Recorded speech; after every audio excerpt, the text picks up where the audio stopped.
Hello everyone, আসসালামু আলাইকুম। Time burner gaming আছি আপনাদের সাথে। এই মুহূর্তে কিন্তু আমরা চলে এসেছি A1 Esports এর 69 বয়ের সাথে কথা বলার জন্য এবং তার কাছ থেকে শুনতে চাই next upcoming big event PUBG মোবাইলের সাউথ এশিয়া অ্যান্ড MEN এর চ্যাম্পিয়নশিপ সম্পর্কে তাদের কি প্ল্যানস আছে। সো চলুন শুরু করা যাক। সো 69 কেমন আছো তুমি? জি আমি ভালো আছি, আপনার কি খবর? আলহামদুলিল্লাহ, আমরা সবাই ভালো। সো PMPL সিজন 4 শেষ হয়ে গিয়েছে and you guys are on the next phase. So কেমন লাগলো পুরো PMPL এর অ্যাডভেঞ্চারটা এন্ড কি কি নতুন তোমার কাছে মনে হয়েছে? এবারের PMPL বলতে গেলে PMPL S4 একদম অন্যরকম ছিল অন্যান্য সব PMPL থেকে। সো অনেক কিছু শিখতে পারছি অন্যান্য যে বাকি যে দুইটা PMPL খেলছি ওগুলো থেকে। সো মানে PMPL এর লিগ স্টেজটাতে আমার কাছে কেন যেন মনে হচ্ছিল যে তোমাদের আসলে তেমন ভাবে আসলে তোমরা পারফরম্যান্স দিতে পারছিলে না। Any specific reason for that? Actually আমাদের এনাফ প্র্যাকটিস ছিল না। আমরা যেরকম স্ট্র্যাটেজিস করছিলাম ওই অনুসারে আমরা খেলতে পারি নাই, প্র্যাকটিস করতে পারি নাই। সো দ্যাটস আই থিঙ্ক আমাদের প্রবলেম হয়েছে। আচ্ছা, সো নেক্সট টুর্নামেন্টের জন্য সিনিস্টার অ্যান্ড A1 Esports তোমরা কি নতুন কোনো চেঞ্জেস নিজেদের গেম স্টাইলের মধ্যে আনার চেষ্টা করবে? হ্যাঁ, অ্যাকচুয়ালি আমরা PMPL এর শুরু থেকেই এটা আনার ট্রাই করতেছিলাম, বাট আনফরচুনেট কোনো প্র্যাকটিস মানে এনাফ প্র্যাকটিস থাকার না থাকার কারণে আমরা পারি নাই। বাট এবার ইনশাআল্লাহ ট্রাই করব। ওকে, দ্যাটস ভেরি ইন্টারেস্টিং। সো মানে PMPL এই ফেজটার জন্য তোমরা কিন্তু হচ্ছে নতুন অনেকগুলো টিম পাবে যাদের সাথে তোমাদের আসলে তেমন বেশি আগে দেখা হয়নি। সো তোমার কি মনে হয় এই সামনের টুর্নামেন্টের জন্য কোন দলটা তোমাদের কাছে সবচেয়ে বড় চ্যালেঞ্জ আসলে দেখাবে? I think I8 from South Asia and YALLA Esports from MENA. They are going to. So any specific reasons why I8 and not any other teams? Cause I8 and YALLA they are the most aggressive teams in like championship, I think. Okay, so কি মনে হয় এই যে next টুর্নামেন্টটা এখান থেকে তোমরা further stage like PMGC এর আগে এটা কিন্তু লাস্ট টুর্নামেন্ট, এরপরে ডাইরেক্ট আমরা PMGC তে যাব। সো এখান থেকে তোমাদের মেইন শেখার কি আছে এখন? অ্যাকচুয়ালি এখানে সাউথ এশিয়ার বাইরে বলতে গেলে নিউ অনেক টিম আছে যাদের সাথে আমাদের মেবি ফার্স্ট টাইম মানে প্রথম ব্যাটেল হবে। সো অনেক কিছু শিখতে পারবো আমরা। আচ্ছা, সো অবশ্যই সেই জন্য তোমাদের জন্য শুভকামনা রইলো। 69 তোমাদের ফ্যান্স এবং ফলোয়ার যারা তোমাদের অনেক সাপোর্ট করে আসছে, পুরোটা সময় জুড়ে তোমাদের সাথে ছিল এবং ঘরে বসে তোমাদের প্রতিটা ম্যাচ তারা দেখে, তো তাদের জন্য কোনো স্পেশাল মেসেজ কি তুমি দিতে চাও? We are playing this for battle for glory. So I think আমরা সবার থেকে সাপোর্ট এক্সপেক্ট করতেছি অ্যান্ড আমরা আমাদের আগের ভুলগুলো থেকে শেখার চেষ্টা করছি এই কয়েকদিনে। সো আই থিঙ্ক আমাদের এবারের রেজাল্টটা এর থেকে আগের থেকে ভালো হবে and we can hope for PMGC I think. So everyone pray for us and keep supporting. Okay, thank you so much guys. যারা ছিলেন কথা হচ্ছিল এই মুহূর্তে A1 Esports এর PMPL সিজন 4 এর সবচেয়ে এক্সাইটিং প্লেয়ার 69 বয়ের সাথে। ইনশাআল্লাহ সামনে তার সাথে আরো কথা হবে, দেখা হবে আপনাদের সবার সাথে। সো অবশ্যই আমাদের পাশে থাকবেন, সাপোর্ট জানাতে থাকবেন।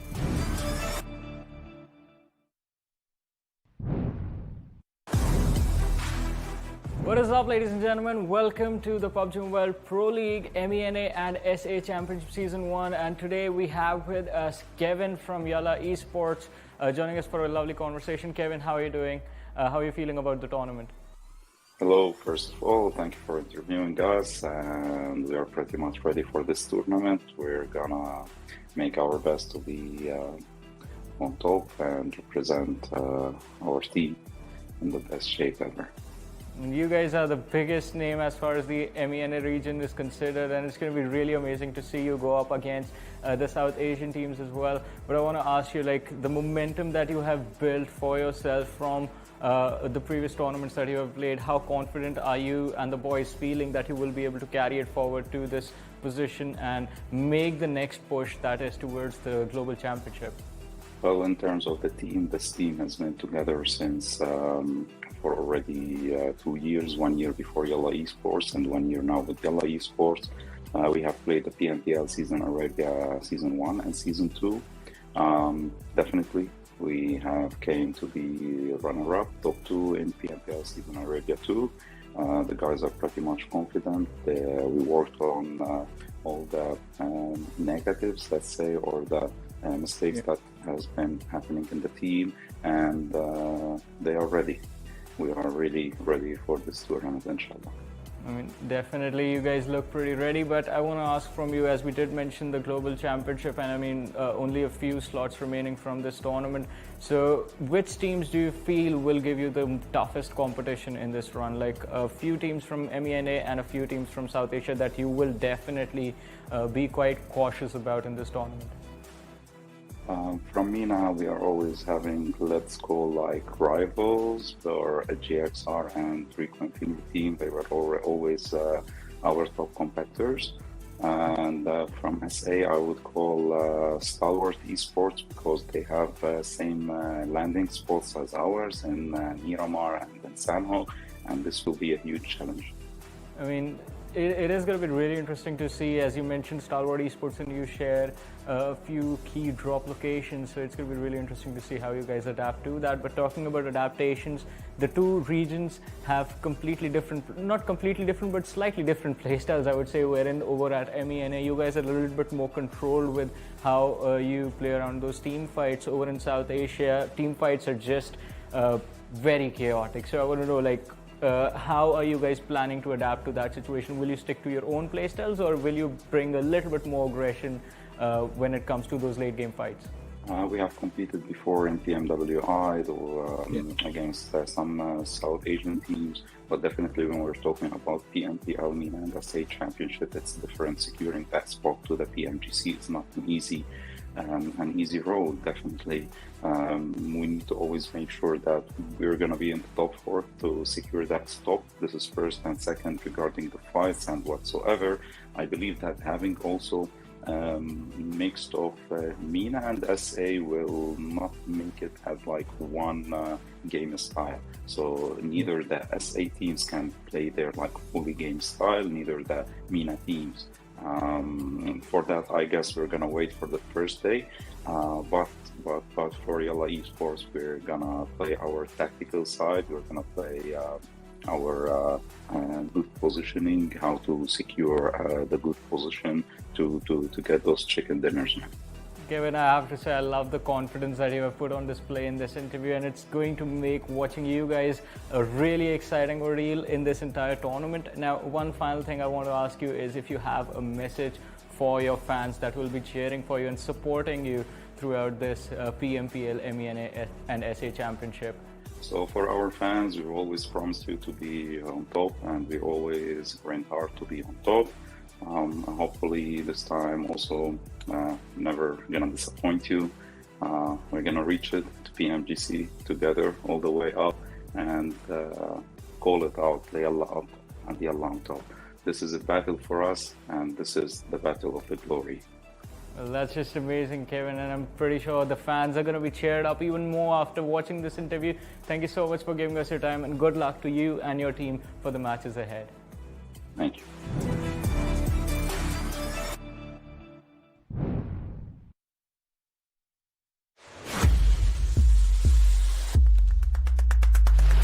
The boundaries will break here.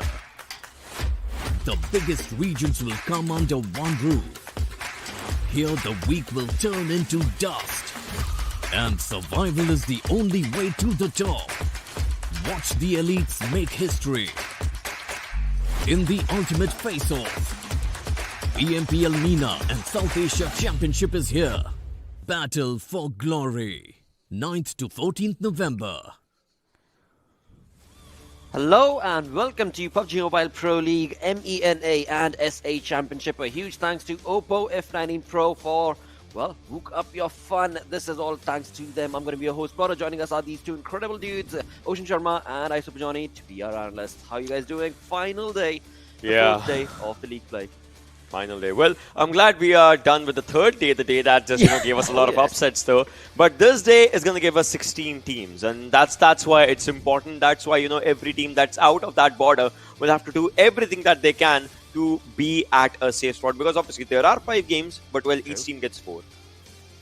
Exactly. Each team gets 4 games, and as we talked about it yesterday as well, today my eyes are going to be on those 16, 17, basically the bottom four, the Yeah. bottom five, because the Right. difference over there, it's not that big. One single match can actually change everything, and as we talked about it, Cryptics are a clear example of it. If you manage to convert the matches that you do have, the 4 games, if you do manage to have a top 4, top 5 finish in every single game with decent number of kills, you might just slide in the top 16 and make it to the finals, where it is all going to come down. First of all, there's going to be a reset in the standings, so everyone's going to be starting from 0, and Yeah. that allows you the opportunity to fix the mistakes that have been made during the league play days. Absolutely, and those mistakes definitely are going to be capitalized upon in the finals, because in the finals, again, I mean, those 2 days, they've only got 10 games total, right? Yes. For those 16 teams. But Yeah. along with that, as we move on along, 20 teams are certainly part of this final 4th day of the league plays, and in those 20 teams, well, they have been subdivided in 5 individual groups, from which, as we're just mentioning, 16 teams will move on forth for the finals itself. But in that, DRS Gaming and Nigma Galaxy, these 2 teams have a different set going on for themselves. Let's talk a little bit about that. We will. I would say we will, because obviously these teams have qualified for PMGC, right? But the Exactly. performance right now kind of is just not has been at that delivering phase, as we know these teams what they are capable of. We were talking about the experiments that they are doing alongside themselves in their own teams, with the roles and with the rotations, etc. So maybe we'll have that conversation for sure, especially once the game starts. Absolutely. In the finals is where I do believe these 2 teams are going to be pumping up all of their skills. But on the other front, $150,000 on the line. That is quite a hefty chunk to be a part of. Along with that, of course, we do have in the bottom right corner, tournament MVP walking away with $2,000. Exactly, Just for one himself. individual. No Just sharing one. the $2,000. Well. That is going to be exhilarating right during the finals. But right now, during the league play days, this is a do and die situation for these teams. And the teams, as we were just mentioning, starting off from Group A, Cryptics, a team that day number 3 had a resurrection, definitely. And that is something that, of course, Mustache Dave has been talking about since day 1 from the side of Cryptics. And, well, they delivered yesterday. Let's just hope they're able to keep up that momentum today as well. Well, I mean- the team is definitely doing good for themselves. But then talk about Lit, right? They did start a team where the chicken dinner still not in town. Like all those 16, all those things as well are kind of just in their own ups and downs. So today, I would say that team as well might have to just change the pace for themselves, Johnny. Exactly. I completely agree with that, but let's not forget about KHK Esports as well. I mean, we are hoping to see them shine today. I mean, it is going to make things a lot more interesting if KHK has a few very wonderful games, but as Ocean said earlier, we're going to have to wait for the matches to begin to see if that is actually going to happen or not. Oh yes, with that, as we move on forth from Group A to Group B, this is where things are going to turn on along once again, because in Group B, you've got YALLA Esports, you've got A1 Esports. I mean, we will talk about those when we go to the storyboard, but these teams are really close to being in the top 16 or not. I mean, basically all tied up, YALLA and A1 Esports. I mean, both with exact opposite sort of momentums, right? YALLA, they had quite a decent start, and then things started to go haywire. We see them take a tumble down and get out of the top 16. A1 Esports on the other side, where the first 2 days not looking good at all. But yesterday we saw a decent performance from them, and now they find themselves in a position from where the finals actually look like a possibility. And once they make it to the finals again, as I said earlier, the reset, it might just help them out if they continue the same momentum that they have built for themselves in the matches that they played yesterday. Definitely. As we move on from Group B to Group C, we do have Train to Kill that as guys, SUDOR Esports and Fate Esports. Now, these 2 teams, Fate Esports and SUDOR Esports, let's, well, bring up a conversation regarding them as well, Ocean. I would say, it's they have their own shares of ups and downs. They have good games, have bad games here and there. So yeah, they definitely make up their marker. So though definitely just climbed up really good in 1 or 2 days if we just talk about it. But Group D is kind of where quite a lot of competition is. We see Triple Ikard as well, kind of on the bottom side. We see Stalwart kind of on the top side. So this group has had its own versatility overall when we talk about the way the lads are playing. But then I guess the group of death, and then there's a group of excitement as well. Oh yes, the excitement certainly continues on towards Group E, where 2 teams, as we mentioned earlier, Nigma Galaxy and DRS Gaming, have already been invited to PMGC. Top 4 teams in the finals are going to move on forth from this to PMGC. And if these two teams are going to be in the top 4, well, that would mean we move on down to the 5th and 6th position and have them invited to PMGC. So along with that, I8 and Rico Infinity, well, these teams are on a storyline of their own. I mean, I8, we've seen them again and again bring in that destructive plays for themselves, but Rico is not that far behind as well.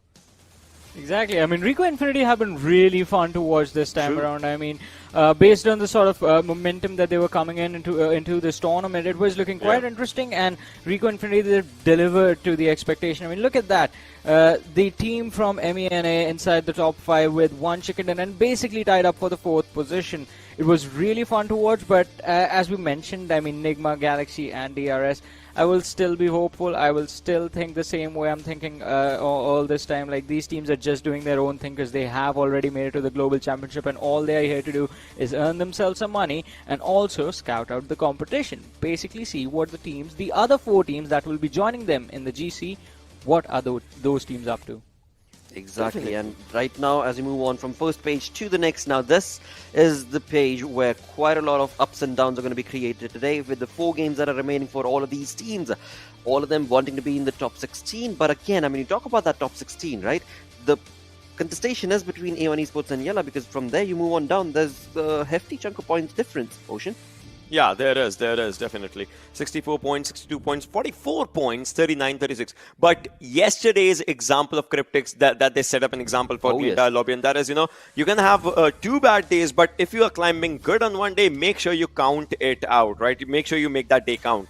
That's what Cryptics did. So it's kind of a thing for maybe even Triple A. If they can have a similar climb, well, they can be in top 16 as well. The only part is A1 and YALLA, they are in Group B. They won't be playing the second last game, but if they arrive for the last game, right, they should have a safer spot as well for themselves, either of the teams, because if one of the teams is still at 16 and they have a bad game at that moment as well, it might as well just push them downwards. So all these minute things can be just really, really different. So yeah.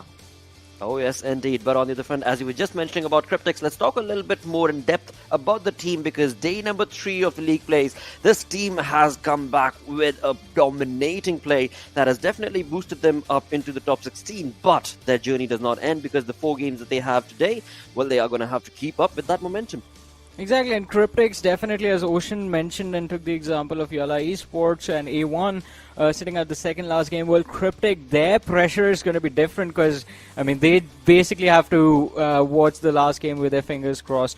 And it is going to be quite interesting to see as to how they set themselves up for success before that, because it's going to be super important. And I believe if they somewhere keep their average points per match, if they manage to get like 8 or 9 points per game, that should get them to a safer position.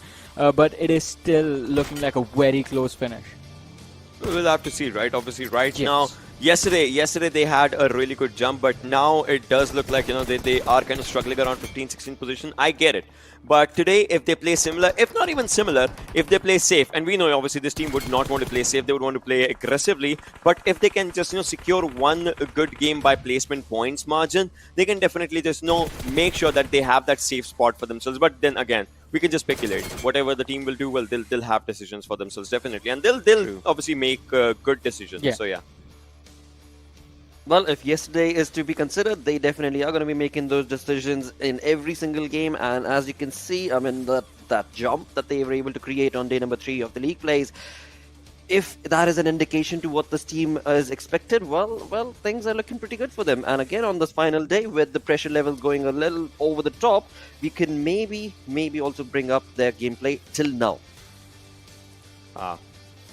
Talk about the gameplay till now, sorry. Yeah, I mean, I get it, but just think about it, right? Yeah. The last 3 games, the back-to-back good performance, that's where they touched double digits in their points, right? Otherwise, it was just a single-digit game, and this kind of just changes a lot of things in their own mentality. The momentum that they actually started on, will they be able to carry forward or not? I believe, I hope they do. I hope. But hope is a dangerous word, right? So for now, it definitely is. Again, when we move on along, we did talk about it earlier as well. When you talk about YALLA Esports sitting on that 17th position, on the 16th position is going to be A1 Esports. Very, very close. Only 2-point difference, I believe, between these two. Yep, there we are. Yeah. Just 2 points separating them. The average survival time, look at that. And YALLA have definitely taken quite a dip. Because as we talked about it, day 1, they looked quite decent. Day 2 was also... Well, day 2 is when the downfall actually started. And we saw them... almost inside the top 16, just on the borderline qualification point. But yesterday they were out of it. Johnny, we saw a few things just out there, right? Yeah. A1 Esports, they have less survival time. They have less damage dealt. They have more damage taken. They have less kills. Still, the team actually has a higher number in their overall, right? They have 64 points. So that just shows, right? One good game plus the way they have played. They never had that massive impact except this Miramar though.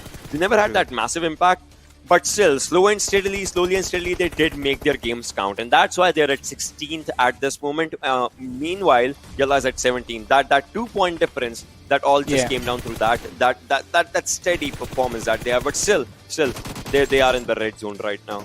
Both teams. Yeah, exactly. And I mean, YALLA's downfall, I mean, the stats, as you mentioned, the damage numbers, the survival time, majority of it was something they accumulated on day 1 itself. Because day 2, as I said, things started to slow down. Day 3 was not good at all for YALLA Esports. Today, I'm hoping to see them recover. But now, it sort of brings a question into my mind, Ocean. And I want to know from you. Because these 3 teams that we just talked about, YALLA Esports, A1 Esports, and Cryptics, all 3 of them are going to feel different kind of pressures, right? What would you prefer? Would you prefer to skip out on the second last game and play in the last game, or would you get your games done first and then just wait and watch? Because, I mean... it's gonna be intense. We know waiting doesn't work most of the times, right? Remember, if you are not playing the last game, things go bad. But if you're not playing the last game, you need to have that kind of a performance that you don't even need to worry about anything, right? You need to have your first 4 games with utter perfection. But well, talking about that, right? Look at A1 Esports' performance, like the way in the final moments they just took a dip against. They just took a jump against YALLA, and YALLA took a dip at that 11th game for both the teams, for themselves, obviously being in this in the same scenario, same group. It just kind of shows whenever they'll face each they'll be in the lobby, they'll be in the same lobby. So there's no denying the fact. So the competition still stays. Oh yes, it stays in the level field. But again, as you talk about the final game, well, that is where we can bring up the conversation about Group E. Because from Group E, there are these 2 teams that have already been invited into PMGC. They are looking pretty A-okay for now in the top 16. Of course, I'm talking about Nigma Galaxy and the Real Soldiers. If their gameplay, the previous gameplay that they've showcased, is to be brought in, well, maybe today they'll break that barrier and bring their gameplay skills up, hopefully. Alright, so this looks fun, Ocean. Damage dealt for Nigma Galaxy is less than the damage received, and still they have more points than DRS. Yeah, I mean, that is definitely true. 10,996, 10,000 and just 6 coming out there. But here it kind of matters on a lot of things, right? Both of these teams, we kind of had in our minds that, think about it, right? Yeah. One of the best teams of MENA coming up against one of the best teams of South Asia, and obviously both teams have made their marker for PMGC. So we were hoping, right, the competition would just be fierce right at the bat. Either they are hiding their strategies or they are experimenting. I just don't know at this moment, because both of these teams, they did not deliver what we were expecting from these teams, right? Yeah. So maybe not till today. They'll just play to be safe, and tomorrow it might just be a complete 180 from both of these teams, and that's where the action, they will just, multiply the entirety of the action. But well, we'll have to see for that. And that's again, what I'm waiting for. Again, coming back to what Ocean said yesterday about these 2 teams in particular experimenting quite a lot, we've seen that happen time and time again. I mean, particularly in the case of DRS, because it's quite noticeable, them picking up fights outside the safe zone.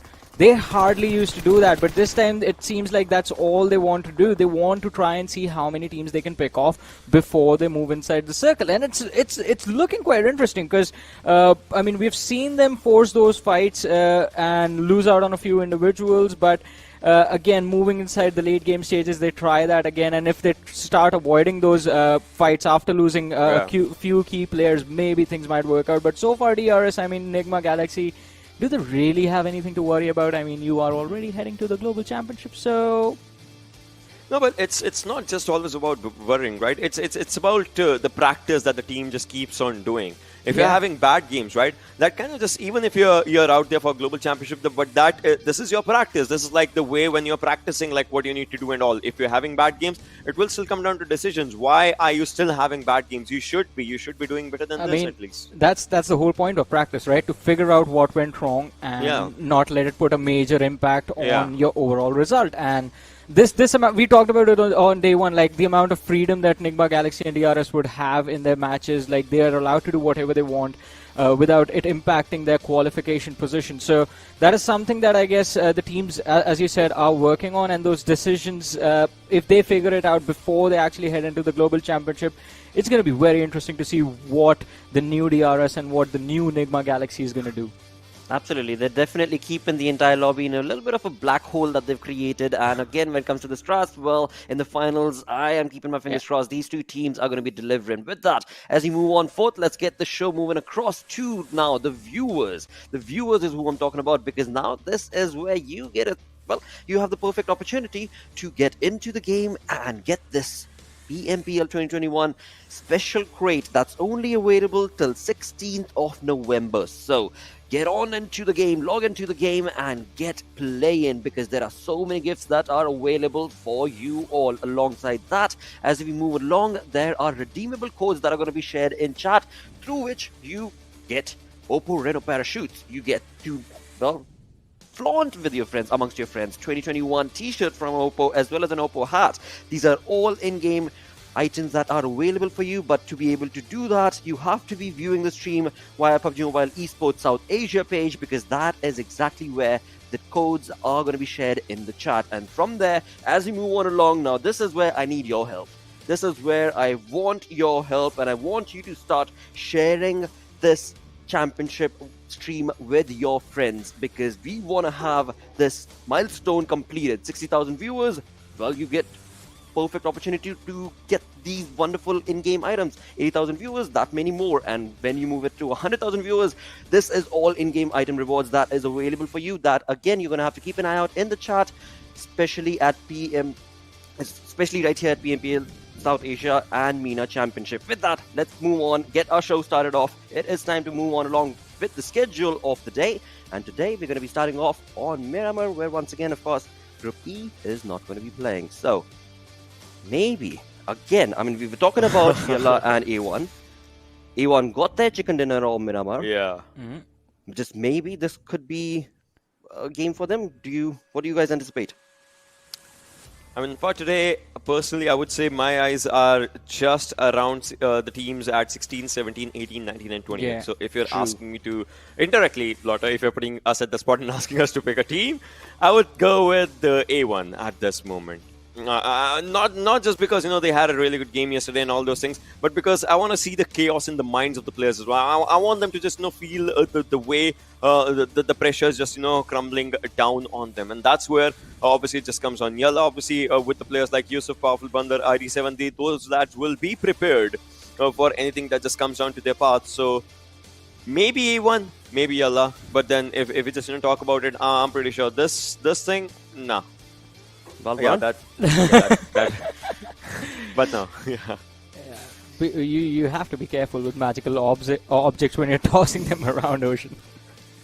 Well, with that, as we move on along, let's go on into the game, to the other side of this wonderful, well, virtual world is what I was going to say. Are the casters waiting? You never asked for Johnny. You never asked. Exactly, you never asked. Before we move on along, Johnny, you do still have to speculate, mate. You do have to pick a team. You are going to have to. But let me help you out a little bit. In that map chance, we did also see Lit Esports. They've gotten a chicken dinner on on Miramar.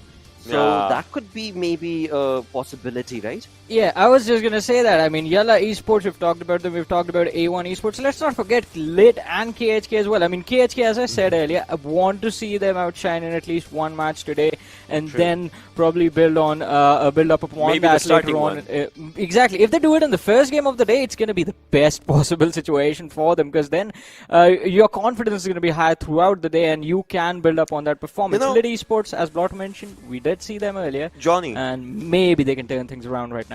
Yeah, Johnny Blotter. In that sense, I would say the luckiest teams right now are from Group E because they are not playing. Yes. But after this, when they start, they'll have like complete momentum for themselves. I'm talking about especially about Nigma Galaxy and obviously DRS, right? We did have a conversation about them, and obviously I8 is going to be there as well. I8 definitely the lads are doing really good, but I also want to see by the end of the day, will Action remain at the top or not, or like Yeah. Yes, it's pretty close, right? It's really Yeah. close. I mean, you talk about that formula, right? You've got weightage on the kills, you've got weightage on, of course, the damage as well, and that is where it's getting a little closer for the side of Action to maybe be toppled down from that high horse that he's on, but we shall have to see, because again, you're talking about Star Wars Esports, right? Every single game, or maybe I shouldn't mention it, because yesterday, as the disc mentioned, they did not walk away with so many kills that we anticipated them to. Yeah. They only had 1 kill and 10 placement points, and I believe that was on Miramar itself, right? definitely. Yeah. Well, I think so. So again, that is going to be a team that we will also have to keep an keen eye out towards, because that team does not stop. So does not I8, but I8 is not going to be playing this game. So with that, you're perfectly certain that these are the teams you're going to be picking? No changes? Yeah. No final decision? All right, well, with that, let's move on. Varun? I was just going to say he goes for Group B, I go for Group A, Lit and KHK. That's All right, let's find out. Let's find out if that's going to be the case or not. Let's move on along to the other side of this virtual arena towards the casters who are going to be Mustache Dave and Experiment to take you through this first game. Thank you so much, Blotter. Oh, there we are coming up from the ground below. Dave, wonderful seeing you again. The last final day of league play. A lot on the line for these teams. How are you feeling? Are you excited for this final day? Hey, I am just happy that Cryptics had a solid end to yesterday so that they will not be sweating bullets, or at least as many bullets as if they would not have. Yes, they are in 15th position, but they have a little cushion to deal with here today. We got, 5 more games to go, top 16, make it to those finals, baby. Today it's do or die for these teams at the very bottom. It is going to be do or die, and of course, as you have a look at your favorite players, let me just add on a point to Cryptics. Now, we were talking about which team is the best balanced team out there, and we kind of agreed that, it's the team that gets an equal number of kill points and an equal number of position points. Well, Cryptics are sitting at 74 points, and let me tell you one thing, 37 apiece for kills and placement points. I mean, these guys are well balanced. The question is, are they going to take it a step forward today and crush their opposition? But right now, the flight path is going to be on your screens. We are going to be flying down south, a bit towards the southeast as we fly over El Pozo, Monte Nuevo, Chumacera, and of course, we are going to be ending things by the southern coast over there. Now, all the drop spots are going to be hotly contested, Dave. Now, you did kind of mention Cryptics over here. Do you think they're going to be gunning right from the beginning, like straight off the bat, or are they going to take things easy again? Because, again, time is of the essence. Yeah, so they are, like you said, well balanced. All right, I see the shade you're throwing at them. All right, I don't know if I respect it. I'm just saying. It's not shade. I'm being serious over here. They're well balanced, but they need like 20 more points to both of those stats at least. So I think crank it up. To answer your question, I think crank it up to maximum. Honestly, today for me is do or die. Like I mentioned, they got a couple of points to work with ahead of A1. 10 points to be exact. We can see that right here. So if they crank it up, say, for example, in this first game or even the second game, say it does not work out in their favor, well, they still have a little cushion to deal with. Yeah, the rewards to the risk, it's going to be a challenge. Because if they do get those 0 points, well, they're going to be playing from behind. Because all A1 has to do today, in my opinion, is pay attention to the kill feed. Once one Cryptics gets taken out, then they could kind of hit the gas and pump it up a little bit because they know for a fact that they'll outplace them. So we'll have to pay attention to these storylines throughout the day because right out the gate, looks like we got a classic 1v1 hot drop.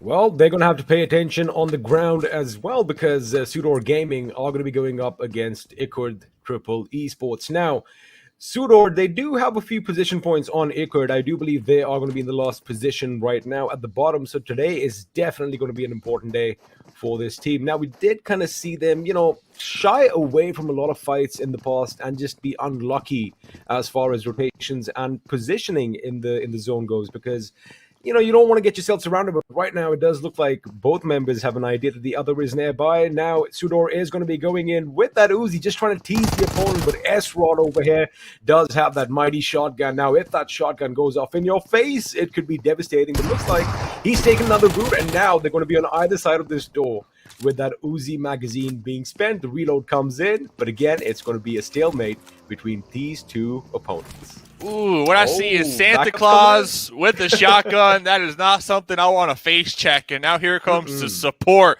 on the side, making us a 2v1. How the tables have turned. Yeah, we got an Uzi on the second story. Yeah, Uzis are good, but it doesn't matter if you don't have a chance to take that shot, because you know what? The grenade coming in hot here to seal the deal.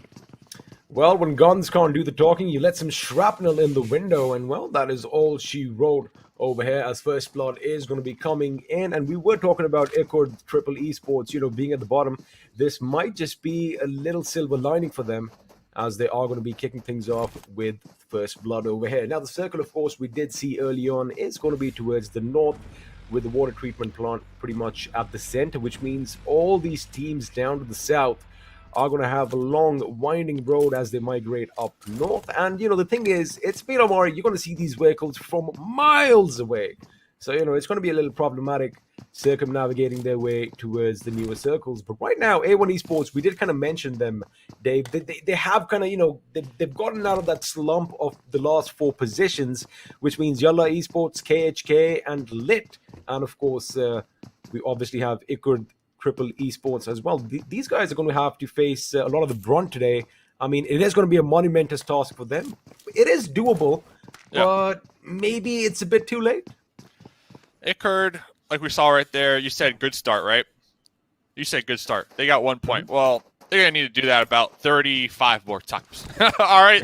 They need to do that about 35 more times here today to even the playing field with A1, who is currently in 16th position. So A1 and YALLA, that's 16th and 17th, only 2 points from each other. Day one, YALLA, for me, remember, they were playing with like 3 squad mates, and they were not scared. They were popping off every time we saw them. They were taking shots, taking fights, and they were winning those fights too. They kind of slid down since then. That confidence, I'm not sure exactly what happened. I know the team recently kind of got back together after feeling underneath the weather these past couple days, so they're healthy. They're feeling good. I know they're trying to get that synergy flowing once again. That's what they told me yesterday. But right now, 2 points behind A1. They are in a very challenging position. So if I'm looking at YALLA, I'm thinking to myself, what are we going to do here today? What I'm going to do is I'm going to try to get consistent points. So I'm going to try to get top 6 every single game. That's 4 points with a couple kills. We talked about baby steps a couple days ago. I don't think you need a huge game. Obviously, if you're YALLA, you get the chicken dinner. That's great. But I think I would prioritize these consistent 5 points, 6 points per game every single game here today, because they only got 4 more games to go. I think I would favor that over playing ultra risky. Same could be said for A1. I mean, what's your take on that?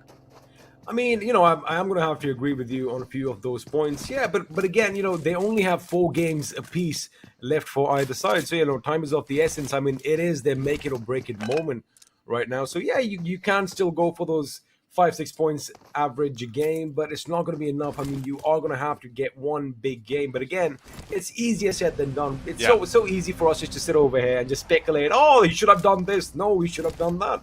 But again, that is what our job is as wives over here, making sure they switch their vehicles, get those buggies, because you want to have that flexibility over the dunes. You don't want to be caught in the party van, toppling over, tumbling down a cliff with enemies shooting at you, while you can have a buggy and just, zoom all over the desert. But again, coming back to the point, it all depends on how what the mental state is going to be like, because they are going to have to pick fights sooner or later. And sooner would be better, in my opinion, because later on, Dave, it's just going to get chaotic. They're going to have to, deal with too many enemies on too many fronts. So to be clear, when I'm talking consistent baby steps, I'm talking 5 or 6 points all 4 games. I'm talking YALLA, A1, Cryptics. Those 3 teams that are on the cusp. But when we look at the teams below them, we're talking Lit, KHK, and Ickard. they need the chicken dinners. They need these explosive games. They need to get involved early game, every single game. They need to be getting squad wipes. They need to be getting top 3. Like, they need to go all out. So there's 2 different ends to the coin. You got the teams that are right on the line, right on the cusp. YALLA being one of them. I think I would suggest they should kind of look towards those consistent points, play a little safe here early to mid game. But then we look at those teams, like I said, Lit, KHK, they need to pop off here today, and that's a fact.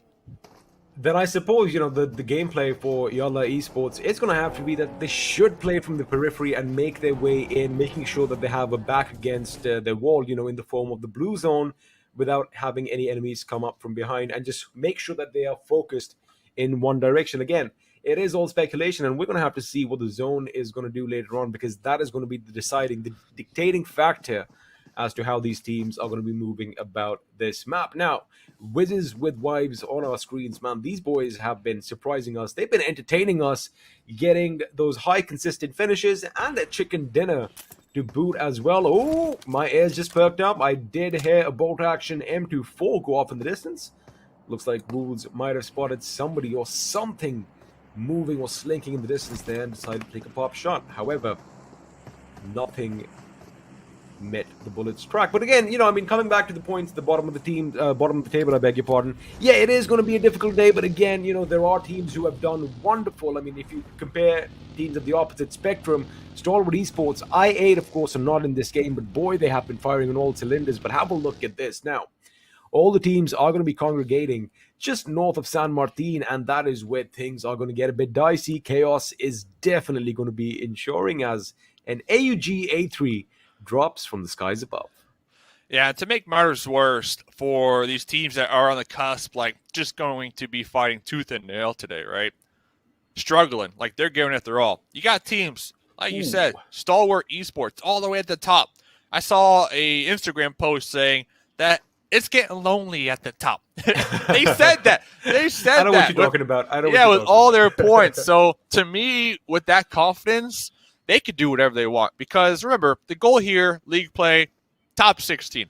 They have a huge point lead ahead of second place. So even if Stalwart Esports were to get aggressive, get involved, hot drop some teams, make it a little spicy out here, they're playing with no risk. No risk at all. So we'll see what these teams at the top do decide to do today, because they have nothing to lose, in my opinion. But looking over here, one of the teams with a lot to lose, trying to fight it out here, trying to breach that top 16. We got Lit taking some shots out here down south. Now, Lit definitely started this tournament strong. I mean, they did get a win in the first or the second game, if I'm not wrong, on day 1. But after that, they have kind of fizzled out. And, well, we did have a little lull in the action despite that first blood coming in earlier. But the 10-minute mark is when things are getting heated up. It does look like NASR did get a knock on a member of A1 Esports. However, I do believe that knock was confirmed, and now A1 has been reduced to a 3-man squad. And again, because they need to survive, because they need to get those points, like you said, to scrape through, get an average of 5, maybe 6 points a game, they are making the right call and are deciding to fall back because, again, they're not really confident in their position, in that situation, taking that fight against NASR. They don't have all that information. And, of course, information is key. That is like 50% of the job done in PUBG Mobile. As Lazy Boy from Cryptics. Now, again, we've talked about this team, Dave. I know you want them to do good, but they are going to have to step it up today. Yeah, right here, I feel like this is definitely a bigger fight for KHK to lose because they are not currently in that top 16. Cryptics, 15th overall. Cryptics looking to gatekeep KHK here, get some kill points. Looks like Pennywise was already able to drive, leapfrog around this gatekeep over here. Now Lazy Boy taking some blue zone damage, kind of getting caught off guard out here, but I do see Marshall trying to wrap around, possibly get the alternate angle and support their squad mate out here. Well, he did try to get those obscure angles over there, but it looks like Marshall is going to be up ahead. But let's have a look at the replay as Lit Esports did get that one finish up on Fate as the car did go boom, and then A1 Esports was also put in the ground. Lazy Boy with that laser precision from that M4 at distance, getting the job done. Now, talking about A1 Esports, their woes are still not over as it does kind of look like, 6ix9ine Boy did fall back to his teammates, but man, Nasser are just hungry. They are just pounding him. They are surrounding him, and now they're even shooting lead in his direction. But against all odds, he is going to run away for a little bit. But now he is going to be in a valley of death situation. He's going to be down there. Nabo is going to be spraying relentlessly at that McLaren. However, A1 Esports, the 6ix9ine Boy finally is going to be taken out by an explosion by Batika. And, well, we did talk about it. This team definitely facing the brunt right now, Dave.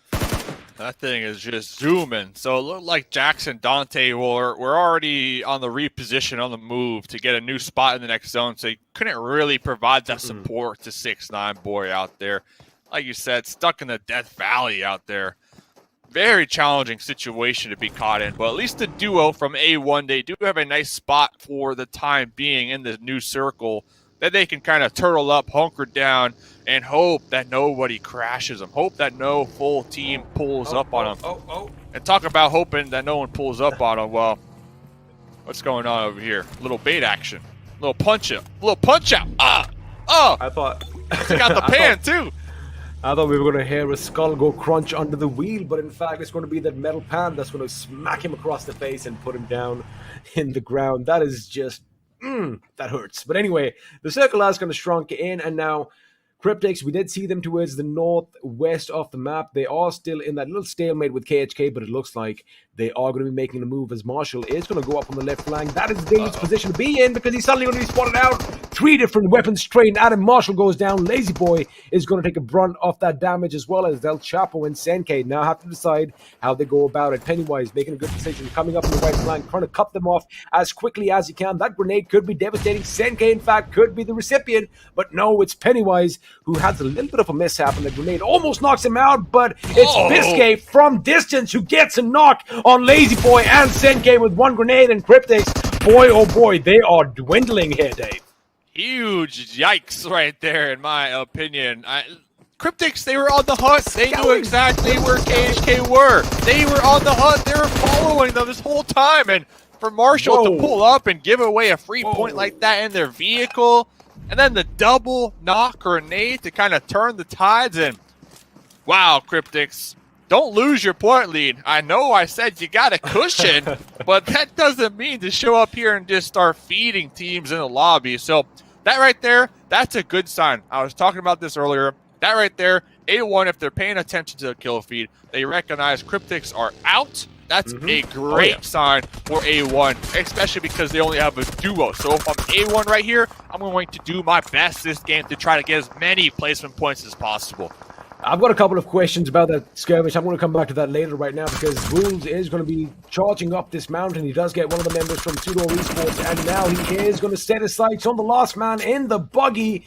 Shots have been fired. Can Carton do something impossible overhead because he does want to try and patch himself up, but that is not going to be possible as Rules is zigging and zagging his way towards his enemy. He goes left, he goes right, he shoots, he puts him down, but it's Reapbot who helps him out from behind. Meanwhile, his teammate Delta is in a precarious situation, a 1-on-4 up against Nasser. He is trying to keep them at bay. Another grenade was lobbed out, but Hassan is going to be chasing him down, but that's a little bit of good parkour coming in from Delta as he manages to get out of harm's way and now has a little bit of a cushion. Boy, that was wonderful.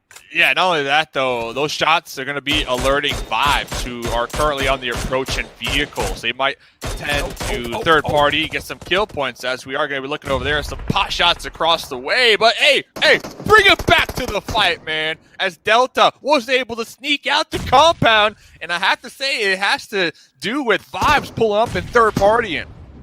Oh, but not for long, though. Not for long. All that special training, all that Delta Force training was coming in handy, but now that 1 grenade is going to put an end to this little escapade, and with that, Delta is going to be taken out of this game, which means I do believe Wizzes with Wipes now are going to be reduced to a 2-man squad. Reaper X and Mullick are the only ones who are going to be carrying their squad forward. Let's have a look at that little kerfuffle early on. KHK were waiting. Marshall just gave this away. Again, Dave, I need some help. I need to break it down. We already kind of agree Marshall kind of made a mistake, driving his car right up at the front. But then Senke and Lazy Boy clumped in one corner, one angle.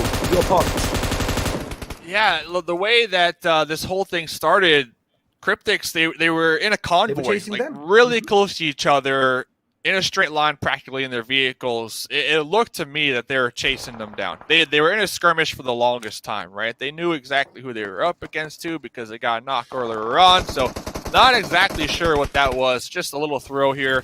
And, hey, hopefully in their next 3 matches, they don't experience the same kind of gameplay that we just saw right there because they might be looking at losing their top 16 position.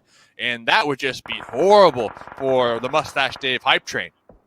Well, it could definitely be horrible for the Mustache Dave hype train, but it is going really good for NASR. And just as I say that, Dante, through a peek, through a little creak in the window, is going to get a knock in on Nabo. And now the follow-up grenade is going to make sure that Nabo, well, meets his maker, but looks like he is still safe and sound for the time being. Now, NASR, they've suddenly come under heavy fire from all ends, and it looks like the revive could be a bit tricky. Now, even for A1 Esports, Jackson, Dante, they got to make sure that they play smart over here. Now, like you mentioned earlier, I'm pretty sure that they are keeping an eye on that kill feed.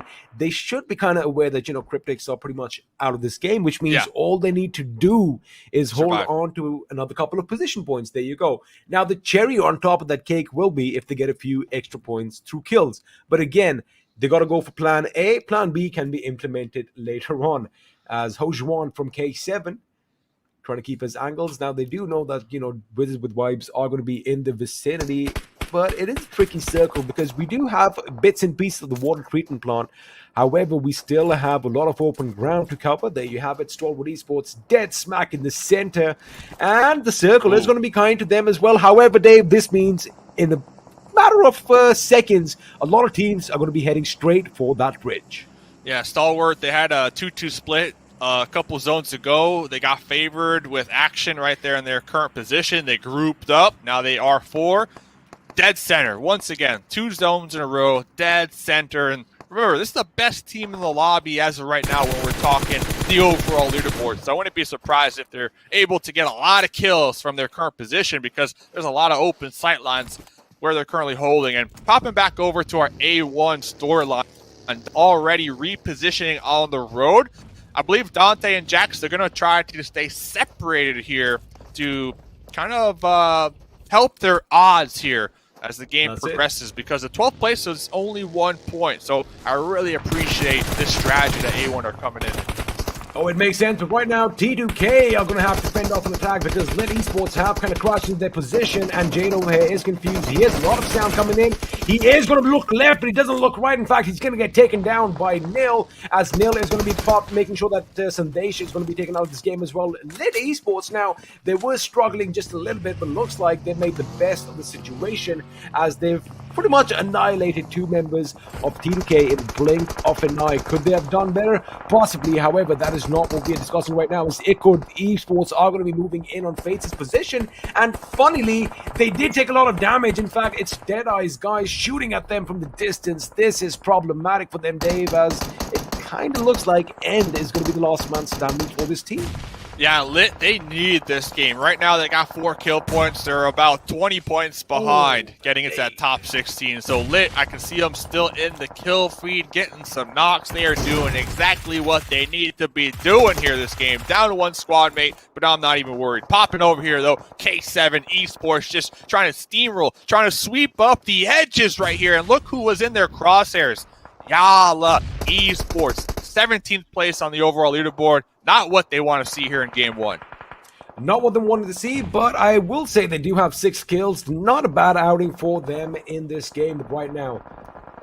It looks like Helm End is going to be in a world of trouble. That smoke is kind of obscuring the vision for the enemy, but a grenade is something that cannot be blocked. And there you have it. He goes boom. And looks like Lit Esports, again, they almost got the better of T2K, but they have pretty much been blown into oblivion thanks to a grenade by Suyog. Again, that should be coming up on the replays, as now in the blink of an eye, teams are going to be toppling over one another. From 12, Dave, we've gone to 7 in just a matter of seconds, and, it's going to be dwindling down even further. I suppose it's the right call from A1 Esports. They might just survive till the end and get those delicious placement points.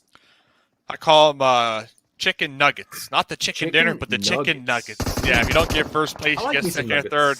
Yeah, those are some chicken nuggets. And you know what? YALLA kind of coming back to their form here this game. You called it out, 6 kills. If A1 were to get taken out right here, right now, I believe YALLA would overtake them for that 16th position. So hopefully the duo, Dante and Jax, well, they can snake it out here on Miramar, trying to get those chicken nuggets. But we still got 7 teams to go in total here.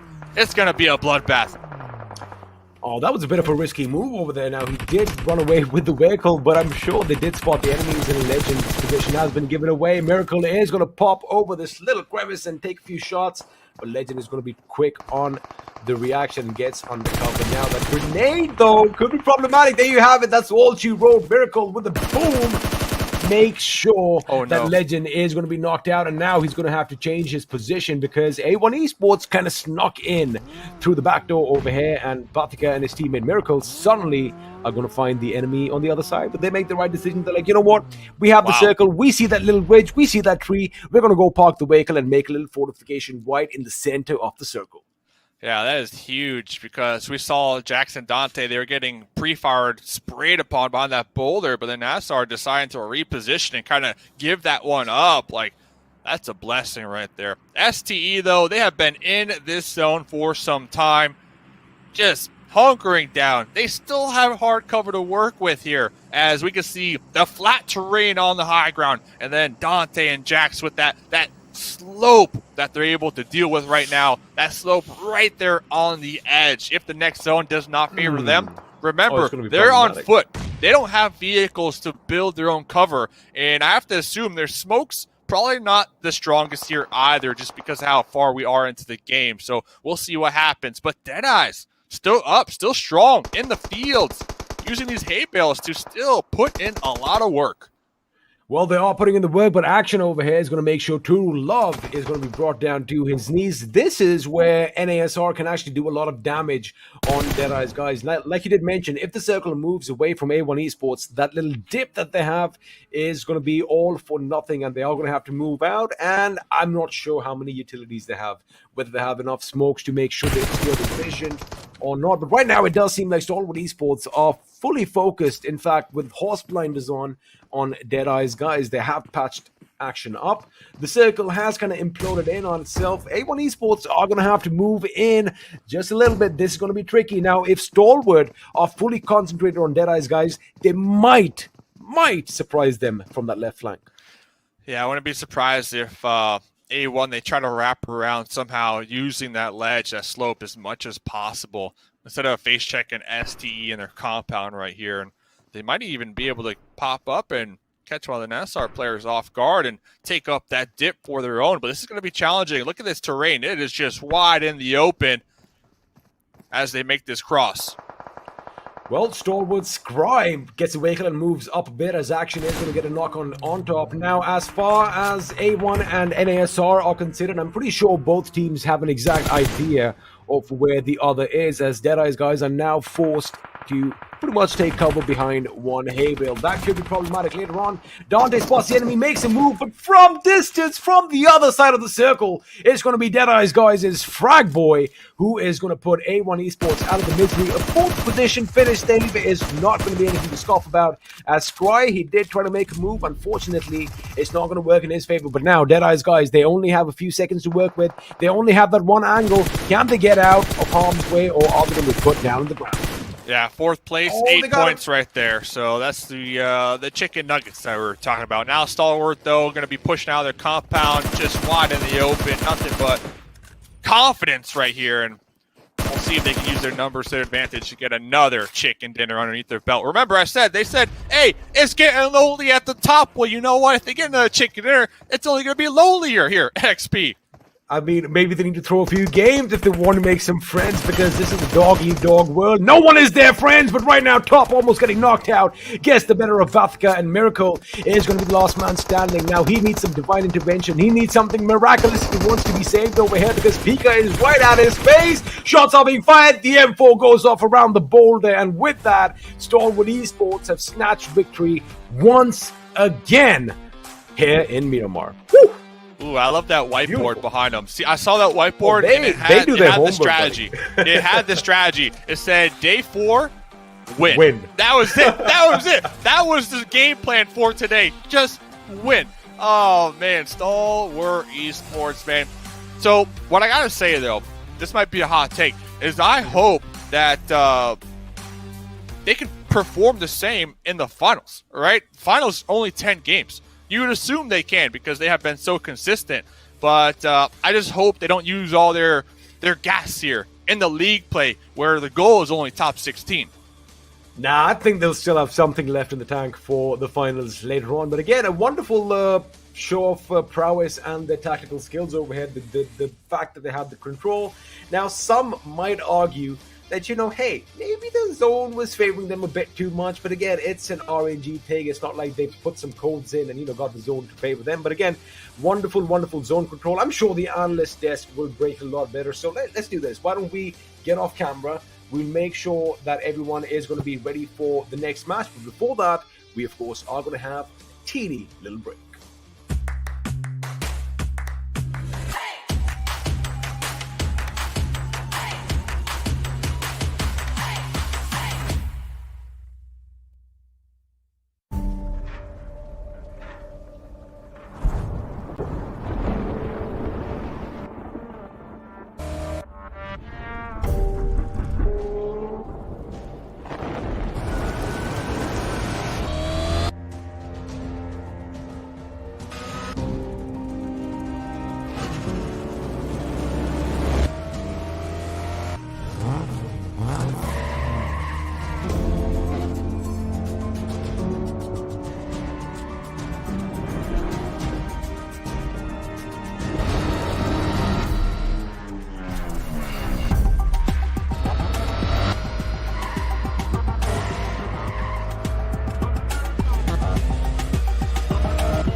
Welcome to the virtual world right here of PUBG Mobile Pro League, MENA and SA Championship. A huge thanks to our sponsor, Oppo F19 Pro. With that, final day of the league play, we were talking about Stalwart. What sort of a comeback are they going to be bringing to the table? Well, the rise and the points is what they're going to be bringing. There is just no stopping that team. Well, I mean, Miramar has its own heights, and well, Stalwart was definitely climbing those heights with their performance. So yeah, that's pretty good, and well, good control of the zone. I mean, I don't know, the zone was controlling. It was either way, like they were controlling zone, or the zone was controlling the gameplay around them. Something or the other happened, and well, it was good. It was even Stevens. Definitely, we'll talk more about that during the zone analysis itself. But right now, it's time to talk about the MVP coming in from this game. And it's going to be Batika from Nasser Esports. And Nasser, we have talked about them. They sort of have been playing under the radar, but despite that, no flashy plays from their side, but they still have a good performance one way or the other. And we've seen them build up the momentum during the day. So it's going to be quite interesting to see how far this team can go in the finals, because they are for sure headed there. And Batika, he has always been a key player for his team, even this match, securing 7 kills, 806 damage dished out, 519 healing done. So quite a decent performance from him as an individual, and Nasser Esports as a team doing really well in this match. Definitely. With that, as we move on to the top players, we of course do have Batika right there. But moving on to the players of Stalwart, Action, 957 damage, 4 kills. His teammate timing in along Pika with 3 kills, 689 damage. And then we of course do have T2K and Deadeye's guys as well. Yeah, we have these players, but in the action now, if you talk about it, the lad is getting those kill numbers for himself. That means he's creating a bridge between the players as well, when we were just talking about that one, for sure. Exactly. Talking about Salwat and Nasser, well, 2602 coming up from Salwat side, and 1583 coming down from Nasser's side. 11 and 10. So this is a close affair game if we just talk about it. Overall, Salwat will 25 minutes of average survival. That's pretty good considering the opponents. Well, I mean, they had 21 minutes of survival time though.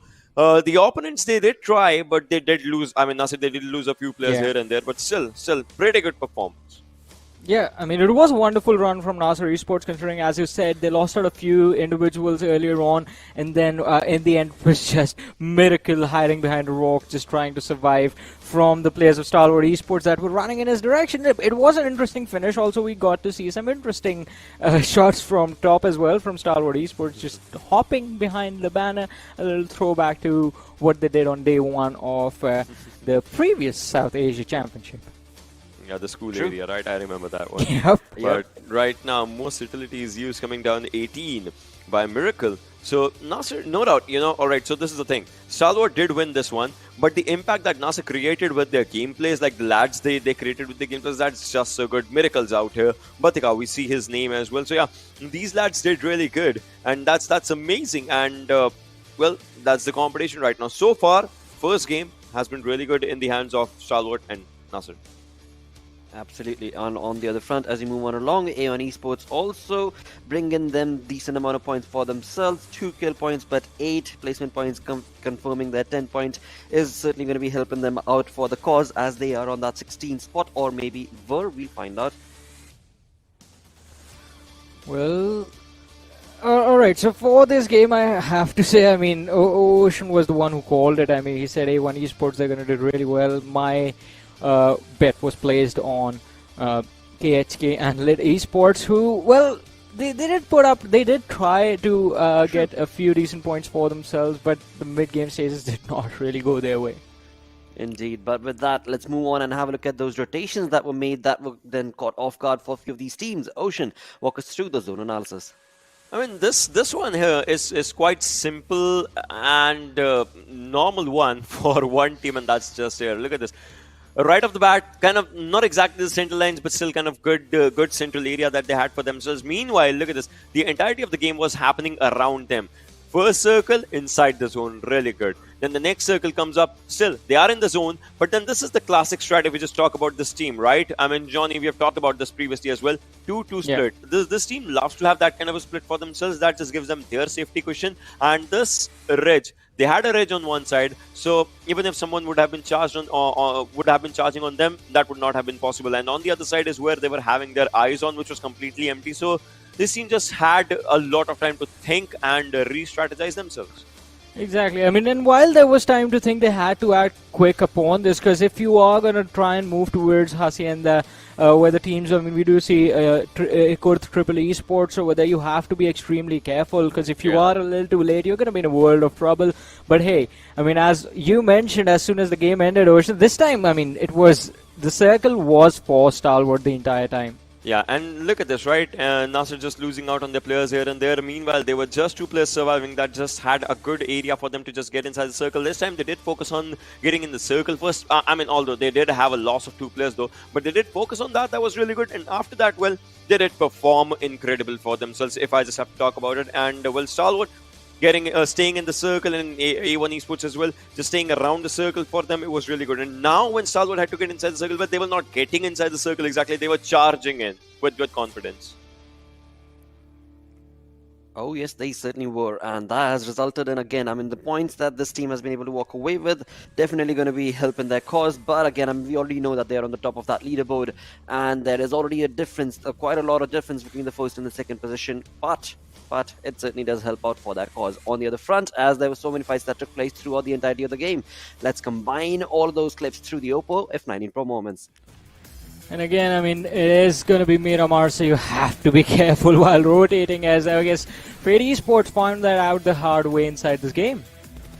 That's just, how it is. some games you in the same map, right? Sometimes you do really good, sometimes you do really bad. It just keeps on happening. So that's just how it works. But after a few circles, right, when we see that the chaos is still there, when the teams are still alive, what Miramar does is the circle shift. They kind of just change the pace of chaos. We have seen fast starts of Miramar that end up in a slow pace. We've seen slow starts of Miramar that end up in a really fast pace, all because of the circle shifts. And well, in this one, it helped Stalwart. For the other teams, it kind of was just its own storyline. Look at this, a few players and all like just staying outside the circle. So quite chaotic for those lads. Yeah, especially for all the teams that were trying to move in from the eastern and the southeastern side of the circle, from the fourth circle onwards, it got very tricky. Because as you mentioned, I mean, Stalwart, they had a really good position for themselves. And if you're anywhere in the eastern side of the map, then you had to deal with Batika from Nasir Esports, who was on fire in this game. So it was definitely interesting. The players from Dead Eyes, guys, again, getting caught out in the open in those final few moments.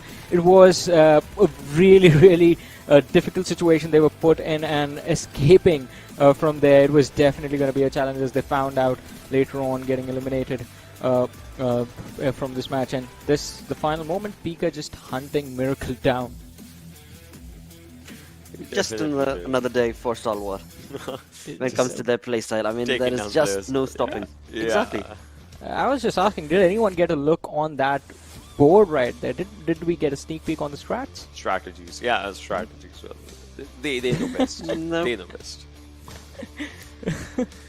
But that definitely does, shed light on how serious the team of Stalwart, of course, is working behind the scenes, right, to give this sort of a play and this sort of an aggressive stance that they have been able to work towards every single game. Definitely. I mean, Stalwart, if we talk about the team, 26-2 damage, as we did have that conversation, and then 1583. After that, it's obviously one more team, that is DE, with 1000+ damage. But apart from that, every team did try to have a good damage stat for themselves, but they kind of failed here and there. I mean, you can just have a look, 818, 852 and all. So damage stats were good, conversions were decent, but results for a few were not that great. I'm talking about Cryptics right now. True. Walking away with just that 1 point, definitely not working for them side. But let's confirm what sort of a difference has that made on the storyboard. Let's bring up the overall ranking, where we do know Stalwart is going to be creating a massive lead for themselves. That is A-OK. Because as we have mentioned earlier, these points in the finals are going to go all the way back to 0. Yeah, but they're almost at 200 at this point. That's a massive lead against the team on the second position. Yeah. Triple-digit kills. How many matches do you feel they might just reach? I mean, maybe next one, I mean, you never know, right? The next one that they'll be playing, they might just, reach that triple-digit for themselves. I mean, that's what the team likes to go for, right? I think that's going to happen in Game 3 today. Yeah, when they'll play. Yeah, exactly. Exactly. So, probably that's one thing that I have, because obviously they are in triple-digit in the placement points for themselves. That's really, really good. But I-8, obviously, missing out on one match, they step down to third position. That DEI8, top three just coming up, that will just happen again. But right now, 75, 74, 68. This is where the competition is still at this moment. So when the game, before the game started, Dave did mention that Cryptics, they had a pretty wonderful safety cushion for themselves. Well, it's slowly and steadily fading away right now. A1 Esports just 1 point shy of pushing Cryptics down to the 16th, and after that happens, YALLA Esports, I mean, they're going to come with all cylinders, right? And I want to see how close this finish is going to be. But Lid Esports, KHK Esports, Ekurd, Triple Esports, they have to start stepping up, especially Ekurd and KHK. I mean, they are getting left behind, really far behind as well. True, and that is not going to be an easy task for them, because again, the pressure levels are going to be rising from one game to the next as we move on forth. Let's bring up the schedule, where Miramar game number 1 of the day is done, but to bring up the second game, we are going to go back to the map of Erangel. And this is when Group D will not be chiming in or participating, thus giving an opportunity for our Group E. The exciting factors from Nigma and, of course, Rico is going to be brought on along from I8 to DRS. Yes, and in this one, I'm rooting for I8. I agree. I'm going to be rooting for I8 as well. Get that second position back. We saw that yesterday as well. As soon as DE took over the second and I8, they were pushed on to the third position. They came angry into the game and they were there for the kills. And also this time, I mean, it's going to make things interesting because now Stalwart and Nasser, the teams that did really well in the match, in match number 1, are going to be sitting out of this one. So they're going to be on a sort of cooldown before they go into match number 3. So that is the game when we're going to see all these teams collide. And it is, again, also going to be a wonderful opportunity for the team of Deadeye's guys to actually see if they can sustain the second position and maybe, hopefully, get a difference between them and I8. If they successfully do that, I mean, it's going to make things really interesting going into game number 3 because Deadeye's guys will be sitting out then. Exactly. But again, for now, when it comes to the battlefield, it is going to get real bloody because few of these teams that are sitting well on that 16th position, on that 15th position, on the 18th position, that is where just 2-point difference, 4-point difference is what is separating them to be in the top 16, and that, well, is definitely a slippery slope. But without much delay, let's move on along, get this game started off. It is time to cue in our casters who are going to be taking us through the game, who are going to be none other than Mustache Dave and Experiment. Thank you once again, Blotter. And Dave, before we even start anything off right now, I'm pretty sure you're going to be, yeah, you hear it, I hear it too, and I heard something. Let's see what it is. What is it? It's I8. Baby! I8! That is what everybody's screaming over here. Hey, listen, we're talking about Cryptics, A1, YALLA. It doesn't even matter. I8, they want to get that second place back. They know exactly who they need to hunt down. I'm looking at those bottom teams. Woo! Hey, watch yourself. Watch yourself. That's all I'm going to say because I8, the aggressors in the lobby, they're back, baby. The aggressors are back. They're going to be out on the hunt. I'm pretty sure all these teams are going to have a few targets painted on their backs. They better watch out because they are going to be on a warpath. And I love the fact the moment that, this team comes on, everybody, it just becomes everybody's favorite team because that is the kind of show that they put on. They have the oomph factor, Dave. Oh, they got a lot of that. They got a lot of this. They got a lot of that. Let's go, baby. The players getting ready to go, getting comfortable, getting those pillows, those fans, those chargers, everything prepared for the battle ahead. We're sending it back to the classic Erangel here. The OG, Papa, in the house. And let's see, man. Let's see. YALLA still 17th position. A1, 16th position. I'm surprised A1 didn't overtake Cryptics last game with their top performance, but it is awfully close. Just 1 point separates the two teams. 75 for Cryptics, 74 for A1 Esports. And it looks like a couple of the teams kind of psyched each other out a bit too much because a few of the teams refused to jump from the plane in that game. Looks like we are going to be heading back to the lobby, ladies and gentlemen, as we are going to make sure we're going to have... the match is going to be rehosted. Again, we're going to make sure everyone has a level playing field over here in the PMPL MENA South Asian Championship. That is what it's all about. It's going to be even, Steven. Everyone's going to have the same kit. Everyone's going to have the same opportunities. It all comes down to you as to what you make of these, options available to you. I think too much hype, man. Too much hype in the arena for I8. The fans, they're still coming in. They're still pouring into their seats after getting their drinks and their popcorn ready to go. So we had to send it back here real quick to get the lobby back up and running. I want to ask you real quick, how you feel? Because yesterday we started with Sanhok. Good. You feel good. Hey, you look good too, by the way. But I'm talking about the games here. Sorry, my bad. Right. I'm talking about the games. Yesterday we started with Sanhok. To me, I love starting with Sanhok because you get that crazy game out the way. And it's kind of like a warm-up for what's to come. Today, we start with Miramar, a little more chill, a little more slower paced. Like, do you have any preferences on first maps of the day? I kind of agree with you as far as Sanhok goes. It is kind of like a warm-up match because, yes, you do, dive into that match with a few tactics up your sleeves, but more often than not, all those tactics, they go out the window because it's just chaos over there because, you fire a shot, everyone and their mothers can hear it in about a 700-meter radius, and you basically are, scouring through the bushes from cover to cover. It's dog-eat-dog world in Sanhok, and I like it. That's a good way to start things off. Miramar, on the other hand, like you said, a bit slow-paced, a bit more tactical.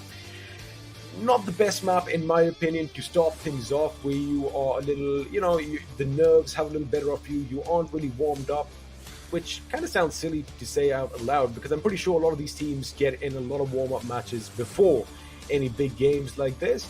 But you know what, at the end of the day, Dave, it's all about the PUBG Mobile action. I don't care which match it is, as long as one of these teams is completely dominating the rest, I'm a happy camper. When are we bringing back Vikendi, though? I've been sending emails for about a year now. I miss Vikendi. I think it's going to the spam box here. I loved Vikendi in competitive play. Maybe coming soon.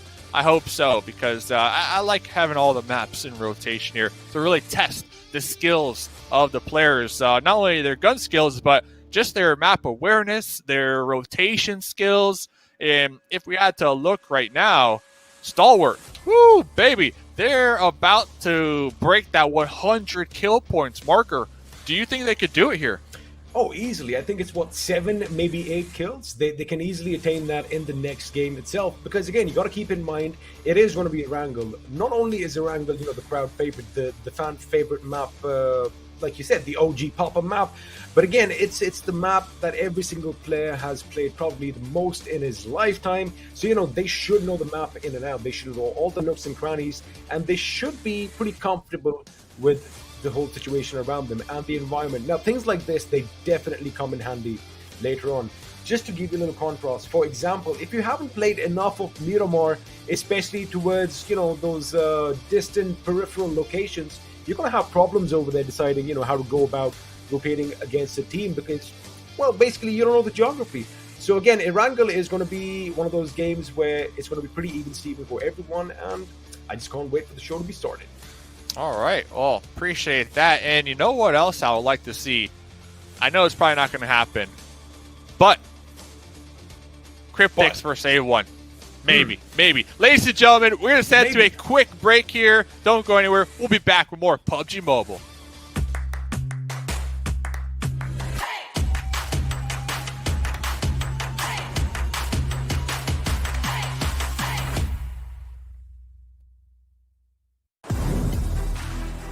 Hello guys, I go by the in-game name of ZV Malik and I play the role of assaulter for Team Wizzes with Vibes. Coming from absolutely bottom of the table, I see this championship as a tough competition for my team. Aside of this new rotation, new strategies in our team is the obvious thing that I can think will bring the toughness among our competitors as well. Talking about the recent PMPL South Asia Season 4, we had an absolute hope to lift the trophy until the 4th match of Erangel on day 3, and we all had a hope was on the last 2 games. We were mentally boosted up by our coach, and the only sentence I could hear is the game is still on and we can do it.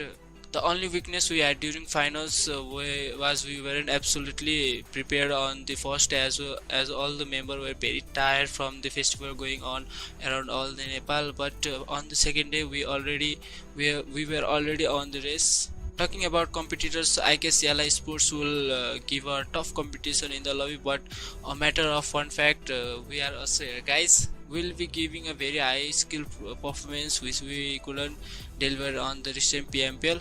To all the fans of Wizzes with Vibes and PUBG Mobile as a whole, you can watch us play on PUBG Mobile official channel. Let's go for Art in the Dark.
Hello and welcome back to the PMPL MENA South Asia Championship. This, of course, is day 4, the last day of league play before the finals. My name, of course, is The Experiment. Joining me on my side is the stash himself, Mustache Dave.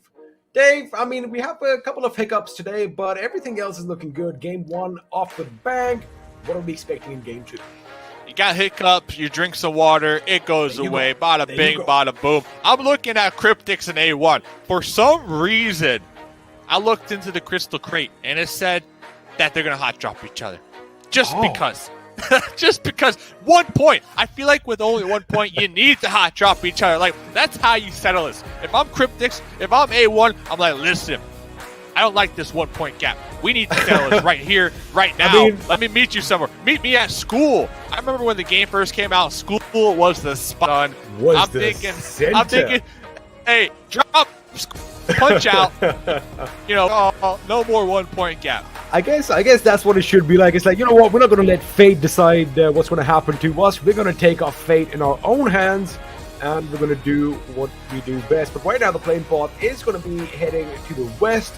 We are going to be flying over Milta. Pochinki is going to be underneath the plane path. And of course, we're going to be ending things on the western beaches of Gatka. Now, we do have a little inclination towards the south, but it is Erangel. And I'm sure if you want to make it to the tip of the top, there's Stolberg, Zarki, Severny, whatever, you're going to have those vehicles on the roads at the get-go. But of course, the question is, where is that first notorious circle going to form, and is it going to throw a wrench in everyone's game plans? Because if you look at it, we know that I8 is in the server. We know the whole stadium was chanting the name. We know that Dave is backing them as well.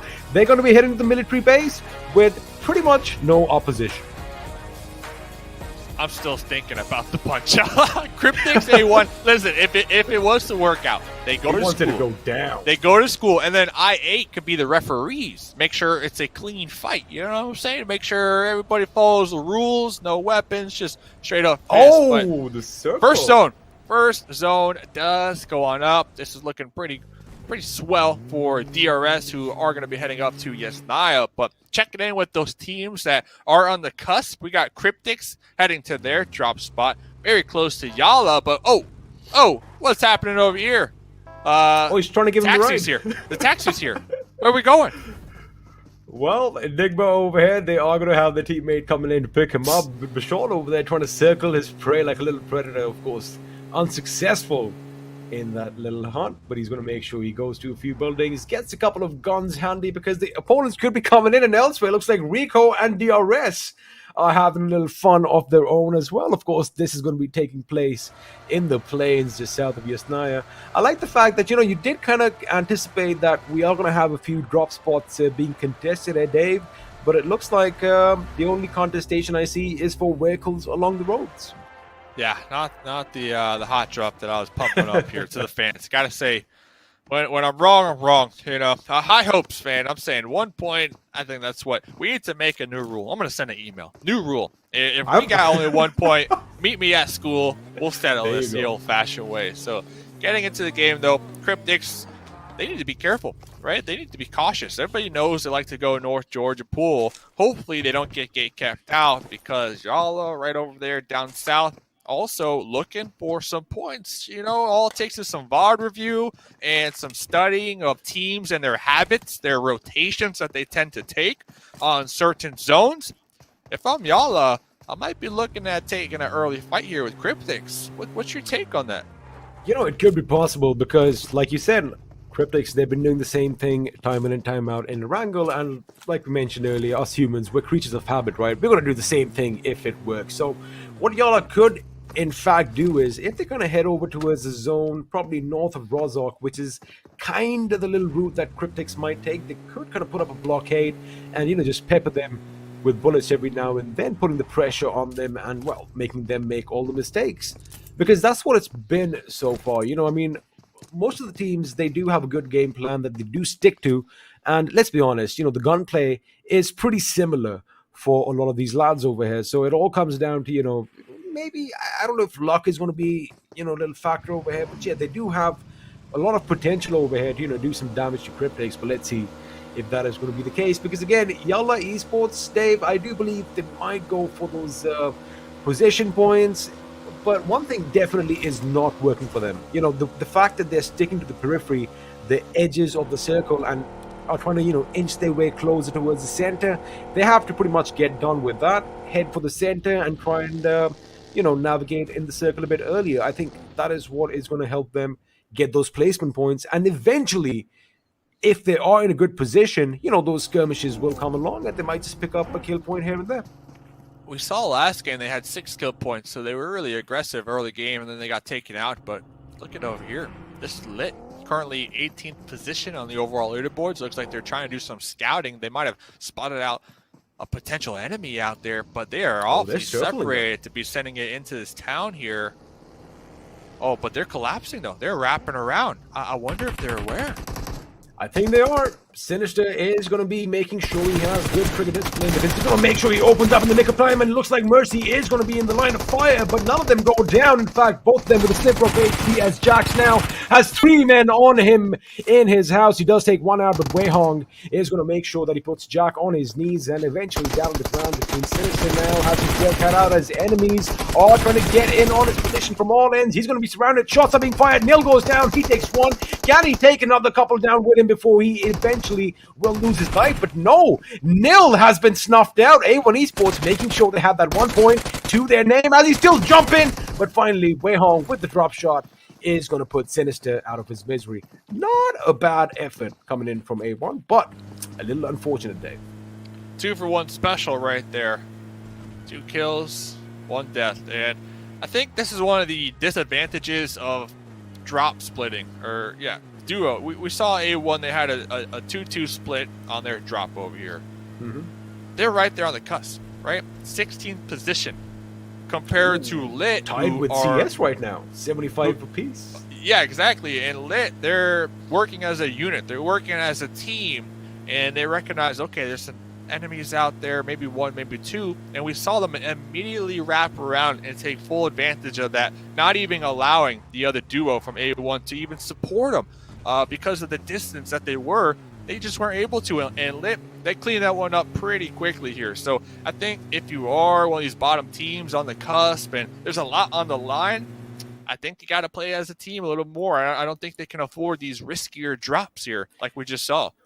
Especially not at this stage of the game, because, you know, it did kind of make sense when you are dropping, you know, in the regions around the farm. You can't really drop at the 4-man squad in one location because, again, you know, the gear is only going to be sufficient for 1 or maybe 2 people. So, again, it does make sense right at the beginning, but before you start engaging enemies, you should come in closer to one another because, mind you, A1 Esports, we just saw them getting knocked out in the compound just a little far away from the western bridge connecting the main island to the military island, right? And the remaining members of A1 Esports were all the way in their shelter, so almost 1.5 kilometers distance between the two. That is something a little unprecedented, especially at this stage. But right now, Bishal, we did see him in his UAZ early on as he was trying to hunt down a member of Nigma, but right now he does see enemy in the distance. Just trying to get as much information as you can. Yeah. To your point, like farm, I get it. You know, the loot's not the best if you're playing grouped up. That's why teams, they need to have multiple drop spots then. There you go. There depending on the flight plan, of course, but I think also depending on your position on the overall leaderboard, there's just certain risk and that risk tolerance that when we get to this point in the game, you just can't afford to take. They're so close. They're right there on the cusp. Like, if they would have just played a little more grouped up together, maybe drop somewhere else to play as a unit, play closer, so if they were to get engaged on, they could provide that support, they might have 4 up right now. That's all I'm saying. You know, there's a risk tolerance that some of these teams on the cusp can afford. And A1 down 2 this early on, it's going to be the same story we saw last game where, well, now it's just up to a duo to try to get as many placement points as possible.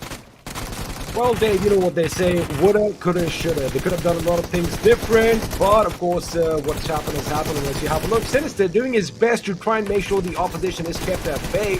He did a good job, but this was a good thing over here, making sure he gets that 1 kill point, because I do believe, you know, he was anticipating that the end is nigh, and, you know, his death is going to be inevitable, but he does get that 1 kill. Now, it all comes down on Dante and 6ix9ine Boy's shoulders, as to how they do for moving forward, because again, they do need those points to just make sure they have that little bit of an edge over Cryptics, who as of right now are going to be out in the blue as they make their way in the circle pretty much north of Rozhok. Now that could be a good move by them, but the thing is, Rozhok is currently occupied by KHK and YALLA Esports, and we were talking about this earlier, Dave. YALLA, if they actually do set up a little blockade north of Rozhok, our predictions might just come true. Cryptics might just hit them head on. Yep. Not only that, A1 losing 2 early on. That's a good thing for YALLA, who are right behind them. That's a good thing for YALLA. That's a good thing for Lit and KHK, these teams underneath them on the overall leaderboard. So this is their moment to try to capitalize on the disadvantage that A1 are currently going to be at right here, right now. And hopefully they can get some kill points, but Train the kill. Okay, setting up a nice little blockade. Lit, Emperor, hey, getting thirsted right there. So it's going to be a challenge for Lit, as I do believe they're down to just a duo this game. Oh, they're definitely getting thirsty over here, because these two teams have been going at it from day one. They've locked horns so many times that, I've kind of lost count. T2K did get those beautiful grenade kills on Lit in Miramar, but I do believe it was Lit who did get the better of the team in the last game. So they definitely want to change things around right now, as of course Emperor goes down, Nil goes down. That means Mercy and Weihong are going to be the ones carrying that little torch forward for Lit Esports. But now Circle is still pretty much the way we left it, just imploding in on itself. All the teams have kind of hunkered down. They've fortified themselves in certain compounds on mountaintops, and even between movable fortifications as far as cores go. But not a lot of opposition coming in. Cryptics somehow have kind of snuck into the circle just west of Yasnaya. For some reason, that place was open completely. And have a look at YALLA Esports. Now, what they are doing is, not only do they have the compounds, east of the school, Dave, they also have that little mountain, that little high ground, which gives them a good 360 vigil of the low valleys around. So they do have a good spot, but the question is, can they make the best of it? Yeah, it's very interesting, too. Like, the teams that need the most points in the lobby are playing so close to each other. You got Cryptics, Yasnaya, you got YALLA, and KHK practically across the street from each other. Those three squads, they need a lot of points here to qualify. And looks like Cryptics are going to be taking up that west side of Yasnaya, hoping that this next zone does favor them. But down south, the fans, I8, all in their vehicles on a convoy right here. Looks like they're going to be passing by Wizzes with vibes and possibly trying to get a better position within this zone. Receiving some shots from Train to Kill. Legend out here with the DP, trying to take out Blade. Connects on a Blade. So I8, they're down, 3 squad mates on that very risky rotation. Kind of just trying to needle their way right between Wizzes with vibes and Train to Kill.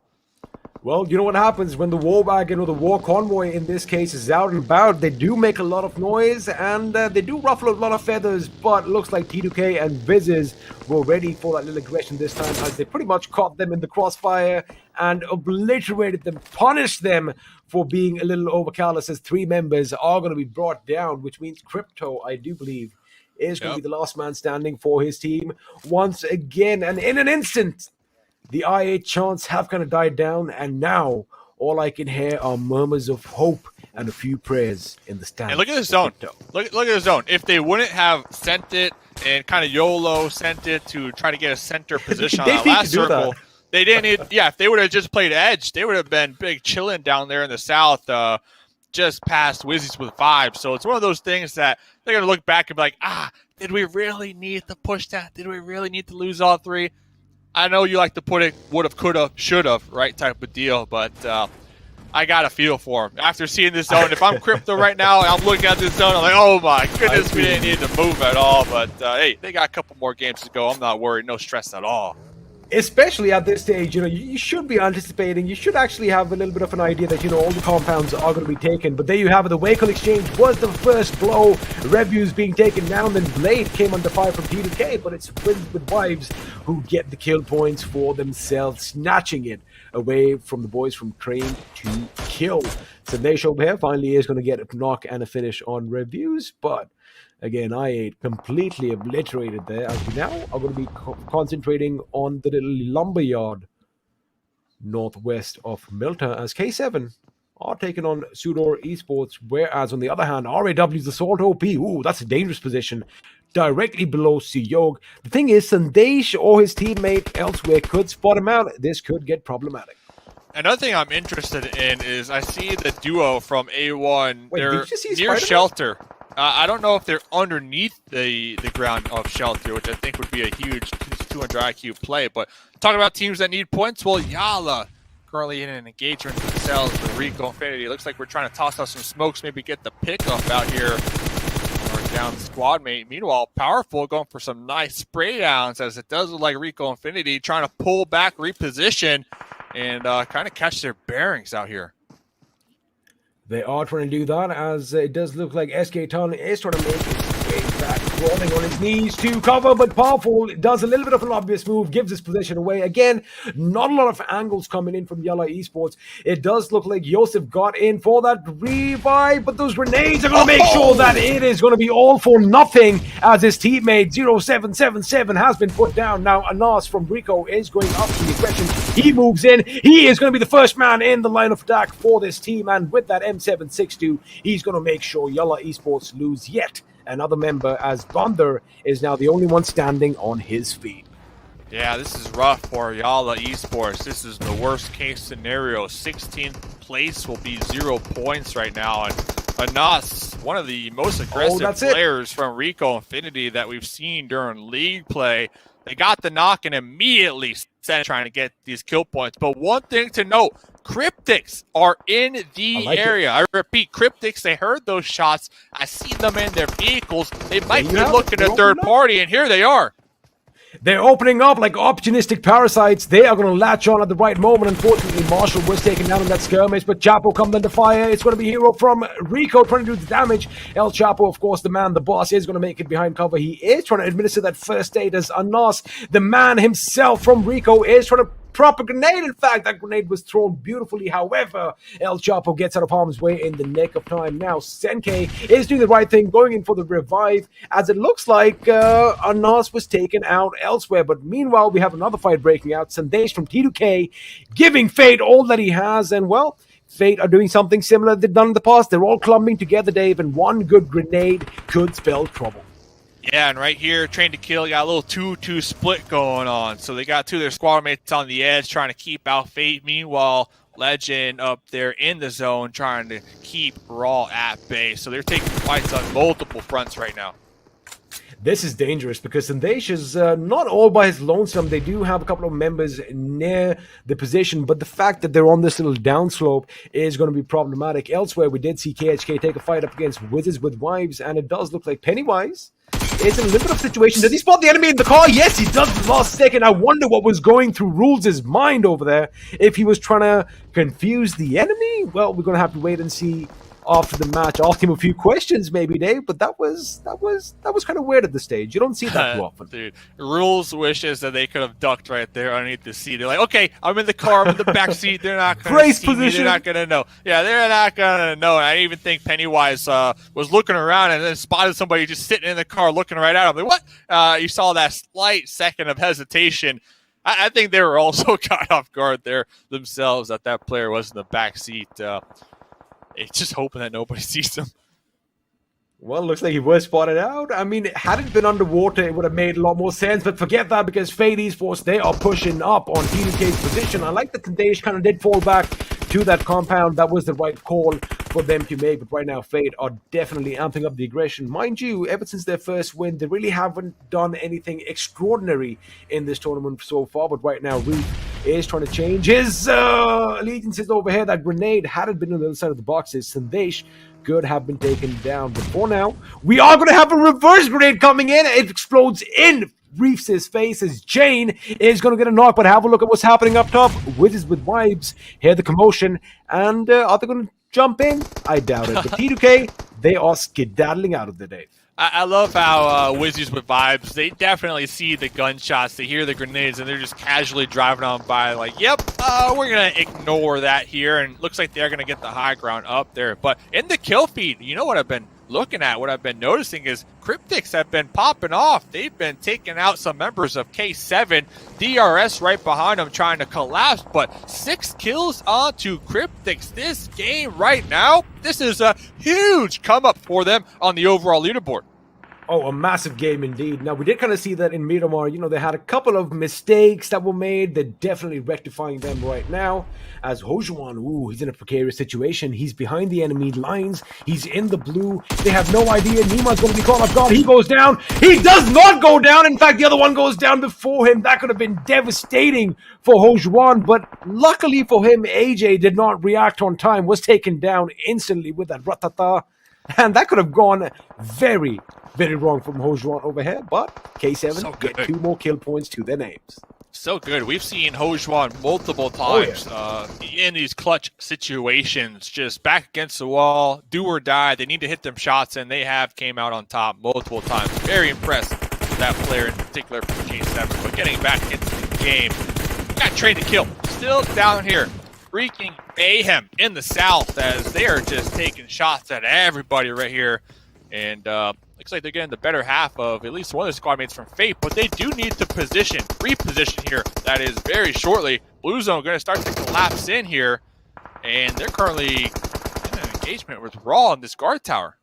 Not only is the Blue Zone going to do a lot of damage, now Raw is definitely going to gatekeep them. I'll hold on to my thoughts right now because SUDOR Esports are going to go up against Enigma Galaxy around this Wizard Tower over here as they're out running circles, but looks like he's going to get spotted from distance, and Lord is going to take advantage of the situation and is going to put him down in the ground. It was Crypto who got the knock, but from distance, SUDOR Esports again, a little bit of teamwork coming in, making sure that their teammates are going to be safe, and with that, of course, another team is going to bite the dust. Enigma Galaxy Joker out in the 10th position with 4 points. The grenade could be huge from Joker, but it's not going to be enough as he's taken down instead by T2K. I think Joker tried getting that grenade and was hoping they didn't recognize where they were. Hey, I'm on the team. I'm on the team. They're Same like, team. okay. Yeah, same team. They're like, no, that ain't happening. One thing we haven't really been talking about because of all this action is how A1, the duo, dead center right now. 7 teams to go. Once again, they're looking to get a lot of placement points this game, and those chicken nuggets that I like to put it. Well, those chicken nuggets is what they are going to be vying for, as Jane is going to make sure the enemy's put on the ground. Now, A1, they are not going to make a peek as of right now. Woo! Fade over there, I do believe, does blow that buggy up, and with that, Jane is going to go meet his maker as well, which means T2K, ladies and gentlemen, are going to be snuffed out from this game as well. Now, Cryptics, they are playing on a good front over here. They have 7 kills to their names already, but right now they are going to go up against the team in the 2nd position, Dead Eyes guys, with True Love being first in the line of defense, pretty much calling an artillery strike on their position. Yeah, I'm really curious though. A1, are they underground? I think they are. I think they have been underground for a good amount of time right here in the shelters. And looking at this fight though, Cryptics on the edge, looking to breach in here and take this mountain as some cover, but they need to defend it against Dead Eyes. Now, Dead Eyes do have a little advantage. They have this little bridge they can actually work around on. Now, CS, what they're doing is they are going to kind of clump themselves together, but they do get the better off on top. Who was on top of that bunker? He gets taken down as True Love is trying to put some suppressive fire on his team, or on his opponents, I beg your pardon, because his teammates are a little further away from his position right now. Marshall is going to be behind the tree, just trying to get some information on him. Grenades are going to be going off as Lazy Boy chucks one in that direction, but I think this is going to be it for True Love. It kind of seems a little difficult. They need to take out True Love. They need to take out True Love, who is using this ridge to kind of keep them off guard for the most part, because once they take out True Love, then they can focus on the duo that is inside the shelter. Perfect. This is exactly what they need, because Dead Eyes, they got 2 underneath them, and I saw a vehicle blocking the stairway, so Dead Eyes, they might just be stuck down here for the time being. Well, they now have been reduced to a 1-man squad, and again, they they might be stuck. We're going to have to wait and see later on because, again, you do have quite a few exits out of this little shelter maze over here. But remember, A1 Esports are down there lurking in the corridors as well, so that could be problematic later on. And by the looks of it, Wizzes with wives are going to head down under as well. So it is going to get a bit chaotic. Now, I really haven't seen a shelter circle at the end in quite some time now, so this is actually going to be exciting. Question is, are we going to see the fighting end on top of the ground, or are we going to go pretty much 6 feet under and do all our fighting there? Because right now, Cryptics, 4-man squad, 11 kills. These guys are out here making a statement. Exactly. Right now, Cryptics, all they need to really do is concentrate on taking out anybody that is above ground, and then after that is secure, maybe pass your meds off to one player just in case we get to that med off here towards that late game, because we will have teams above and underground. So it's only a matter of time. Blue zone shrinking here once again. Hey, you called it. We might have a shelter finish, man. It's possible. It's like everyone's kind of burrowed in deep right now. They're all feeling nice, warm, and snug. But sooner or later, someone's going to come along and just pretty much throw everything out for a toss. As Seth from SUDOR Esports, last man standing for his team. Now, he is at the entrance of one of these, at the shelters, to go down below. But again, these vehicles are going to be problematic. Dante tries to spot the opposition, but he comes on through. He does get one, almost finishing Dante, but 6ix9ine Boy is going to be there for his teammate, backing him up at the nick of time. A1 Esports, they thought that they were secure down there, but looks like we have a little breach in the defenses there, as the vehicle kind of just gave some way here, Dave. They got the pickup on the Dante. Dante had like 1 HP right there too, just in time. So I think, if I'm not mistaken, everybody's underneath in the shelter besides Cryptics, who are up top. Okay, Fred Boy, Deadeye's looking to breach the shelter, one of the exits here. Oh, taken out. Wizzes with vibes, coming up to see the sunlight, but then taken out immediately in the process. We're down to 3 teams to go. Well, we have a nice exchange working out. T2K Sandesh making sure he gets another kill point to his name, which means he's got 4 kills to his name already. But right now, Cryptics, the champions from MENA, we were talking about them. A lot of people were wondering where they were all this while. Well, they are definitely awake right now. A 4-man squad still getting the kills in, and already at 12, if I'm not wrong, looking to make it 14. But A1 Esports, I think they do know that they're going to be down below in the shelters, and now they should just charge in from all ends pretty much together. They're going in. I don't know. I think I would leave one up top with the meds. With the just meds, in case. definitely. You never know. You never know. But Sente El Chapo is going to be catching the brunt of some bullets from Dante's AKM. Now it's down to a 1-man squad down here underneath. Oh, putting in a lot of work here. A1. They did put a lot of work. They almost got it, Dave, but almost, unfortunately, again, they had the numbers. Cryptics did have the numbers, and at the end of the day, the numbers definitely came out on top. But have a look at that. Cryptics with the winner chicken dinner. 15 massive kills for them in this game, which means they're walking away, Dave, with 30 big ones, and they are definitely taking a jump in that leaderboard. Huge game for Cryptics. So right there, this chicken dinner, all those kills. Well, I talk about alleviating that pressure here to qualify and be that top 16. This was that match for Cryptics. This was that game that El Chapo has been telling me about for a couple days now that they have been looking for. Well, they just got it here. So I want to say they might have punched their ticket to the finals with this one chicken dinner. Now it comes down to Lit, YALLA, A1, 3 more squads fighting tooth and nail to try to beat that top 16 here. 3 more squads fighting tooth and nail, but a massive sigh of relief over here for Cryptics and, of course, all their fans around the world. But mind you, we are just 2 games underway today. We still have 3 more wonderful PUBG Mobile action-filled games in store for you. But all of that is going to take place on the other side of this little break.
keeping it real. I'm calling shotgun, wanna see my baby run. Oh, what's the word on the sea? Kicking up the dust, if you know what I mean. We got a good thing going. We got a good thing going on. Well, talk about good things going on. Cryptics definitely confirming their top 16 position with that 30-point chicken dinner game coming in their favor. Alongside all of that, again, I mean, A1 Esports, well, they are definitely climbing that ladder slowly but surely. Johnny, Yeah. All right. 3, 3, 2, 1. 1. Be the one, Be the A1. one, A1. Yeah. Well, they did that.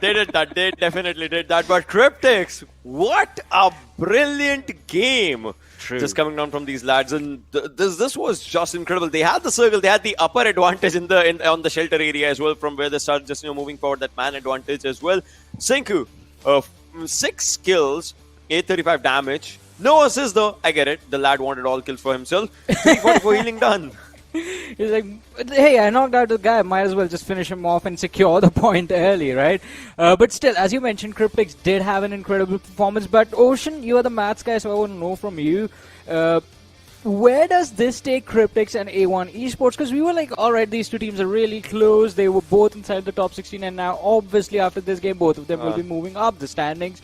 But where exactly? And if they go up, who comes down? Cryptics definitely goes to the top 10 for with this one, right? They are at 9th position, so they'll be enjoying that for themselves. And well, now, I mean, you know, when the day started, Blotter, we were discussing this thing. Exactly, my words were that they'll have to have so good of a game so that they don't care about the last game not playing and all those things. Well, definitely, they won't care about it now. And again, I mean, their games are not yet done. You know, they still have more opportunities to climb up that ladder that much more gracefully, in fact, I might add, along with that, as we move on to the top players. Boy, oh boy, day 3, day 4 of the league plays for Cryptics has been absolutely sensational, and of course the fans are going to be elated for sure. That is true. That is correct. But you know, I would still want to see what happened when A1 Esports obviously was there, and obviously Cryptics as well, because well, the stats are going to be speaking for the teams right now. I mean, A1 Esports, they did lose their players right in the early stage. They did lose 2 players in the early stage. Look at this, 14 minutes of survival time for A1 Esports. Kudos to the team. Even after losing players, they managed to get those 12 points for themselves of placement. That's just so good.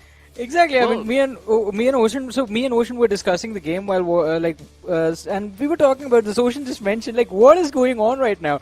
They take a team fight, they lose out on a lad, but still they come out on top one way or the other, and still make it into the top 2 of this game. It's just incredible.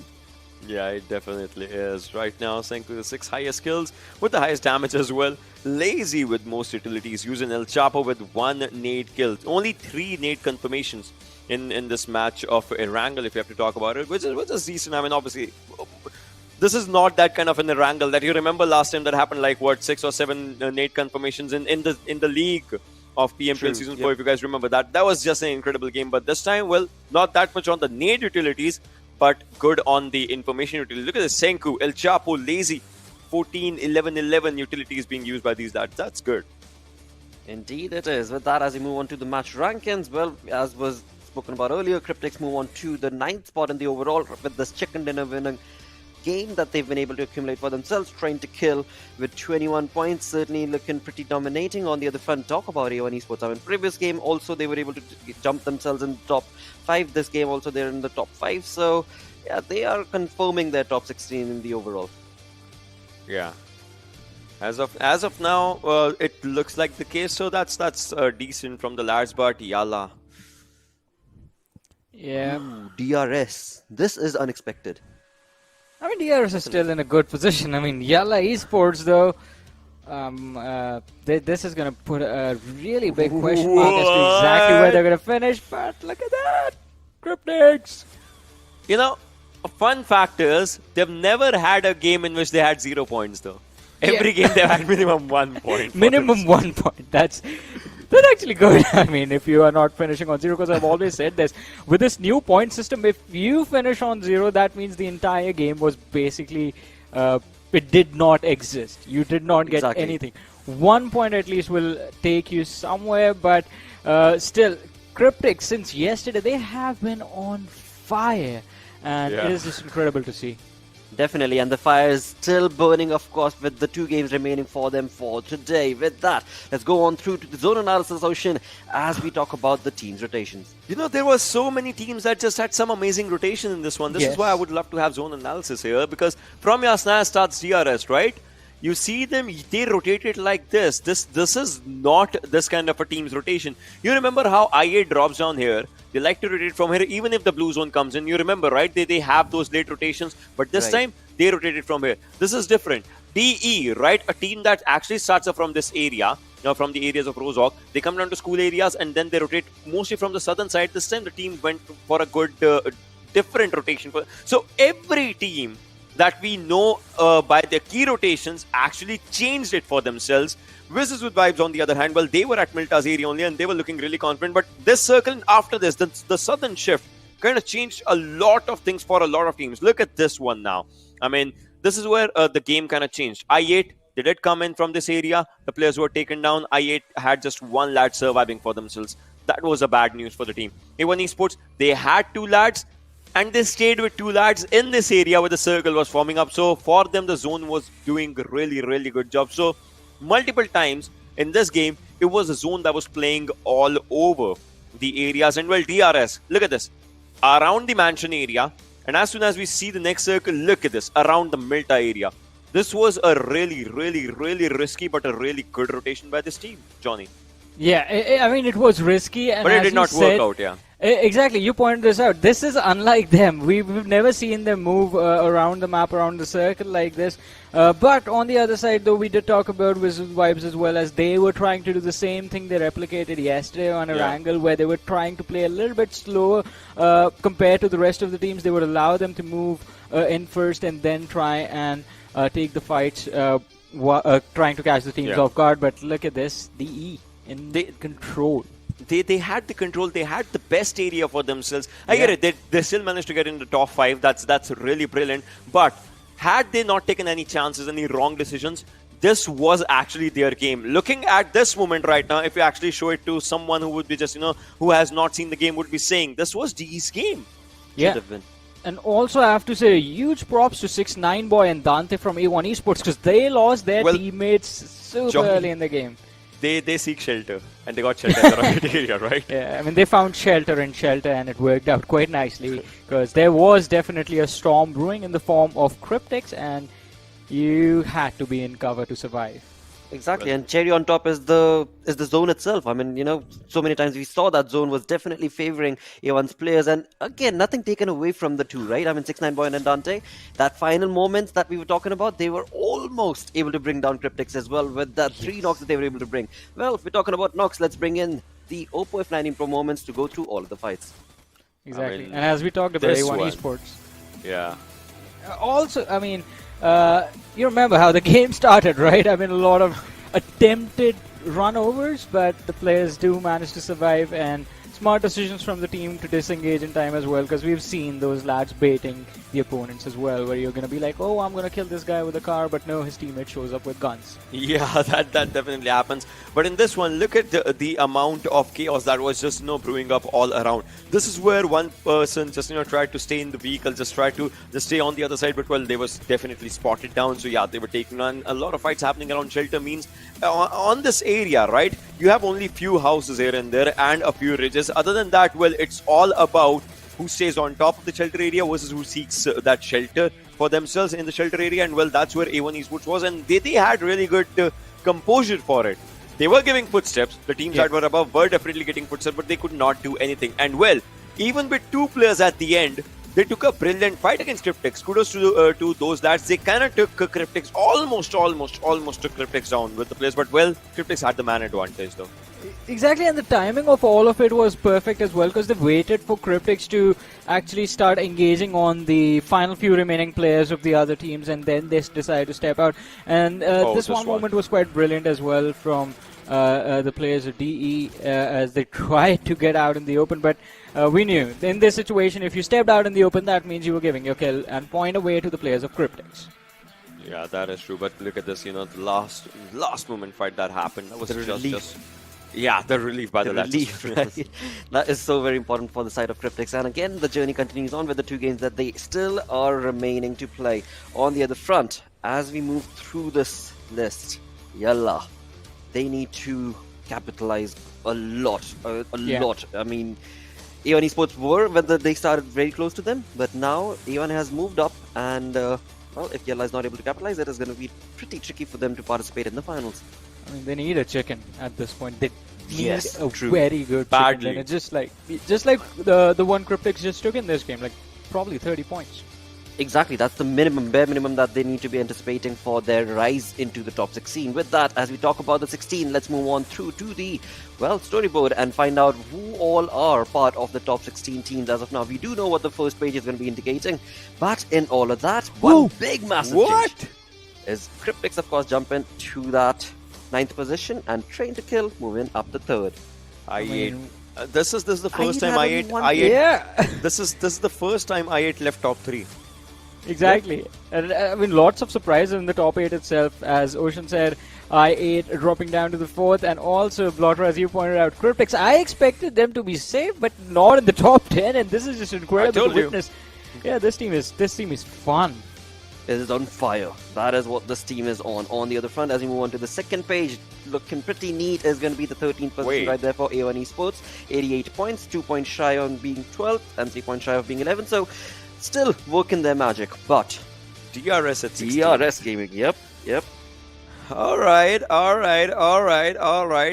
For now, YALLA, if they have to get in top 16, YALLA's competition is DRS. Think about it. Now think about the storyline being created. It's scary as well because, I mean, we started off the day 2-point difference, and now it's a 15-point difference between them and DRS. And it's DRS. DRS has all their games to play at this moment. YALLA, they are one shot. Exactly. They are one game short. They won't be playing up, I guess, the 4th game. So Yes.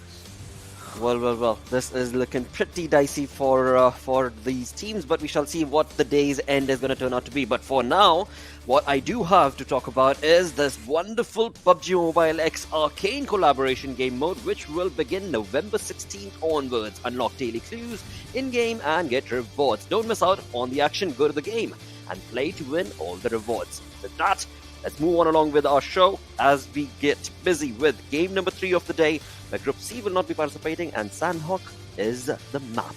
So, Johnny and Warren. Oh, my apologies, and Ocean. yeah, Johnny and Warren. You tell what's the speculation. Ocean, not you this time.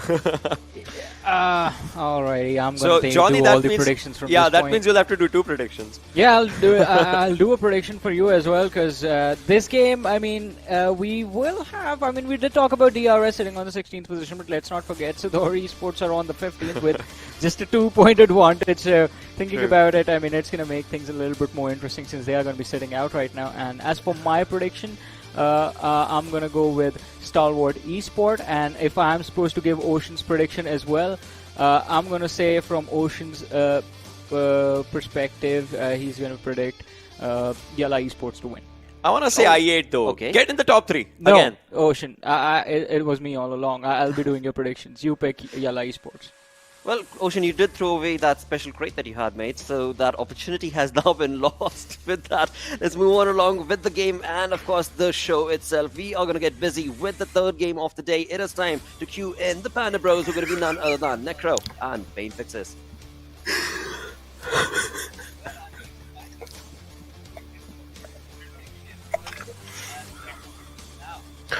Yeah, well, I mean, it seems like Fixes, you're muted a little bit, but yeah, Ocean there, I feel him, man. Even though he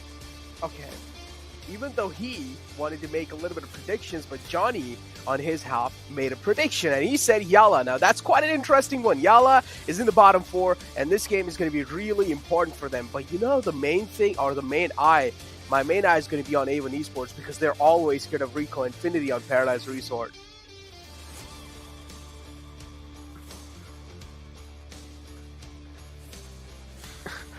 Well, Fix is again facing a little bit of technical issues, but yeah, without wasting any more time, we're just going to be heading right inside the game.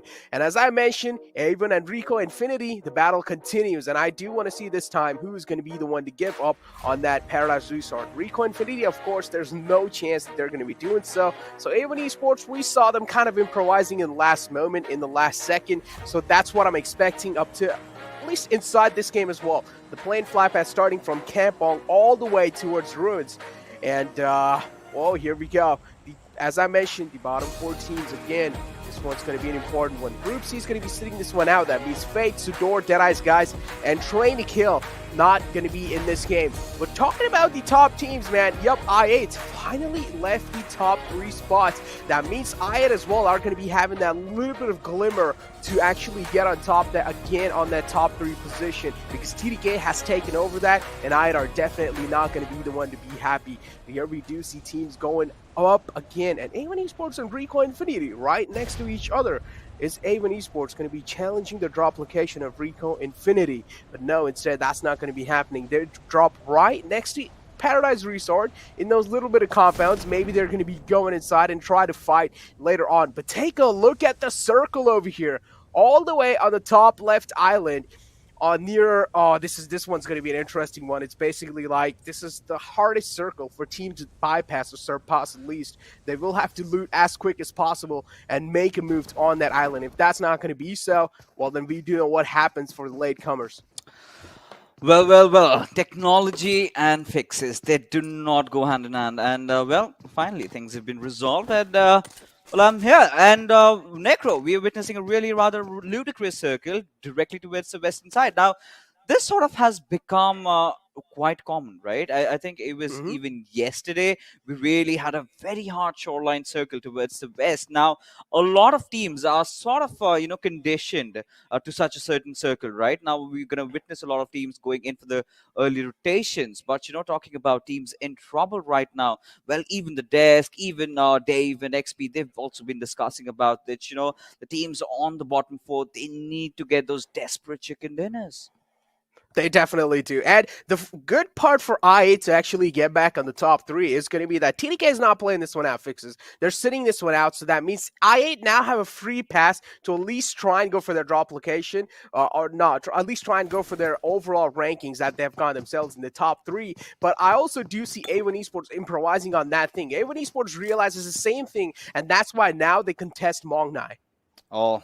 Well, I mean, of course, it has been happening for quite some time, right? The first day we did witness A1 Esports just being wiped out in seconds. They were absolutely thromped over.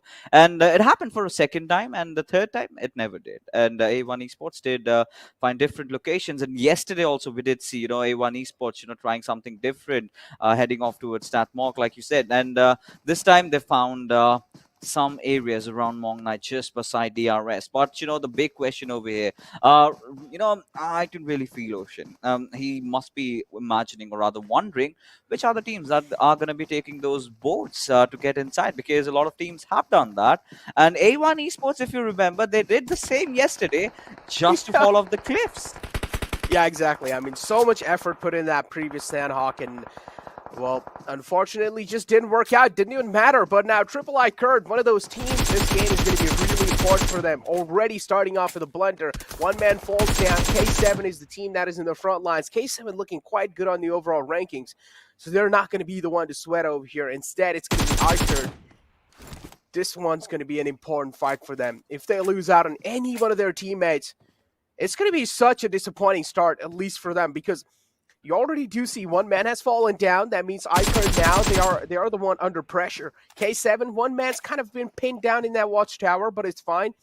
He can get out of that, or at least he has his teammates kind of just scouting the areas out. So he doesn't really need to be that worrisome, or at least careful about that. Ziv 11 spots one out, takes a little bit of shots, not really able to find that much connection. He's going to be retreating for a while. Oh, he certainly will. And there you have it. The sun slowly but surely setting down for the players of Triple I Card. And, this sort of starts worrying me, because Sanhok is definitely one of those maps that you can try and win. This is a map where, sometimes luck does have more percentage chance, having to do with you getting the chicken dinner if you have the circle. So initially, if you know that you've got your backs against the wall, directly dash in for the center of the zone and try to play around of it, and maybe just go YOLO, because at a certain point the demarcation has been built up. We have seen DRS sitting at that 83-point marker. Now they're just going to be climbing up over there, but the team that's below them, that's going to be YALLA, they've got a certain difference over there, and they've got to get a chicken, and the teams that are below YALLA, they've got to get chickens and a lot of points along with it. So Sanhok being one of those maps. Now after this we've got Miramar, then we're gonna end things over at Erangel, right? A few of the teams, the next map might just be the last game for the teams belonging from Group A. So that sort of concerns me, as to how teams like LIT, ICA, Triple Esports, KHK, how are they gonna fare out? Yeah, exactly. I mean, Group A has the teams that are all in the struggling phase for sure. And as you mentioned, the upcoming game is going to be the final game for them. So much pressure on these lads, man. I can already imagine it. But take a look at this. A stalemate situation over here in boot camp. KHK in the vicinity of Stalwart Esports, and you do not want to be nearby them, because Stalwart Esports, we do know what they're capable of. They've been pulling off some shenanigans for sure. This nade's quite close. Lit. Players down to quite at least half HP. There comes the push, and that's not going to be a hard job for K7 to at least try and take them out. They do that successfully now. Lit left with only 2 players alive. And unfortunate. Such a questionable start for Lit. As we do know, on the 18th position, Lit really needed this game. But still, somehow, it kind of seems like the game's slipping away from their hands, but I feel like another talking point can definitely be DRS on 16th position, barely hanging on the cliff. But hold on, a push coming in on the side of Stalwart Esports. Pika is being pinned inside this little compound, doesn't really have anywhere to go. He's being pushed by 2 players of KHK. At least for now, he's doing a good job of survival, but let's see what happens in the future lines. Well, it certainly is, and this is what I was talking about. The final day, we've got teams that have nothing to lose, completely trying to, just fight for glory, right? That is exactly what KHK are intending. However, they have lost a few men over there. Pika is down, but look at Scry. He's already lobbed that grenade in perfection, and Biscay, he's barely surviving on a sliver of HP. That will definitely propel the players of Storm to go in for a push, and Biscay, being the last player alive, just gets down. And that being said, Starwood get those easiest 4 points of their life, as KHK did come to challenge them. They did try to put up an effort, put up a fight, but was just not enough for the table toppers. The woes for Lit as well continue. Players are falling down. Another knockout. Kill being confirmed. Now Lit left with only 1 last man alive. What are they going to be doing? Such a weird place, such an awkward place to be in. And look at that. Talk about awkward places. This can't get any more awkward. Wei Hong, he has found himself a little bit of rage, not right next to the water, but there is one man from iCurd, which is Kalaga, swimming around him. I don't really feel like Wei Hong has any clue where Kalaga is, but Kalaga has spotted him out, so Wei Hong now. Still, Kalaga trying to find a little bit of sneaky angle on Wei Hong. Seems like, yup, Wei Hong is a little bit aware of what's going on around him, and he spots the man out of iCurd, and this is where he is at least getting a decent bit of info, but he just doesn't really have anyone to help him. Oh, this is gonna get exciting. Wei Hong, oh, he's he dead. just stepped off from the rocky shows in Kalaga. Maybe he's gonna take it over, and Triple Kurd. Now they might have a good chance in getting one off. And either ways, these are all the teams that are struggling and are fighting for survival over here. And Wei Hong in such a bad situation, and there he goes falling down. Hellman getting the final kill secured, and courtesy of his teammate just to reveal his position, telling him exactly where he is. And well, Triple Ekerd, after a really bad start, losing out on such an important player like Esrod. There you have, they're still surviving, still standing, and this is something that we did anticipate. We have seen this in the past, and A1 Esports, with that little ducky, they are making the movement. But what is going to be more concerning for me over here is Wizzes with Vibes, the position that they hold. If they spot out A1 Esports, I mean, the term, the phrase, sitting ducks would be completely apt. That's for sure. But another team, I mean, taking a pretty late rotation, it definitely has to be DRS. Look at that. Still in the blue zone, taking their sweet little time. Asia is still stuck in Lakavi. I don't really know what's going through their minds. Yeah, I mean, one thing you can They've tell got for sure is vehicles. that they've got vehicles that they're really going for a late rotation. But I've always been saying, right, in circle like these, if you are going to be going for a late game rotation, I feel like it can be really risky, and the chance of you surviving also kind of drop down. But let's just see what kind of DRS has the game plan over here inside this circle. I do want to see. But on the other hand, yeah, as you pointed out, A1 Esports as well, they have quite a lot of threat lingering around them. If Wizzes Vibe spot them out, that might just be You know what, Necro? I think we cannot really rule out the possibilities of DRS, trying to split out, which sort of indicates one thing, right? They're searching for a lot of loot, which does take me down to the fact being Sanhok, such a heavily broken map right now with teams, opting for those heal battles. So if imagine the situation, DRS, they're, accumulating a lot of first stage, just give it to one player, then dash inside the circle, and well, that strategy might clearly work out, just stay on the edges of a certain circle, do not really have to go towards the Western Island. But Team Vibes, they're hungry, they haven't had a chicken dinner in all the games that they've played so far. And now they've got their eyes set on the players of Republic Earth. Now, Ali and Kalaga are right in front of them, and Helmet is from the back lines. He's providing that support fire. The moment, Killer sets up, just gets up over the hill, and Helmet spots him out. I mean, he might be just getting knocked off, because getting a finish, it's going to be difficult, and this is what I was talking about. Now they're not sitting ducks anymore. They are fishing back. Here we go. Efforts again. Just not really panning out for them. No matter what they do, this kind of rotation, A1 Esports, it's just not working out for you guys. And right now, it seems like this might just be it for A1 Esports. There's no way they're going to be able to make it out alive. Yeah, I do see one man who has snuck past Rube's eyes. Maybe he will make it alive on the edges over there. Yep, still Wizard Vibes haven't really spotted that one man out. But Nightboy, there's no way he's going to be able to make it out alive from this situation that he's found himself in. And yes, Nightboy taking down. This leaves Dante all by his lonesome. Yeah. Still not being spotted, so at least Dante is good for now. But we never know. A little glimmer of his head, and that's going to be it. And Wizards Vibes will try to capitalize on it. And that's going to be the easiest squad wipe ever. A1 Esports, at this moment, they should really start reconsidering their IGL options, right? Because, either ways, yesterday we did see that was a huge blunder, right? I mean, it was by chance they made it to the cliffs, and they still did fall down. Now, again, trying something like that when you know it's a Western Circle, when you know that teams have been conditioned for a circle like this, we are going to be anticipating a lot of teams, trying to hold off those edges, because this is something that is anticipated, right, at a competitive professional level. And if you're repeating the same mistake twice, I mean, I do not know. I cannot regard it as a mistake anymore. It's a fault, right?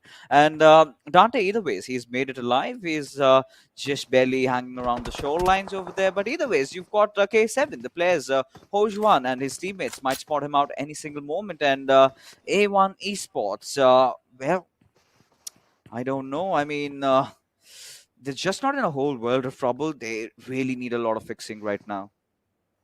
Yeah, they need a lot of fixing, that's for sure. The IGL needs to come up with some new plans, at least in the map of Sanhok. The biggest blunder for them was Recon Infinity, and now this kind of rotation as well is not really panning out. But hold on, things not panning out for Stalwart Esports here. One man taken down, the other man's taking a lot of damage from the blue zone, and DRS is the team that is putting them in a lot of pressure. Action is the main man.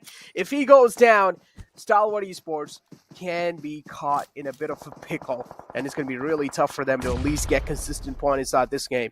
So Action, he needs to stay alive. We do know what he's capable of. He can put him a fight for sure against DRS, but it's DRS, man.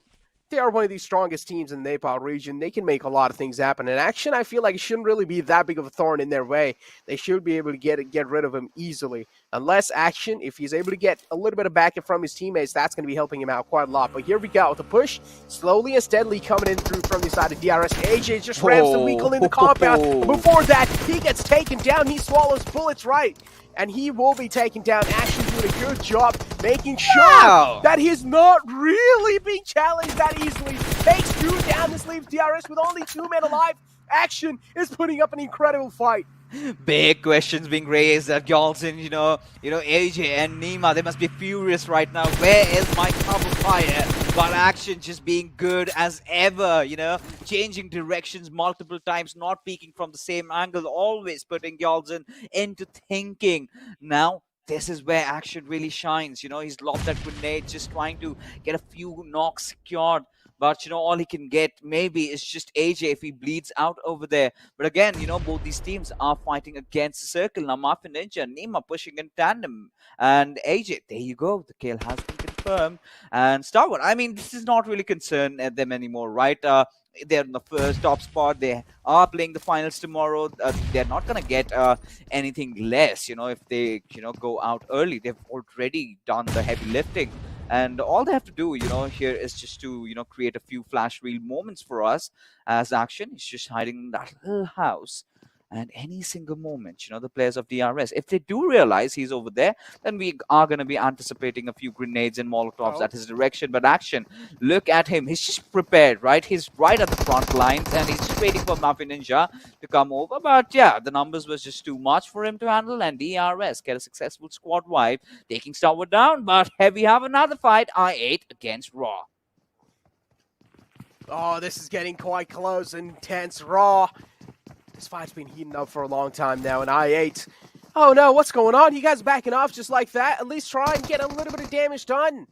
Oh, yep, there we go. Talk about damage being done. Reviews taking down half HP, instantly backs off, doesn't realize any more bullets being connected onto his body can result in him dying. So that's why kind of playing this one out a little bit cautiously. But take a look at this blade. Oh, taken down quite low. As well, are they getting shot from the back lines? Yes. It does seem like it. They're getting shot from the back lines. They need to watch their back. Backs are completely exposed. It's a downhill slope, and that's why Reviews utilizes his smoke grenades just to make sure his back's clear, at least for now. No. I mean, the shots did come up from above. It was Bander who spotted him off, and he's got a perfect angle at the players of I8 and Crypto, Blade, and Reviews. Now, this is a moment, you are together. Assault does not have a good angle. They can actually try and contest Joker and Chari over there, right? Or maybe just go after Assault. If you're going full-fledged as a team, he cannot do much. I mean, he can at the maximum just knock out one guy. But that's not going to be enough, I8, considering the fall that they've had lately after those first days, it was clearly visible in the overall standings, right? They are purely playing for kills, which I completely support, right? Right now, position, I know, they know how to crack, they've certainly cracked the code, they know how to play these circles. What they're trying to do is just building up that confidence, just trying that 4-man lineup, but the Heavy have. Crypto still trying to, try and get in up close and personal as a stuff trying to knock onto a Joker in the mannequin room. We do have Chari still fighting for survival, but Crypto just gonna spray the whole magazine down. No! Chari still managing to find a knock, but eventually gets traded down. And R8 by the Whiskers, they're still alive. Vishal, however, he's gonna come in rescue for his teammate, but can Raw hold their horses over here as Vishal indeed is taking so much damage from up above. That's gonna be YALLA. But wait a second, Uzum has been knocked out, and that is sort of poking me. Who did that? Oh, YALLA from the top of us, just doing so much damage. The third party, indeed, is insane. But take a look at this. Wizzes Vibes getting eliminated on 12th position. A massive knockout after this game, and it's going to be one of Wizzes Vibes as well. And in Raw, also falter down. Oh, what's going on? This is getting intense, and this is what I like about these kind of circles. It's just so many unpredictable things can happen. YALLA already with a great kind of a placement they had. That's why they don't really need to worry about a lot of things. They have the high ground to try and contest it, but if the circle moves away from them, that's when the real problem starts. But take a look at this. Rico Infinity now have their eyes locked onto Cryptics. One man's right behind that little tree, but they get eliminated as well. Rico Infinity, they get those kills. What's happening? Each and every single teams are just falling down like dominoes. Yeah, I mean, every single point for YALLA is going to be so precious, but looks like they haven't had a lot of success, right? Just 1 point. They need more than that. But DRS, they've lost out on Nima and they've lost out on Agent. If I could have a look at Galton, I really want to see how many first aid does this lad possess, because, you know, the presumption that we had that, you know, they are going to have one of those lads, you know, having all those first aids going in for those heal battle, but that is not the case anymore, because Galton, my friend, has been taken down. And this is Nigma Galaxy going into the push, and Master Ninja, he's gonna hold his horses, but not for long, as they have no trouble in finishing him off, and Lord gets the final kill, and YALLA, they do get one more for themselves. But, you know, 2 points, well, it's a good start, but they need more than this. They need at least 7-8 points and a chicken dinner, considering, you know, the desk even did discuss upon it. YALLA, they do not have a lot of games, you know, and on the other hand, DRS still have those next 2 games to play. So that is definitely going to be a cause for concern as the zone is about to shrink. I'm somehow anticipating it to maybe just stick around the hills, but let's see what happens. Oh, there you go. Exactly. Oh, here we go. But I still feel like YALLA shouldn't really be having that much of a problem to try and shift inside the zone. It's kind of favoring them. Thunder as well is already in that kind of vicinity, so they will at least find themselves being safe for now. But again, they will also have to watch out from the front lines. Nasser, well, guess what? It seems like they're going for a heal battle. 28 freaking first aids. That's insane. Nasser, I mean, yeah, they have been one of the most consistent teams out there. And, well, guess what? The reason is, this is kind of the huge reason in the map for Sanhok. And at least for now, they have 27 freaking first aids, and he's using them cautiously. He's using them slowly and steadily. He's not really kind of just directly going for them. But yeah, talking about things going bad for teams. Vibes, of course, being exposed from the backs. K7 taking full advantage of that situation, or at least that moment. Killer being taken down quite low, but it's fine. Vibes now, they find themselves a little bit of edge to stick around with. Oh, they certainly are. But look at Triple Icard. You know, the kind of a start they've had, and the way they've looked up. I really love this, right? Ilanga getting the better out of 4-1. And Joshin, he's trying to take a few shots as well. But there you are, Rico Infinite just dashing onto it. Nasser over here, however, does get a taste of his own medicine as Prestige. Well, he's far behind the pack. And Anas, he's in a different world altogether. I mean, he's nearby. But I don't think the revivals are going to be possible anymore, because considering the fact the circle is going to start shrinking, I8 even trying to get close. But before that, you know, they've managed to get the better out of the players of Team Vibes, managing to eliminate them from the server. But I'm pretty sure Triple Icard, they've heard those bullet sounds, and Uzim, he might just be in a whole world of trouble. Already shots being taken at his direction. Shots definitely being taken at his direction, but guess what? Another fight might just be coming through. It might just be YALLA and Nigma Galaxy. They're right next to each other. Nigma Galaxy right down below. So I feel like right now YALLA hasn't really spotted their presence, but as soon as they do, I'm pretty sure they're going to be raining down death and destruction upon them. I8 making that bold rotation next to Triple I Kurt. We do know this game is really important for this team. They're in the bottom 4, so each and every single step they take in these games is going to be really important, because we know the upcoming game is going to be the final game for them. And not final game for them, but most of the teams that are in the bottom 4, including Lit and KHK. So this was a really important game for at least the teams that are in the bottom 4. But Kurt, for now, doing a good job staying alive, and at least in the survival point of things.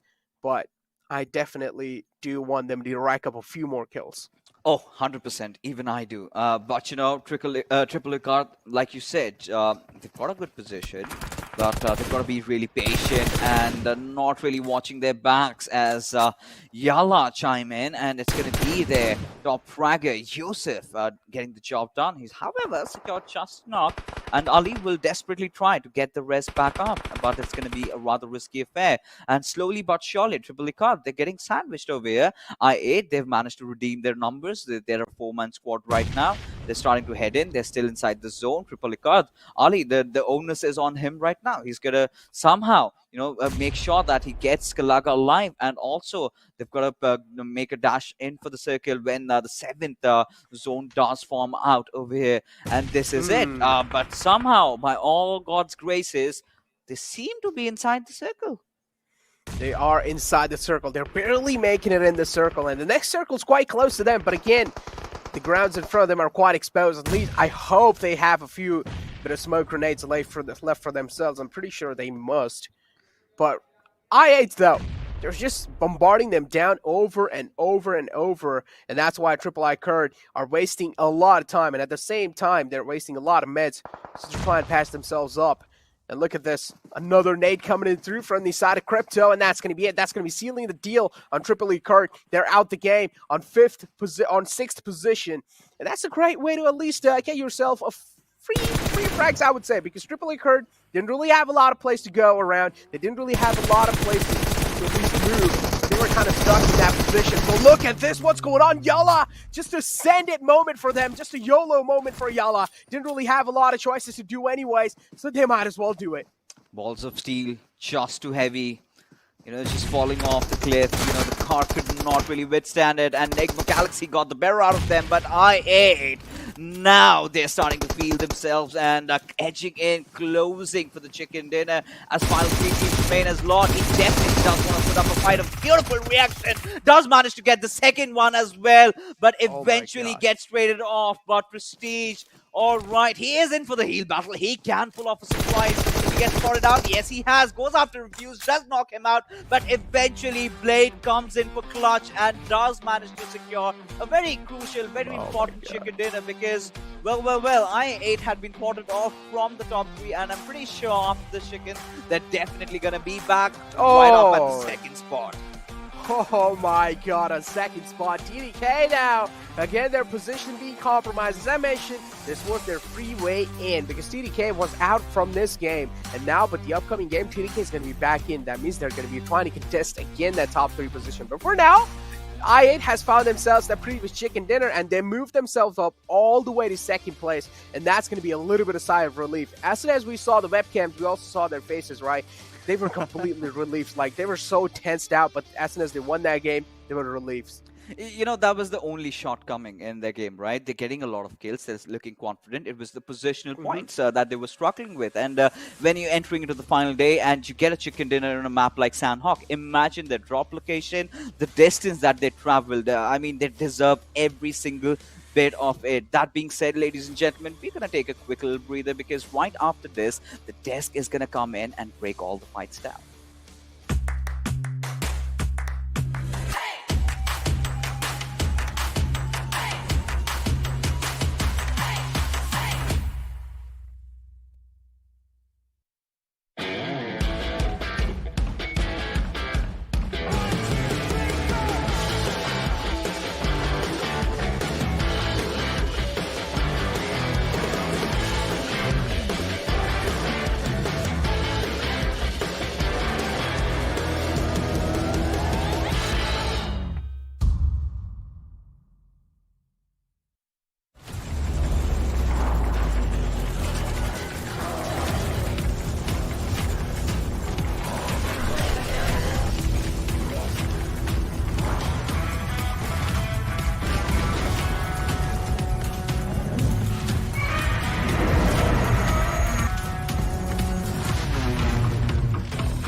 Are you keeping it real? I'm calling shotgun, wanna see my baby run. Oh, what's the word on the sea? Kicking up the dust, you know what I mean. We got a good thing going. We got a good thing going on.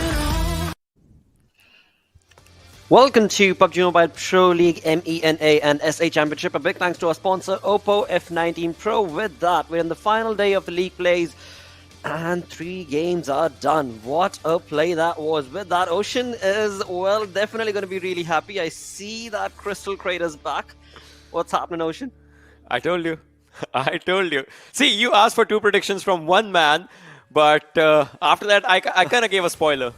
You know, that's what I do. Yeesh. But yep, that is exactly what worked out. That is exactly what happened. I mean, I8, they were not happy letting go of that 3rd position, top 3 positions, and they moved all the way up to the 2nd spot. With that, the MVP is going to be laid from I8. Yeah, This is 5 kills brilliant. secured. Yeah. This is actually brilliant. I mean, Johnny, just think about it, right? In a map of Sanhok where you are the second name of Chaos, just 124 healing done by this lad. That's just amazing. I mean, exactly. It was quite an impressive performance from the entire team of I8 as well. But look at this top players. We see the lads from Rico Infinity as well. And it's going to be Escaton joined by Anas and Hero on the 5th position. Quite an incredible run from this team, I have to say. True. I mean, they have been impressive in the entire tournament so far. And that makes me hopeful for the finals. Well.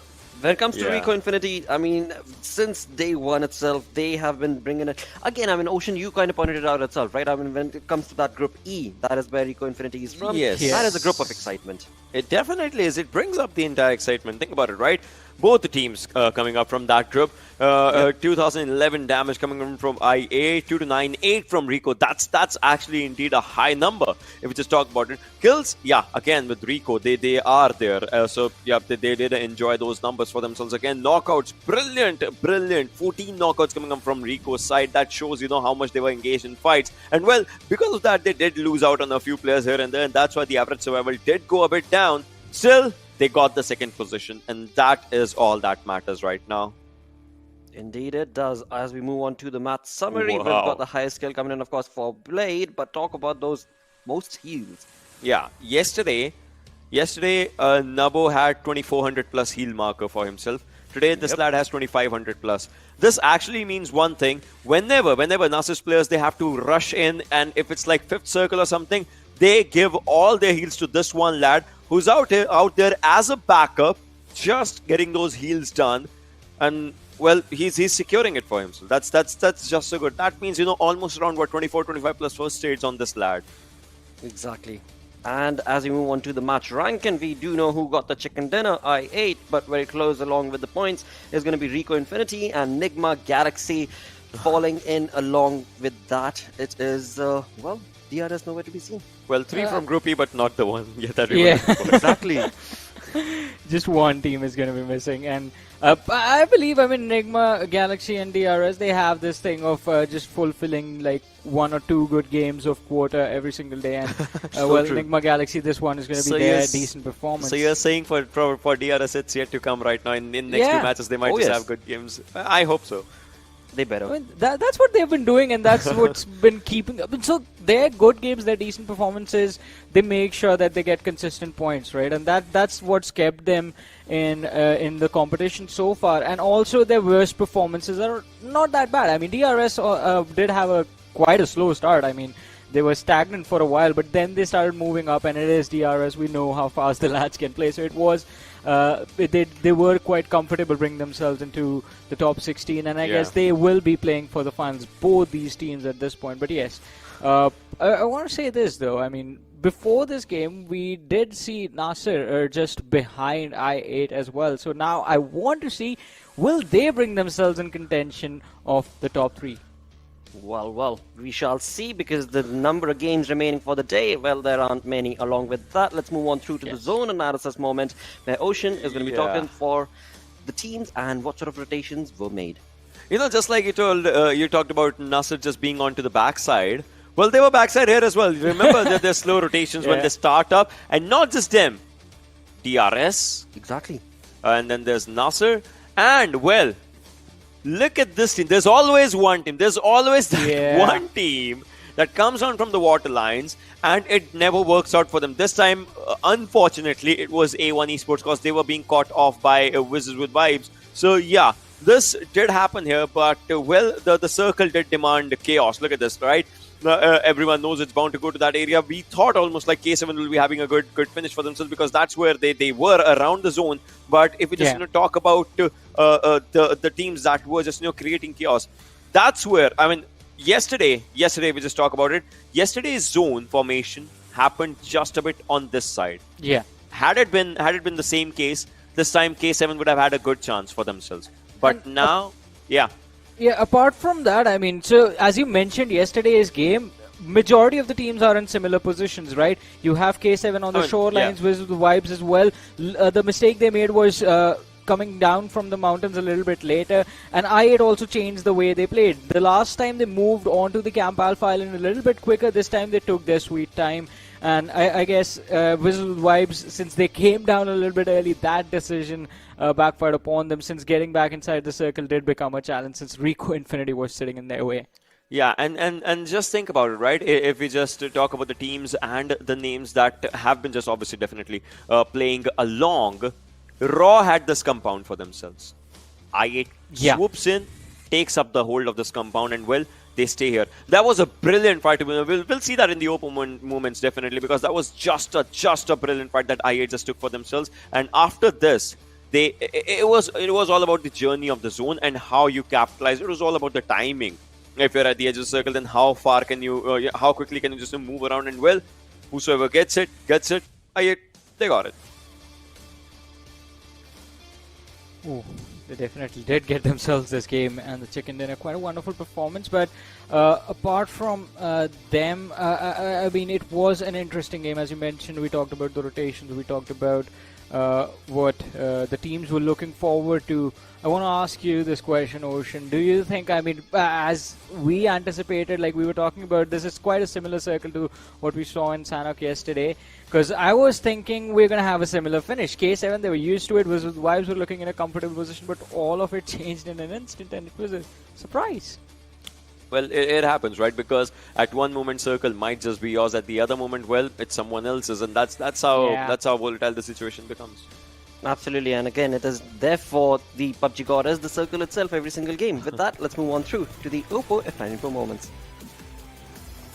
Right off the bat, just think about it, right? K7 did the area that they were holding, that was just so good. Then comes Wizzes with Vibes, obviously just taking up their own fight against the A1 Esports that was swimming onto the areas. And then KHK, I gotta give it to these lads, right? They actually charged up really, really good. No doubt they did fall down here and there though, but the charge up, this is not the KHK scenario that we see, right? The lads, they were really aggressive in this one somehow. Yeah. Well, again, the fall down, well, that happened. This is where Wizzes with Vibes were taking down players wherever they were seeing down, and well, in a while, I'm pretty sure we'll be seeing that I8 fight as well. I believe the reason for the aggression from KHK, and we're gonna, I want to witness the same thing from Ikurd as well. It's gonna be the fact that they are really far behind right now in the overall standings, and maybe the YOLO approach, as we like to call it, is finally, well, that's how they're playing right now.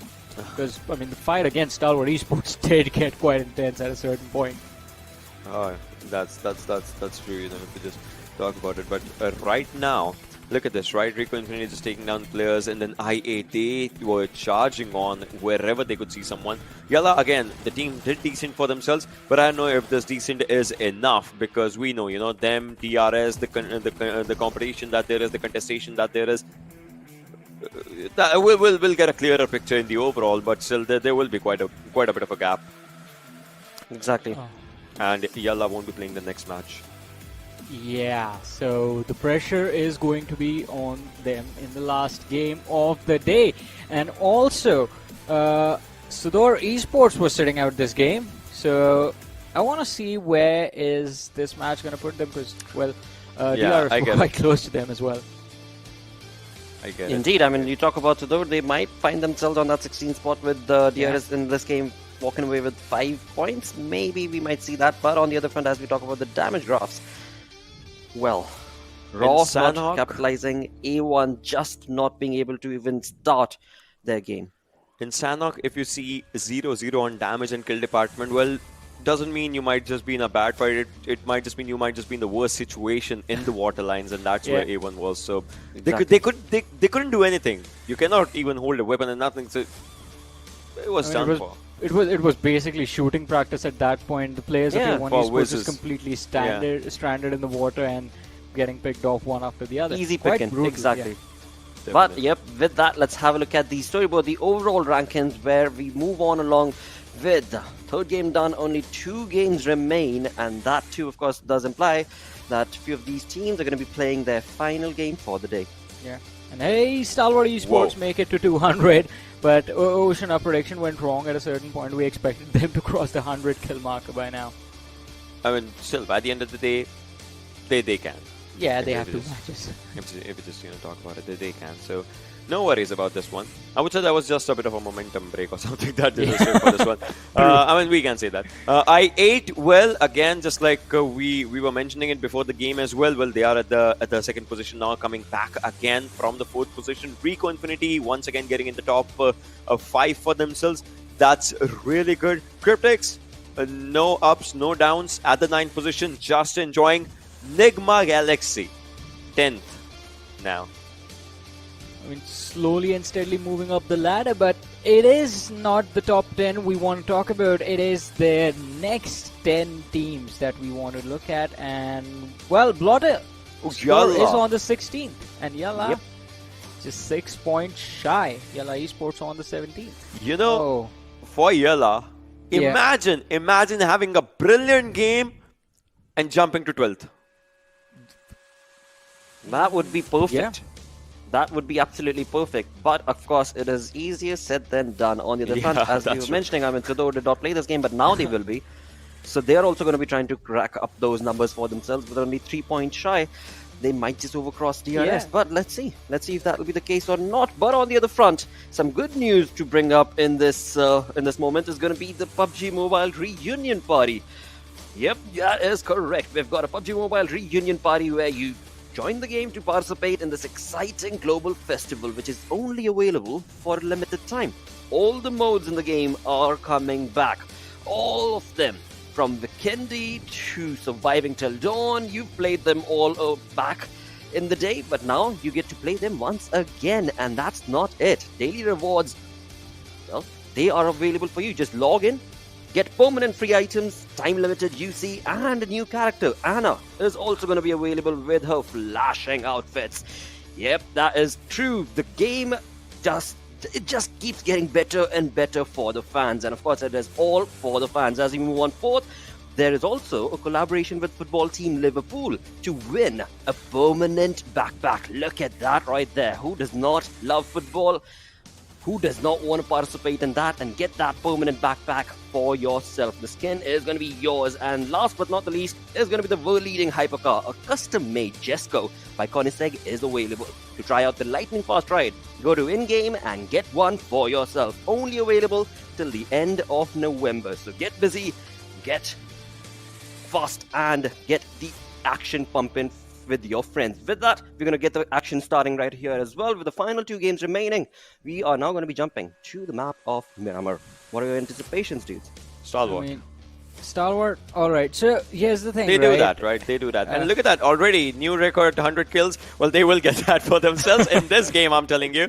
If we just talk about it, Rico Infinity is going to be there. Although, right, if you talk about it, and DRS. Well, I would want to see good game from DRS, but somehow I would say if it's about domination, well, Stalwart definitely, because Miramar, you know, they did it in the first game as well, like good domination. True. Yeah. So Ocean likes to give spoilers. I'm going to start playing with your minds and start making you rethink what the result is going to look like. Because at the end of the day, though, that's what I like to do, right? You know, I used to overthink. I used to overthink, but now I've lost the capability of thinking altogether. So yeah, you can. Come yeah, because now you just rely on your crate, the magical crate that just gives the answers. Wish I Well, had it is that back, during my exams. but as you guys talk about it, you still haven't really given any anticipations or predictions. No team, nothing? No, Okay, no right, prediction we're going to for be this. quiet. We're going to be quiet for these final 2 games, perhaps. With that, let's jump on along and throw that same exact question to our casters, the Panda Bros. It's going to be Necro and Pain Fixes.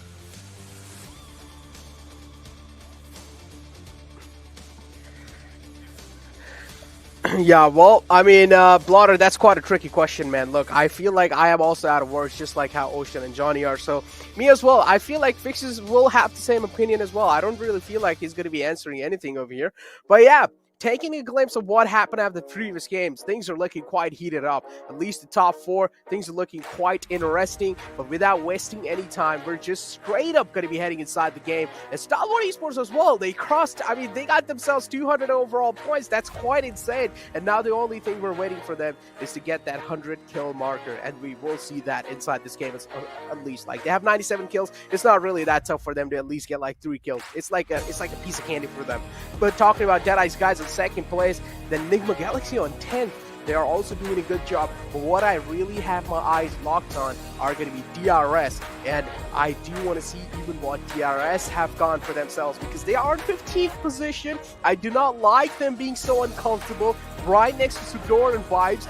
And talking about a team like Vibes as well, I mean, just this top 16 is looking so interesting that I have so many things to talk about. But the problem is I don't have enough time to talk about it, because the entire kind of a storyline over here in the top 16 is looking pretty heated up. But yeah, going inside this game, Group B is going to be sitting this one out. That means YALLA Esports, K7, Wizzes Vibes, and A1 Esports are not going to be playing this one. YALLA, I mean, they had a pretty good previous game, but I just want to see them carrying the momentum forward inside this game as well. Yeah, absolutely. I mean, right now, of course, this time, I blame technology. It's not old man Fixes this time making mistakes. But yeah, I'm back. My sound is loud and clear. But what is right now important is, of course, Team YALLA, right?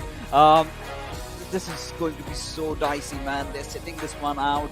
You know, DRS, SUDOR in real close contentions. And, you know, you've got to all battle it out in the good old map of Erangel. And this is where, we do have a little bit of a term called being targeted, right? You know, being soft targets. No matter how subtle you are with the description of it.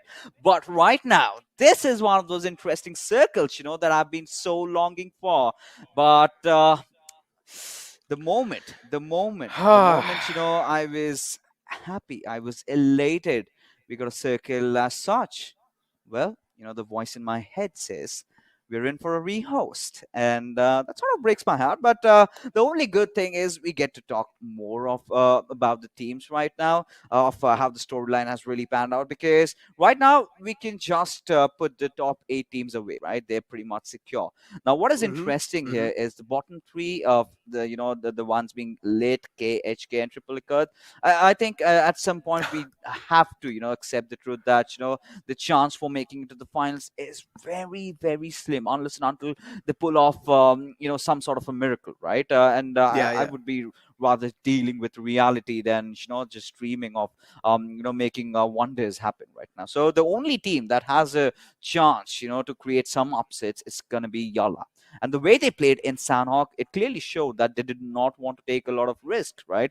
Of course, they did die, and that was a last-ditch effort, just taking the vehicle. And had that worked, things could have been different. Either way, the Sanhok game went well. Now they're sitting this one out in Miramar, where you've got SUDOR coming back, you've got DRS, both these teams, in contention. And imagine, YALLA coming in the final game, maybe a chicken dinner out of nowhere and pulling one of the biggest upsets of maybe the season. Imagine, a team like DRS not playing the finals. Exactly. I mean, a team like DRS, I don't really imagine that. I feel like DRS is going to be a team that's going to be qualifying in. And I feel like what they're doing right now as well is kind of intended. I mean, they know that no matter what, even if one game slips out of their hand, the next game they're just going to be performing up and they're going to be getting in the top 16 no matter what. And the sad part I feel about the teams in the bottom 4 is that DRS is the one who is guarding the top 16 place, and they're right on the 16th marker. That means if any of the team from the bottom 4 try to slip up in the top 16, DRS is just going to be taking it down and getting that place back up again. So DRS is kind of being like that guardian angel of those edge lines. They're kind of being that guardian angel of that 16th place. That's going to be one of the interesting things. But yeah, as we also mentioned, this is the final game for Group 1 as well. So that means teams like Lit, KHK, and Raw aren't really going to be playing the next one. So they will have to perform this one as if it's game of their life.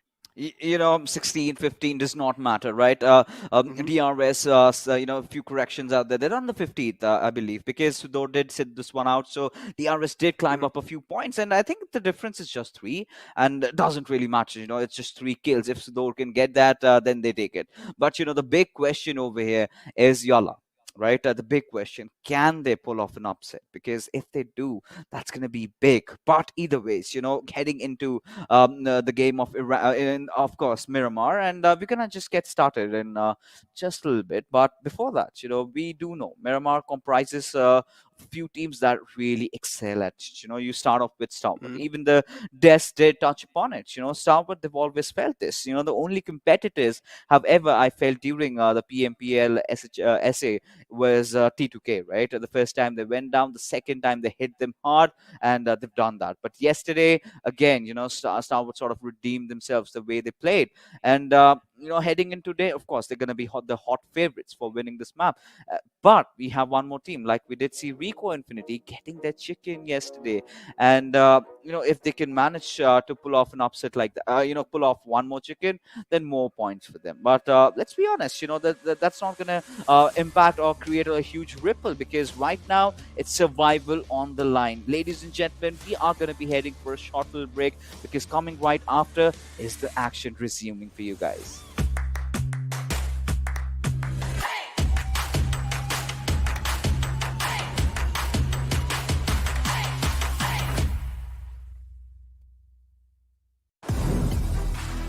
Hello, my name is Kry and I play Ruthless sport in Starboard Sport. The tournaments were difficult and stay team too. We do our best to champions and we are not afraid of nobody. Keeping our team prepared for PMPL MENA SA tournament. It's going to be great work, because for boarding school we have never played with the MENA team. All the team are strong, but for us, we are not afraid of people and we will not show our performance. We are here to fight for glory and secure the top spot, which will lead us to PMGC. Come watch and support us live at the PMPL MENA and South Asia Championship only on Pubgm Esports official YouTube channel.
Well, here we are back without any further ado. Really getting excited to get inside the game because it's going to be Miramar, my favorite map.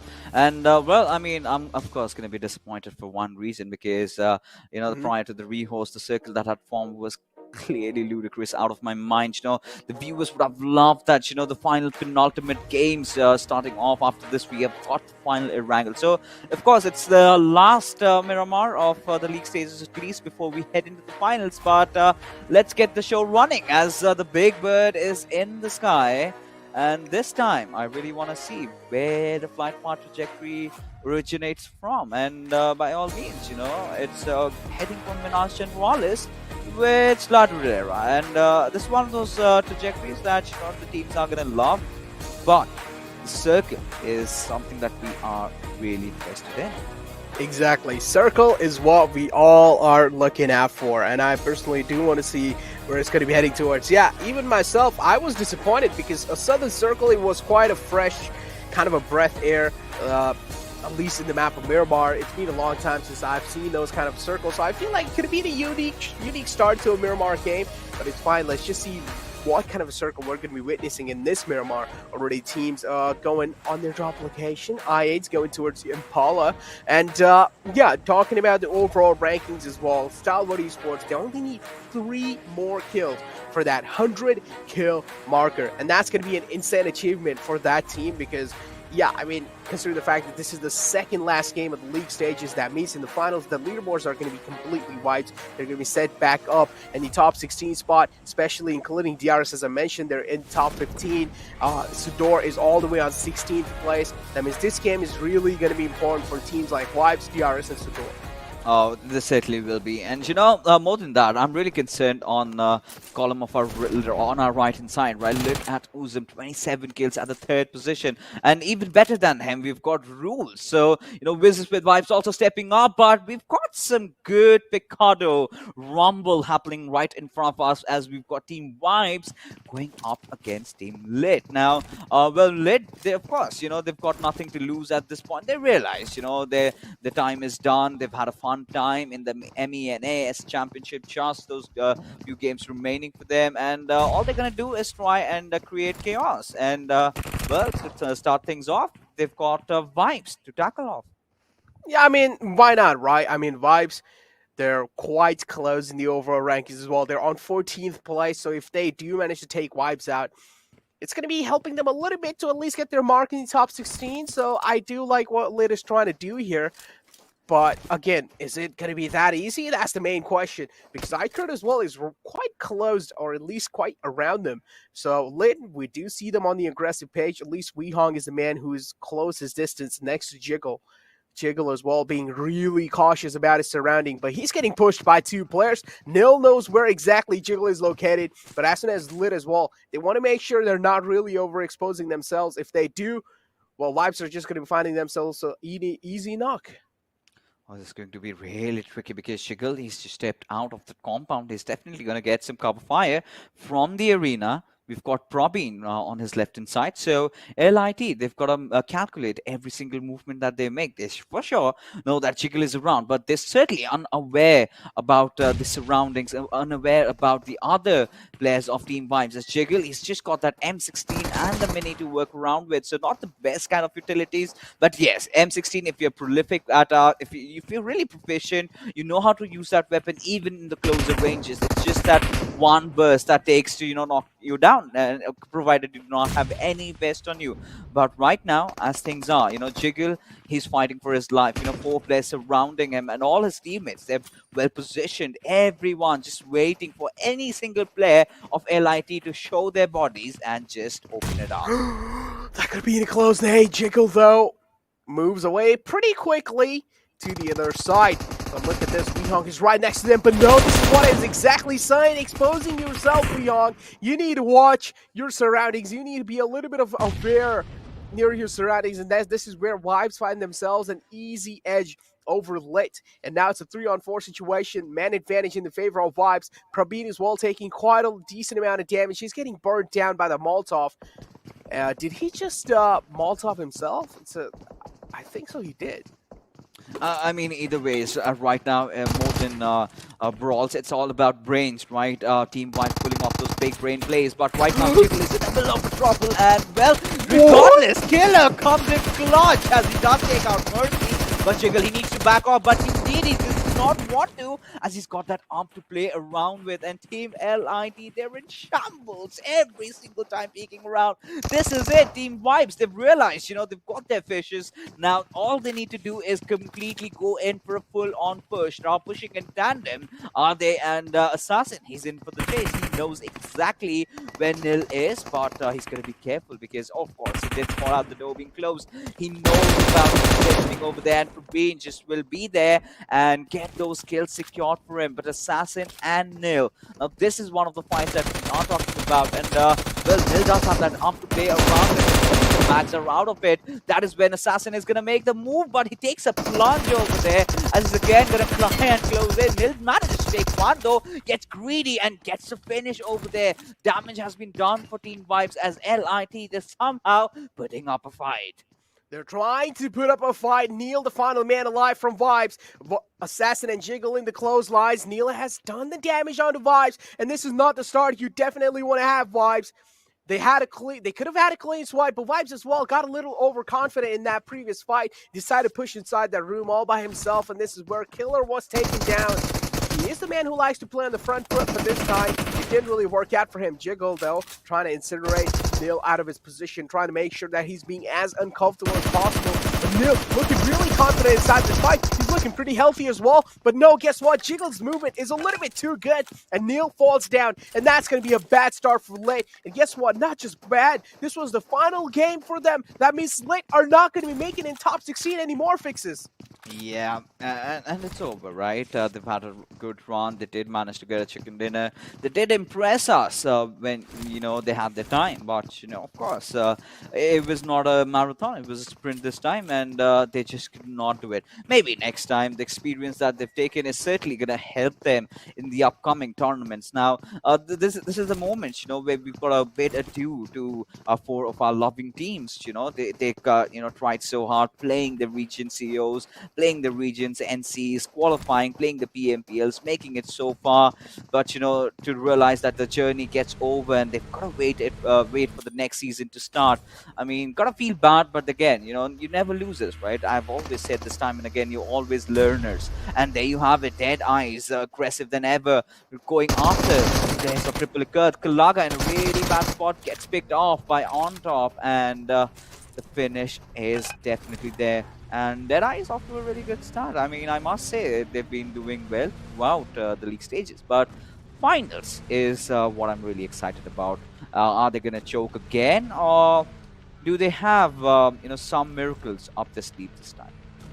I'm hoping for some miracles for sure. I'm hoping for a team like Dead Eyes guys to put up an incredible fight in the finals. And what's going on top? Okay. He's all right. literally on top. Yeah, he is on top. But yeah, also trying to pull off some, just trying to show off some moves over here. Trying to show off the emotes. If he's trying to see if he can make this happen. This is quite risky though. You gotta watch out top. If you lose the momentum, that means you're out the game. And guess what? We have found out a new little kind of what do we call it? Exploit that players do. Use an emote on top of a car, and you're not going to be falling out. I mean, I do not know. I still have to test it out personally. But, this is more than just emotes. It's just stop trying to YOLO around, right? And okay. yeah, he's just trying to YOLO around. And now, Starwood, I mean, they're on top. They're untouchable. Regardless, whoever wins, no one's going to reach where they are. But here we have the Africans. Now, this is one of my, wishes right from the bottom of my heart. I really wanted this team to get a chicken dinner because, being associated with the African region, I've seen, the grind, how things are. And despite the fact, making it up to a stage like this. And, well, that being said, one of their players has been taken down. But now, well, the zone taking a shift towards the eastern side. Now, this is where T2K are really going to start feeling comfortable for themselves. But I8, Nasir, they're all closing in. Everyone contending for the center. They are want to contend for the center, including team like TDK, and a fight between SUDOR and KHK. SUDOR now did manage to find a knockout on the KHK, but it seems like the fallen man is back up on his feet. Pennywise making bold peak, still not falling back from that peak. Pennywise, though, a bold move being shown from his side. Did quite a decent amount of damage on the players of SUDOR. And guess what? KHK now, they're fighting back. Lewis is the man who finds the opening. That's a huge opening as well. That's going to be putting SUDOR in such an uncomfortable place as they're on top, as they're in the 16th place of the overall rankings. This game is really important for SUDOR. They can't just let it slip away. But other than SUDOR, this game is the most important for KHK. So at least the kind of start they've gotten for themselves, I would say it's a decent start. You know, like you said, has to be the most important game for SUDOR. No caps, because considering the fact that, you know, it's survival on the line, and you do not want to leave things for the last game, right? Going up against KHK, they definitely have gotten that rest up onto its Al Shamri, but they've got to do better than this. As Biscay, he's going to pick up that grenade, he's going to lob it, and Clever, well, he's taken some damage, but not enough to knock him out. And SUDOR, they understand the gravity of the situation. They understand the fact that, you know, if they even get a single casualty for themselves, it's going to be so tough for them in those final situations. But finally, Clever finding a knock onto its Biscay. Now he's going to follow it up with a grenade of his own. But Luis, I believe he's going to survive this onslaught. As Al Shamri, he's going to look to retreat or maybe find a different angle. But Pennywise, I really felt, you know, he's going to make some moves. He's going to try to come in a little bit of a closer vicinity to just help his friends. But that does not seem like it. Yeah, that definitely doesn't really seem the case. Instead, Pennywise was all the way in the back lines. I feel like he was trying to scout the areas out and at least deliver some info, but it did seem like he had nothing to report. But yeah, SUDOR, they're on a run. They do realize they're already one man short and do not want any other man to at least fall down. On the other hand, though, we're seeing a battle of bolts action between I8 and Fate. I also do want to see them. I'm pretty sure the Productions is going to be making sure, or at least taking care of that one in the replay system. But Nasser now going against TDK. TDK, we do know they're the team that is right in the smack center of the zone. So Nasser trying to challenge them. Nasser as well is one of those teams that have been pretty consistent throughout. And TDK, Sadesh exposing himself a bit. Nasser spots him out. He has taken a few shots onto TDK. The damage was being dealt, but TDK doesn't really seem like they're worrying about it. Fate, they get the kill on Rico Infinity and the confirmation as well. You know, all these teams in the top 8, they're just playing for fun, right? They're considering it as a classic. All they want to do is get a few good kills here and there. We did see Miramar, a game of Miramar did end after the 6th circle got finished off, right? So you can imagine the kind of aggression, because prior to that, you know, when we even had the Southeast Asian teams, that's where, you know, they take those Miramar games really seriously. You know, tends to go down to the 9th circle. So that is as hot as it gets now. But now, take a look at this particular circuit, you know, going on towards the eastern side. Now, this is one of those similar circles I did cast in the Pakistani region, I believe, that went to the islands on the right-hand side, those little islands. But this time, however, we're not going to witness that happen. But imagine, Necro, a shoreline circle in a map like Miramar. Still, I mean, right now, it does seem like quite a unique circle, and I am loving it. And this is the bolt action shot. Well, the production heard me. Thank you so much. And I really want to see this one. Raw, again, this was the kind of fight that broke down between KHK and Raw. And Raw is a hard-hitting team. As soon as they find the opportunity, they are going to be taking it without any doubt. And Rico Infinity, a team that is doing quite good on the overall rankings this time. They got eliminated as well pretty early. So a lot of things, a lot of unexpected things happening. As you mentioned, the top 8 teams are just playing it for fun, and it is clearly visible. And now Deadeye's guys going up against Fate. Fate as well is quite low. Deadeye's guys, on the other hand, though, looking pretty healthy inside this one, jiggling around. Fraxter doing a good job, dealing an insane amount of damage out of the players of Fate. Ragnarok down quite low, and Fraxter single-handedly taking the boat down. Oh, well, you know, considering Deadeye's, they've deleted the word fear from the dictionary, the way they've been playing. And now I think they're just gonna find out all the squads that they possibly can and just go after them unless and until the point that someone takes them down. But right now we've got another fight breaking amongst this. That's gonna be Starwood going up against Nasir. Each of the team having one of their players down as action. He's gonna be taking the higher route over here and he's trying to spot out as many players as he can. Miracle, however, with some intense reflexes, does manage to take him down just to get traded off. It's Batika against Pika, and Batika does clutch it out in a 1v1. And Nasir, they do take down the Giants, the Starwood. That is Starwood Esports themselves.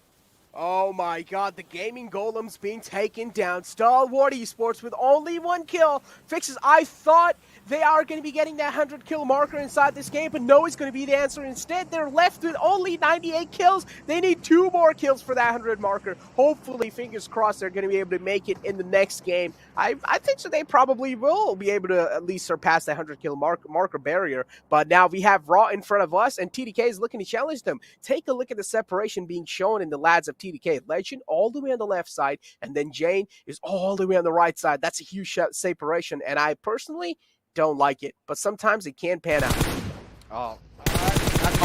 In the map of Miramar, it certainly can, but right now DRS is on the hunt and going up against Galaxy Races.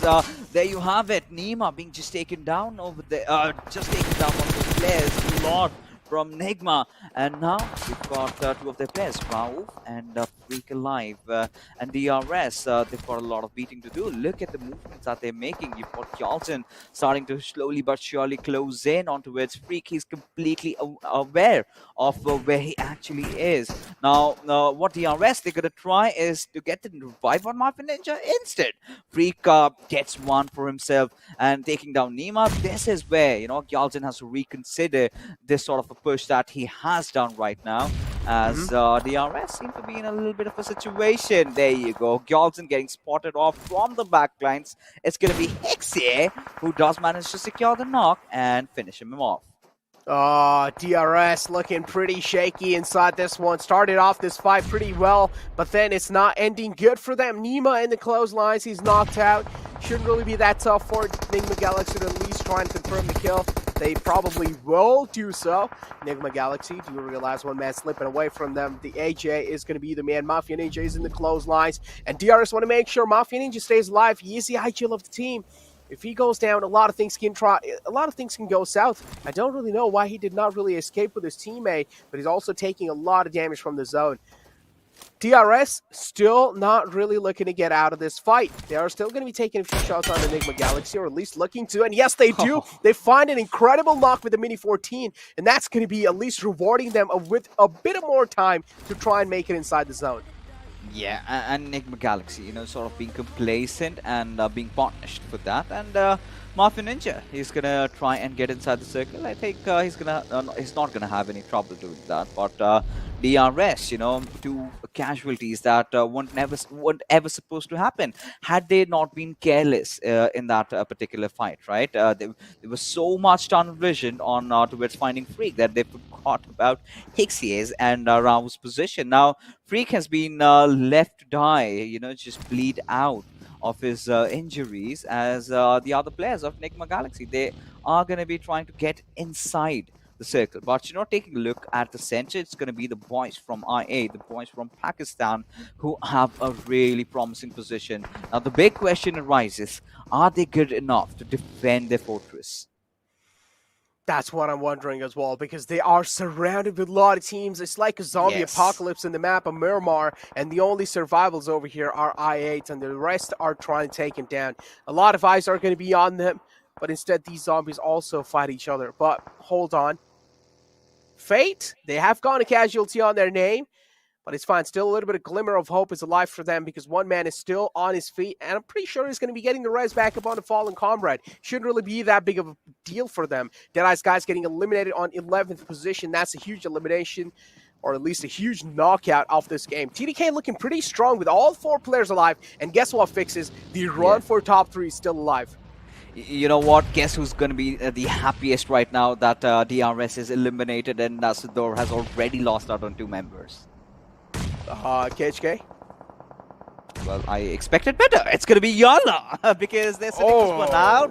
And considering the fact that it really in close contentions, but we'll talk about that just a little bit later as Cryptics find themselves in a bit of a situation, and they're definitely going to pop the res for their teammates, right? As Enigma Galaxy in a bit of a situation. They've dropped a few smokes here and there, and SUDOR and Enigma Galaxy just being separated from that little road.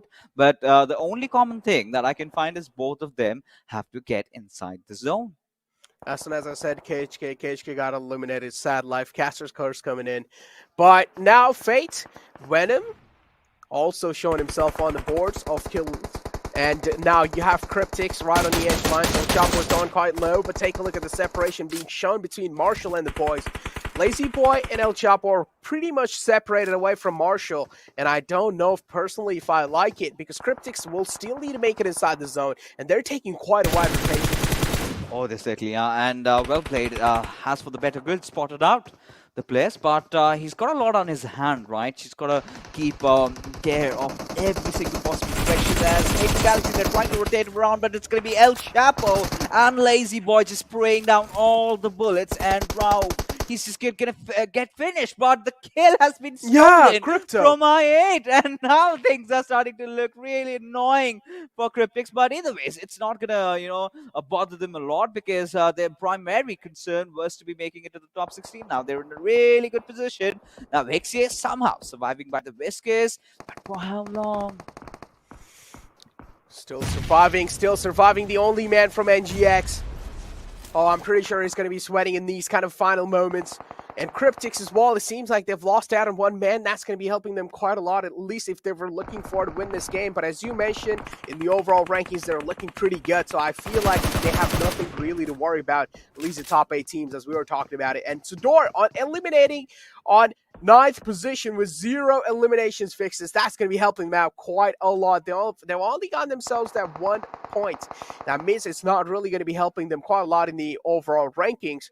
And on the other hand, Fate and Nasser right next to each other. Things are getting so intense, including TDK as well. They have lost out on one man. It's going to be Legend, their IGL. He is falling down, but getting him back up on the feet is going to be one of the most toughest choice for them. And as I mentioned, this was the final game of Group A. That means teams like KHK, they're also not really going to be making it in the top 16.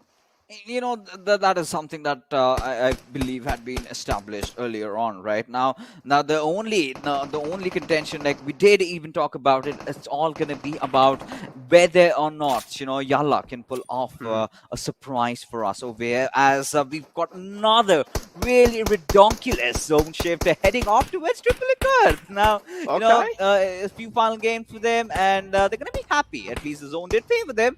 But I do see the numbers, falling. So the chances are definitely dwindling down for them. But right now, a lot of teams have to contend and get inside the circle. Good news for TDK, the RTL has been brought up, and they're going to be racing inside the circle. And Legend instantly managed to get that knock onto its helmet, as well as Lazy Boy rattling down all those bullets and doing some hefty amount of damage onto its Reviews, but instead gets some heavy trade-offs from Reviews' teammates, and will have to find cover.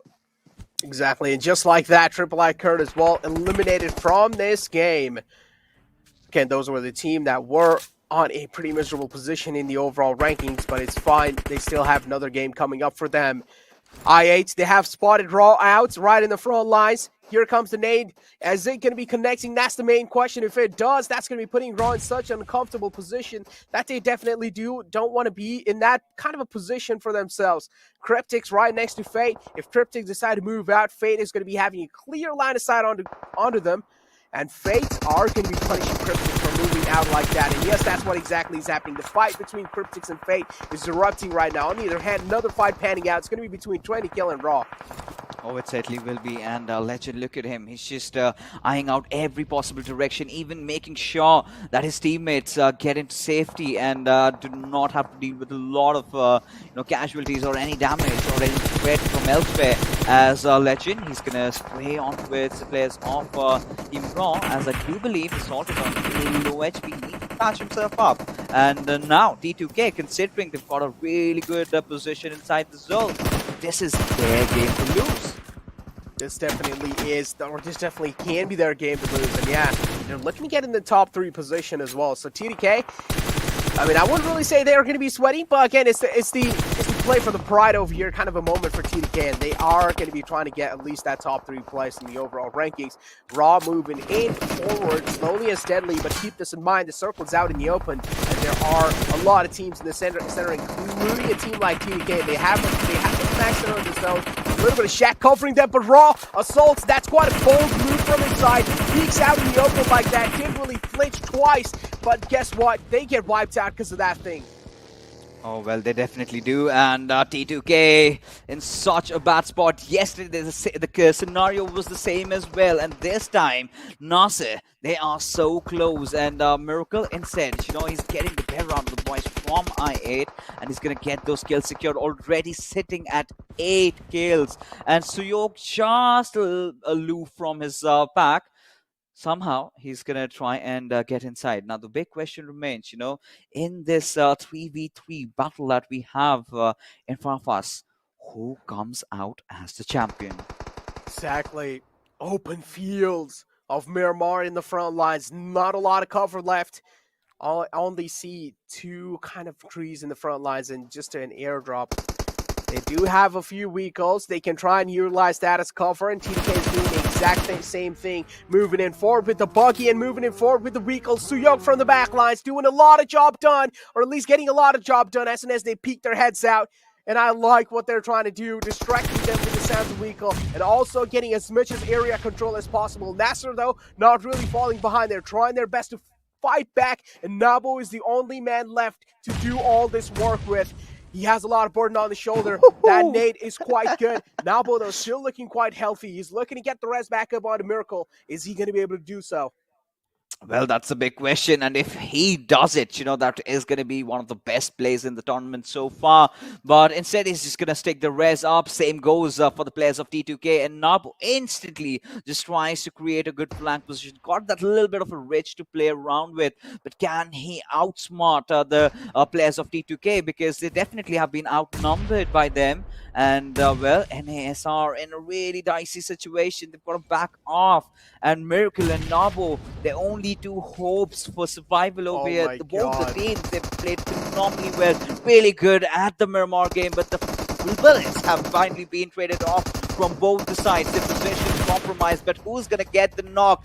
There you go. Sandesh opening it up. And Miracle, not having the best of HP, reveals himself only just to get taken down as T2K finally get the chicken dinner in the bag. Oh man, an expected one as well. The way they kind of went inside, took down Triple E Curd with the position they had for themselves. Triple E Curd couldn't really follow back with that because they only had 2 men left alive, and that also was left with only 1 man alive because the other teammate got knocked out. So TDK got easy position for themselves right in the smack center, and then even the another zone favored them. And then just in the end, it just came down to that man advantage they had. They found the knockout on the enemy team, and well, just like that, they got themselves the advantage. And this is where they also got a little bit of confidence, and that's why they got the chicken dinner. And I'm pretty sure they have to push themselves by quite a lot in the overall rankings. We've been emphasizing, we've been rather focusing so much, on the teams on the bottom half, because that is what matters, right? The top 16 teams, that we sort of have ignored that little race for the top 3, right? We did have Dead Eyes contending, we did have IA, T2K also, making sure getting a chicken dinner, securing themselves the 3rd position. Well, it's all about, your glory, and the teams are doing that. But right now, ladies and gentlemen, we are going to be pushing for a short little break, because coming right after that is the Death to Break Fights Down.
Welcome to PUBG Mobile Pro League, MENA and SA Championship. This is the league play days, this is where we're at. Final day, final one game remaining. This is just absolutely, well, teeth-biting moments because, again, few of those teams, well, it is looking like their journey has probably come to an end. Yeah. Tough. From tough 4 Group A days. itself, two of them. Group A. Exactly. Well, we'll definitely talk about that if we just, we'll be having a look at Group A and all, because as of now, it's just, it's just one thing, and that is, well, whatever they could do, whatever we were speculating when the day started, well, for them, the time has stopped. Time is relative for a few teams, right? It's working out for a few teams, but for them, the time has stopped now to do anything, so. Absolutely. But on the other front, let's move on and have a look at the most valuable player coming in from this game that was just placed, and that is going to be from Nasser Esports, Miracle.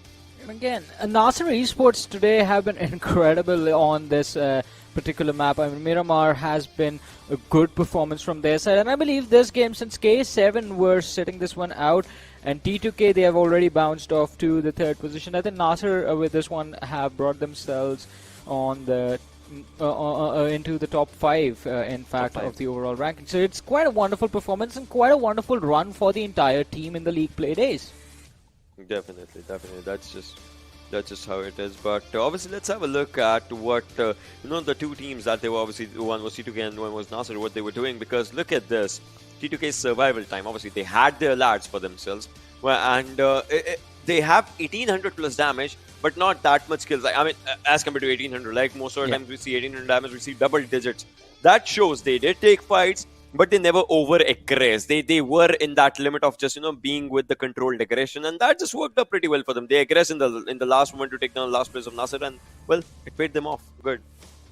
Yeah, it was definitely quite a wonderful performance, but I want to see this. I mean, what is the stance going to look like once the overall standings are going to be in front of us? But this match was definitely a wonderful game for both T2K and Nasser Esports. Both the teams are looking really, really strong heading into the finals. I mean, Nasser on one side have been really consistent. T2K as well have showed consistent performance from day one itself. So the finals are definitely going to be very, very exciting with these teams being involved.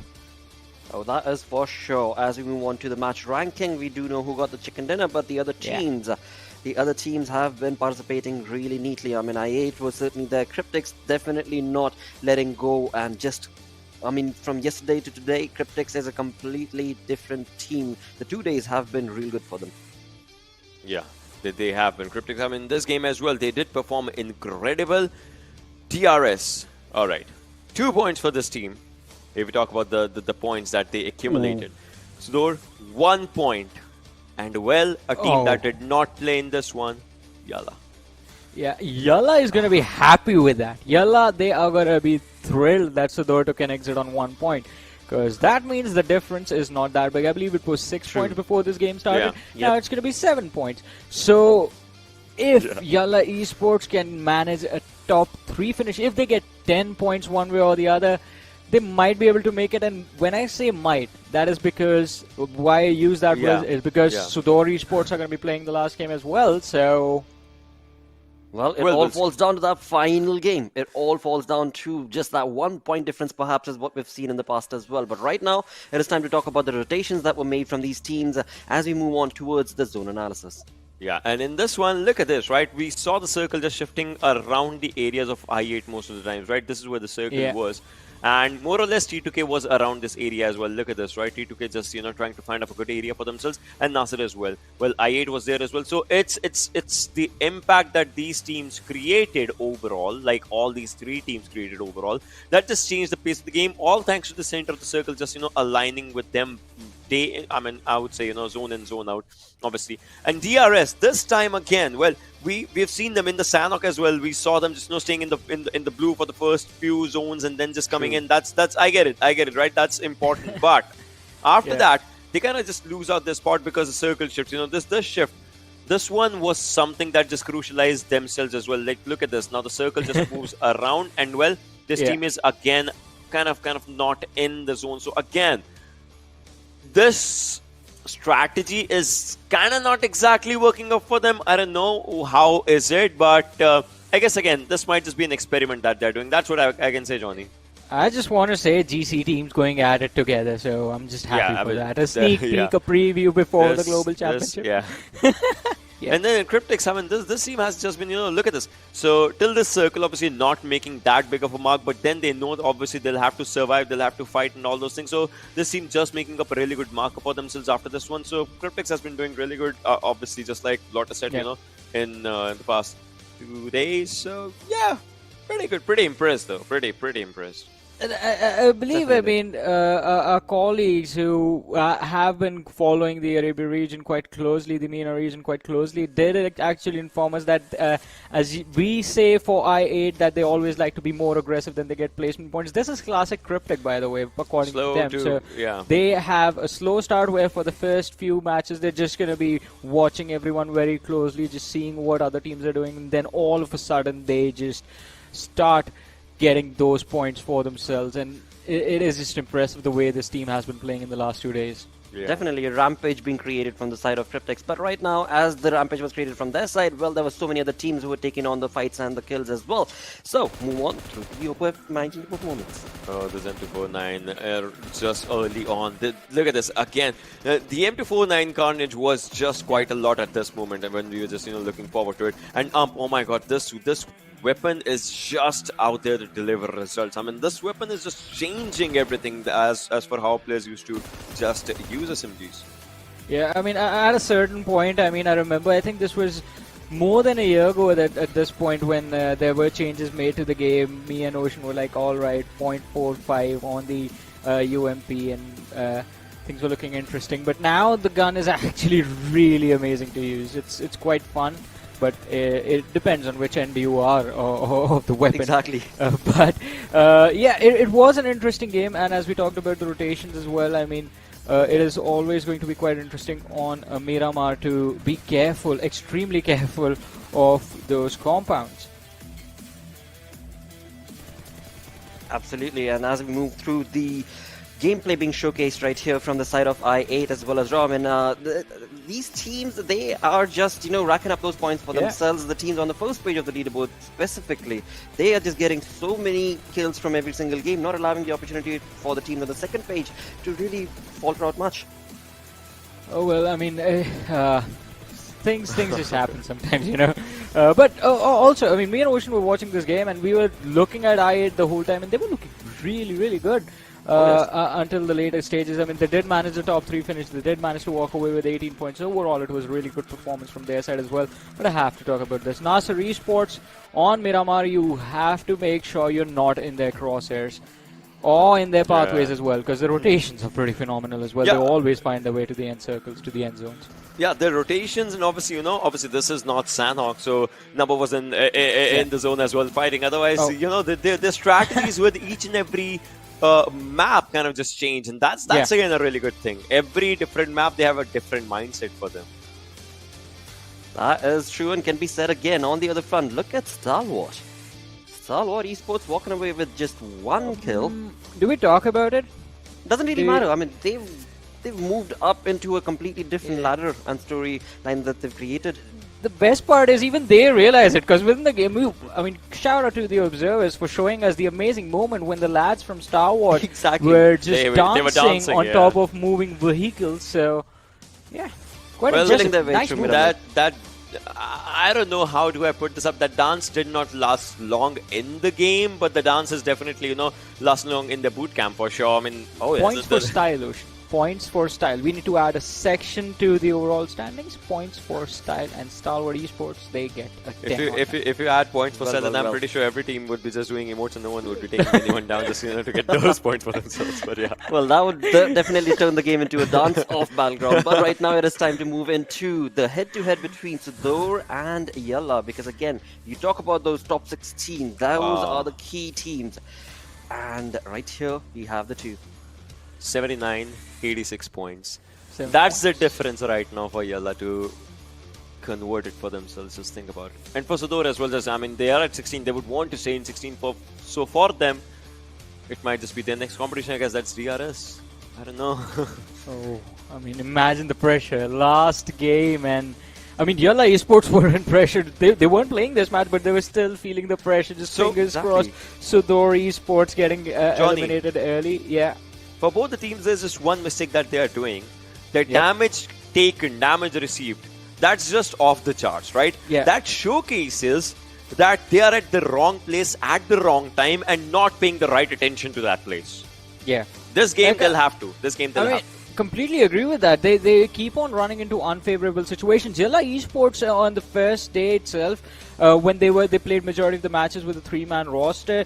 I guess because of the fact that they did not have all their players, they were being extremely cautious, and that is why they were able to secure the points. Yeah. But since then, a lot has changed, and now the team, as Ocean also pointed this out, keep running into unfavorable situations. The damage keeps on befalling upon them, and we do see them taking those early exits. But again, one last game to go. These two teams will have to go all out, and I would love it if it all ends with a chicken dinner finish.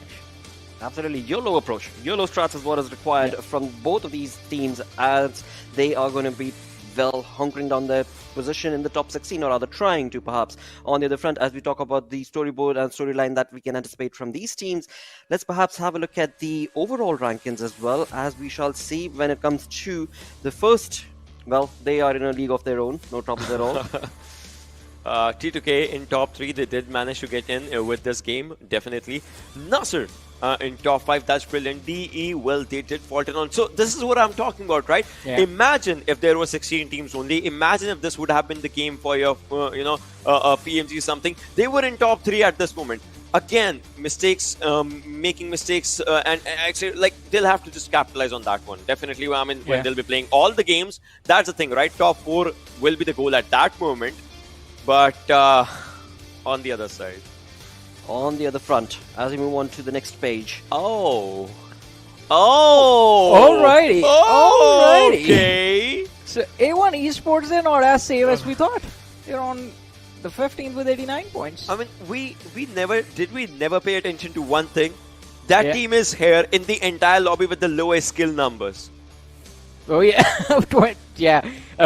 both of us, like all of us, completely and in the missed that second one. chart with the highest placement point numbers. True. Yeah.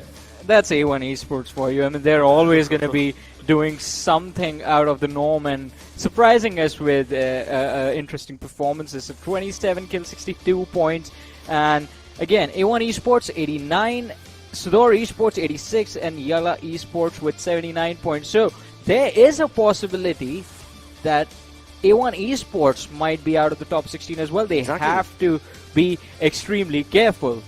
They have to do though. YALLA Esports has to do that, and SUDOR, of course, Esports are definitely going to be trying. But for that, let's move on along and have a look at the schedule, where one final game is what is going to be differentiating with which team is going to participate into the finals, and that is where we move on to Erangel.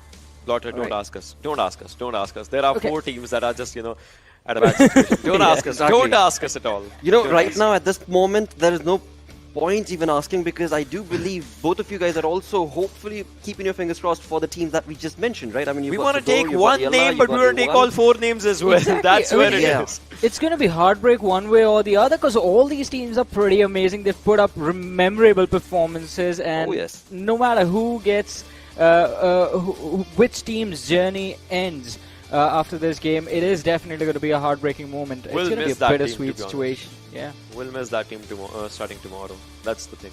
It's definitely not what was anticipated, because again, as was mentioned by Varun just a couple of minutes ago, the points are so very close. The YOLO strat, or whatever strat that YALLA Esports is going to be bringing in, is definitely going to be favoring them. But on the other front, SUDOR Esports and A1 Esports, I mean, there's only 2.3 point difference between the two, and that again definitely does not work in the team's favor. So, well, as of now, it's only fingers crossed from the desk, I guess. Yeah, fingers crossed and best of luck. And best of luck. Yep, with that, let's move on along with the final game of the day. It is time to cue in the Panda Bros, who are going to be taking you through this. It is, of course, Main Fixers and Necro. Well, Necro, what a situation are we in finally? The last game, the last hurrah. 4 teams in contention and only 3 walk ahead. One gets remained over, and what a situation are we in right now. And even I did not see A1 Esports also there, and it's going to be exciting and than ever. Right now, this is the moment we've all been waiting for. Today, we're going to finally get our top 16 teams that go on and play against each other in those final games that do span over for the next 2 days. But today, tell me, which are those teams that are going to be targeting these four? 'Cause I'm sure we're in for some surprise. I mean, do you even know at this point? I mean, it's like, I don't even know. I don't feel like anyone's going to be targeting anyone in the final game as well. Maybe on the top of a few teams, like maybe like TDK, I8, maybe something will be happening between the... But I don't know. I don't really know what's going to be happening. I personally don't really anticipate any targeting coming in inside the final game. But yeah, this is the final game, ladies and gentlemen, of the league play. And this is where everything comes down to. Even A1 Esports, with only 27 kill points, they are still on the 15th place, and SUDOR on 16th place, and well, YALLA as well right below them. So this game is going to be so important for these teams. Yeah, 100%, and has to be the most important game for the players of Team YALLA, right? Considering the storyline, considering the circumstances, the situations that they're going through, you know, if they pull this one off, this is going to be iconic, this is going to be historic.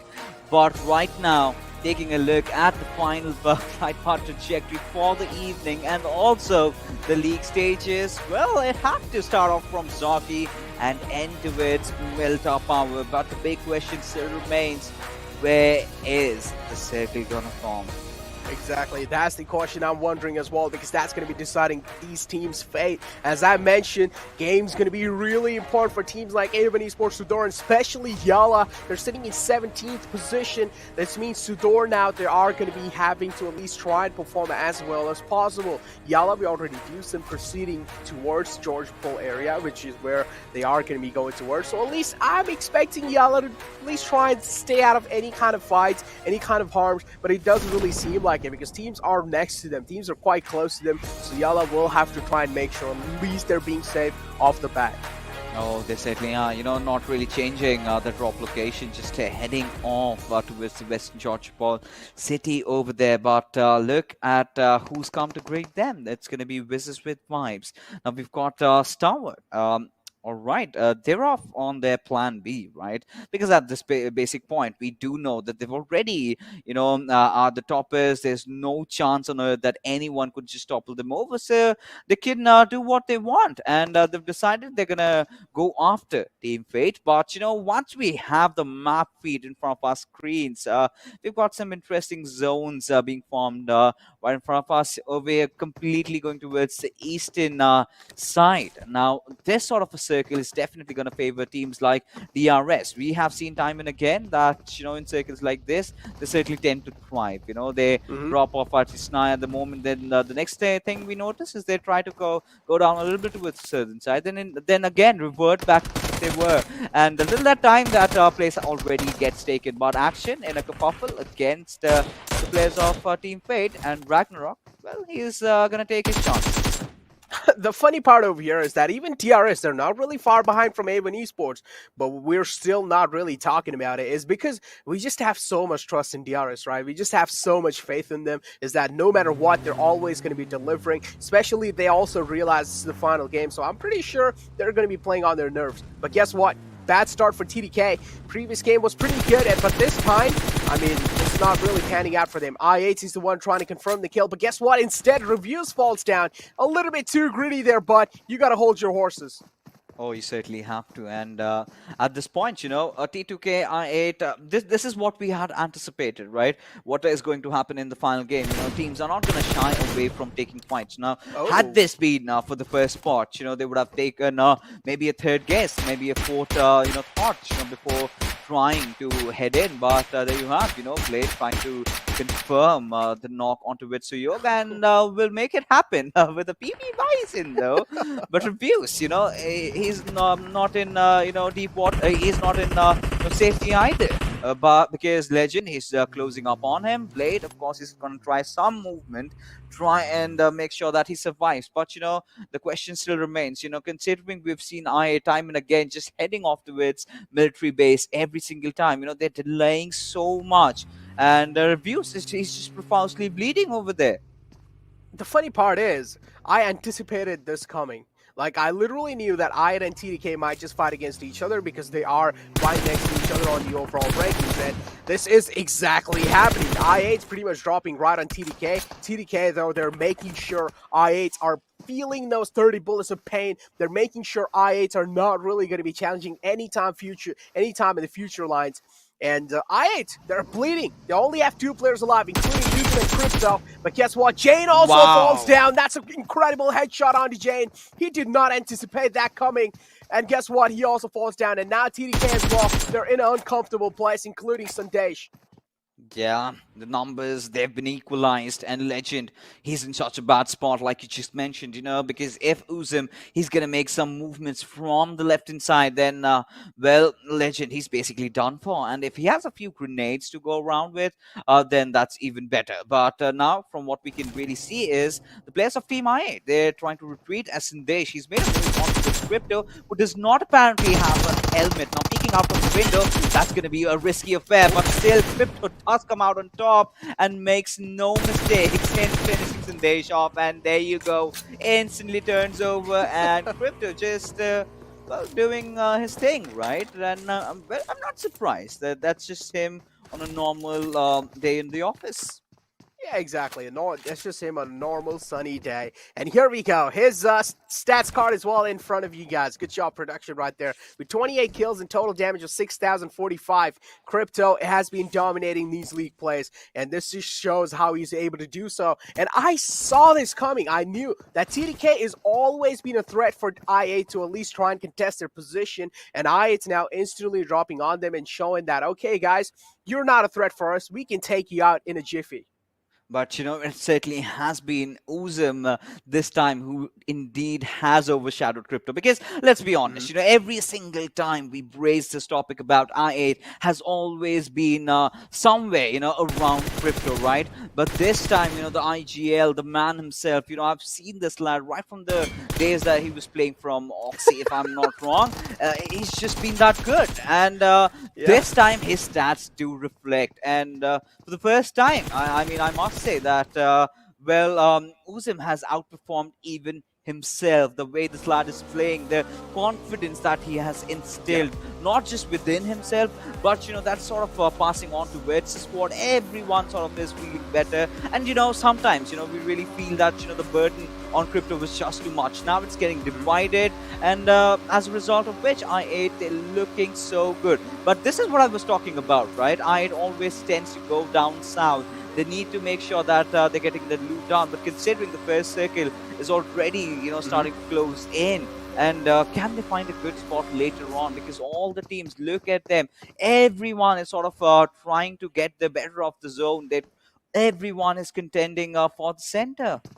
I do understand why I8 is going this late in the melee base, is that now they know that TDK is not really there to block their way off. They have an easy route to at least get out of the melee base and also try and get in. So I8 now are looking pretty comfortable, at least for now, but the wall of death is closing in right on them. And just to add on a little bit more on the Uzum point, he's also the IGL of the team. So imagine how much pressure he has on himself. Also, he has to be the one to make those calls to at least try and keep, or at least try and set Crypto up and also his team up for success. Uzum has been delivering pretty well in these league plays, but hopefully he's able to deliver just like these even in the league, even in the finals.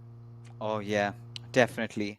But, you know, now, considering the situation in hand, NASA, I mean, they've also been playing amazing. Did have a rather slower start. Yeah. As the days progress, did redeem themselves. And we know how good this team can be. And, you know, in the last game, we did see how they completely outperformed the leaders over there, that's Starwood. And there you have a nasty shot coming in from Nabo's DP28. And this is the cue where they're going to go in for the push. Now, this is what I was talking about, you know. Teams are not going to shy away from taking a lot of fights, and Batika just drives over as if it's, you know, a drive at the park, and Nabo! What's going just on? What?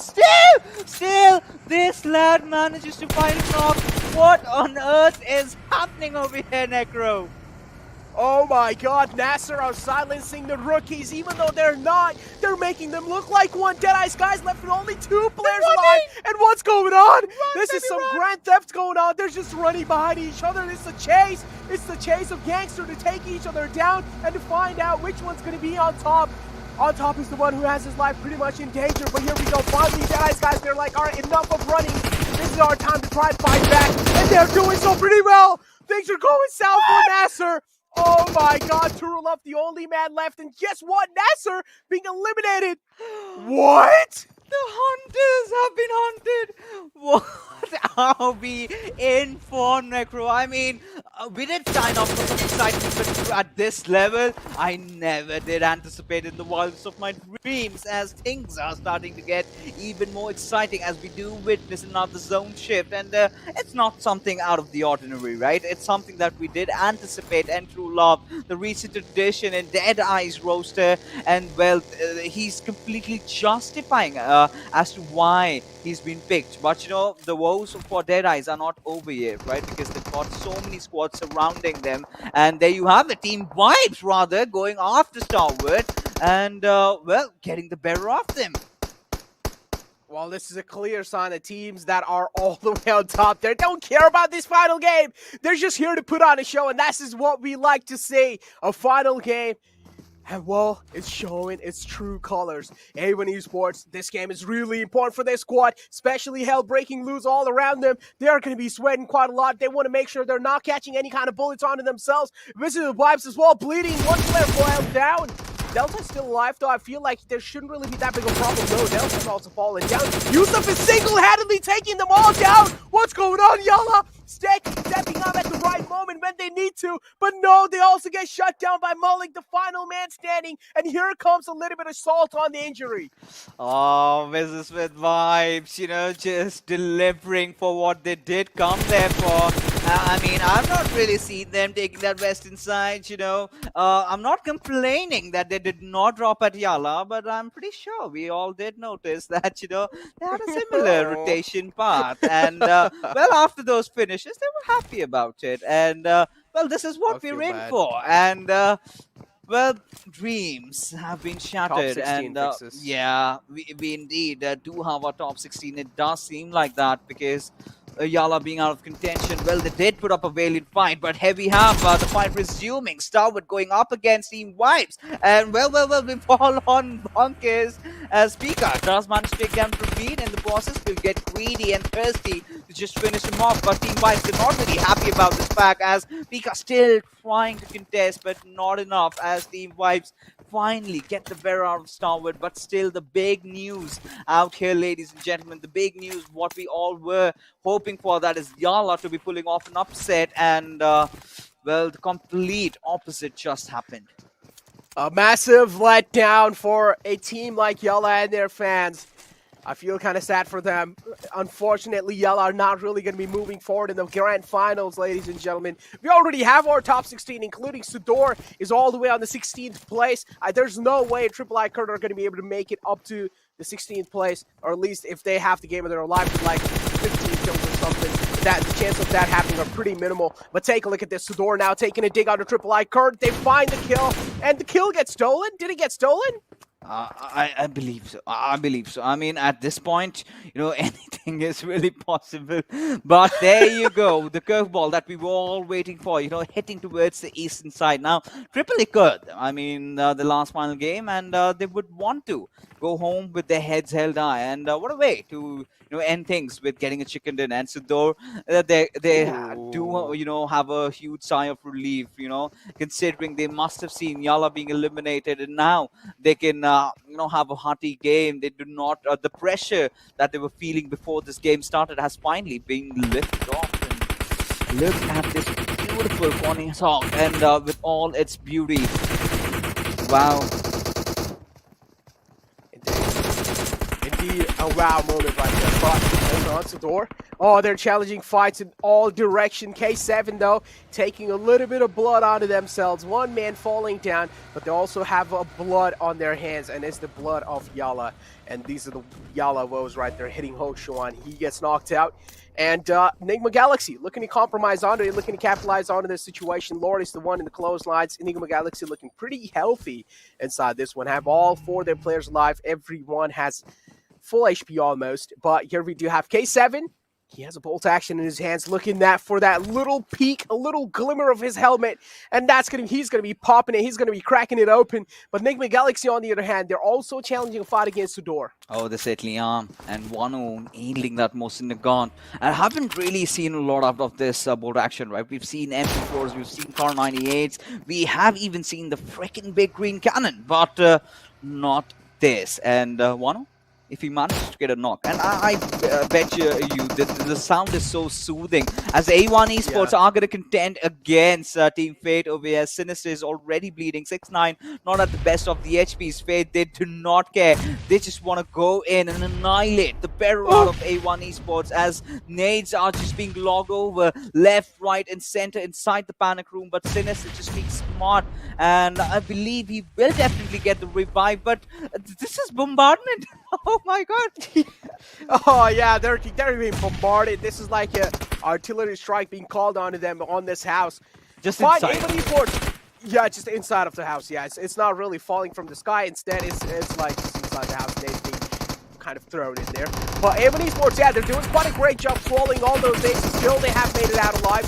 One casualty was there, but it's not really something to worry about. Fate, though, making that charge happen inside that house. And look at this, A1 Esports still trying their best to stand on those 2 feet. Sinister has fallen down. The pressure is on A1 Esports. These 2 men, they will have to hold the fort down. Oh, they certainly have to, because right now Team Fate, they're they're all riled up and ready, just coiled, waiting for the right opportunistic moment to strike, and will definitely want to follow it up with one more grenade as Ragnarok tries to head in, but Dante gets the better out of him. That 6-9 boy, he gets raided off as battle begins, and well, it's back and forth going on as Dante, the last survivor, just going up against Venom in a really interesting battle over here. Yeah, it's a one-on-one situation now. Look at Fate. They're being quite sneaky about this one.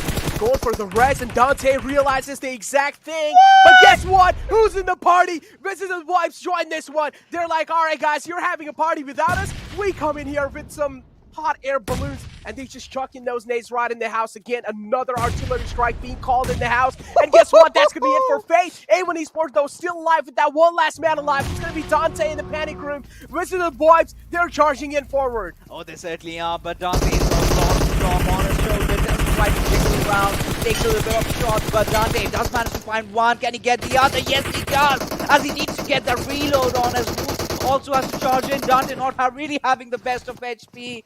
Finally falls down, but what a valiant effort, and did get really thirsty, just taking down 2 of the players over there. But now I8 in a little bit of trouble right there, because Uzumi has been taken down. Now Crypto just being the last final survivor, considering the fact that the other 2 players of I8 had already been taken down. It's going to be so risky, as Rob does have a really good angle at them. He does that, but no, the nade misplaced me coming in. No, he didn't really go on the mark that he wanted to. Rogue, a little bit of mistake, but it's fine. He can try and retreat back from it. I8, though, getting eliminated off that compound wall, and that's a fantastic nade to catch those kills. Enigma Galaxy find themselves, or at least get the blood of I8 on their hand for now. Enigma Galaxy looking pretty strong in the final game.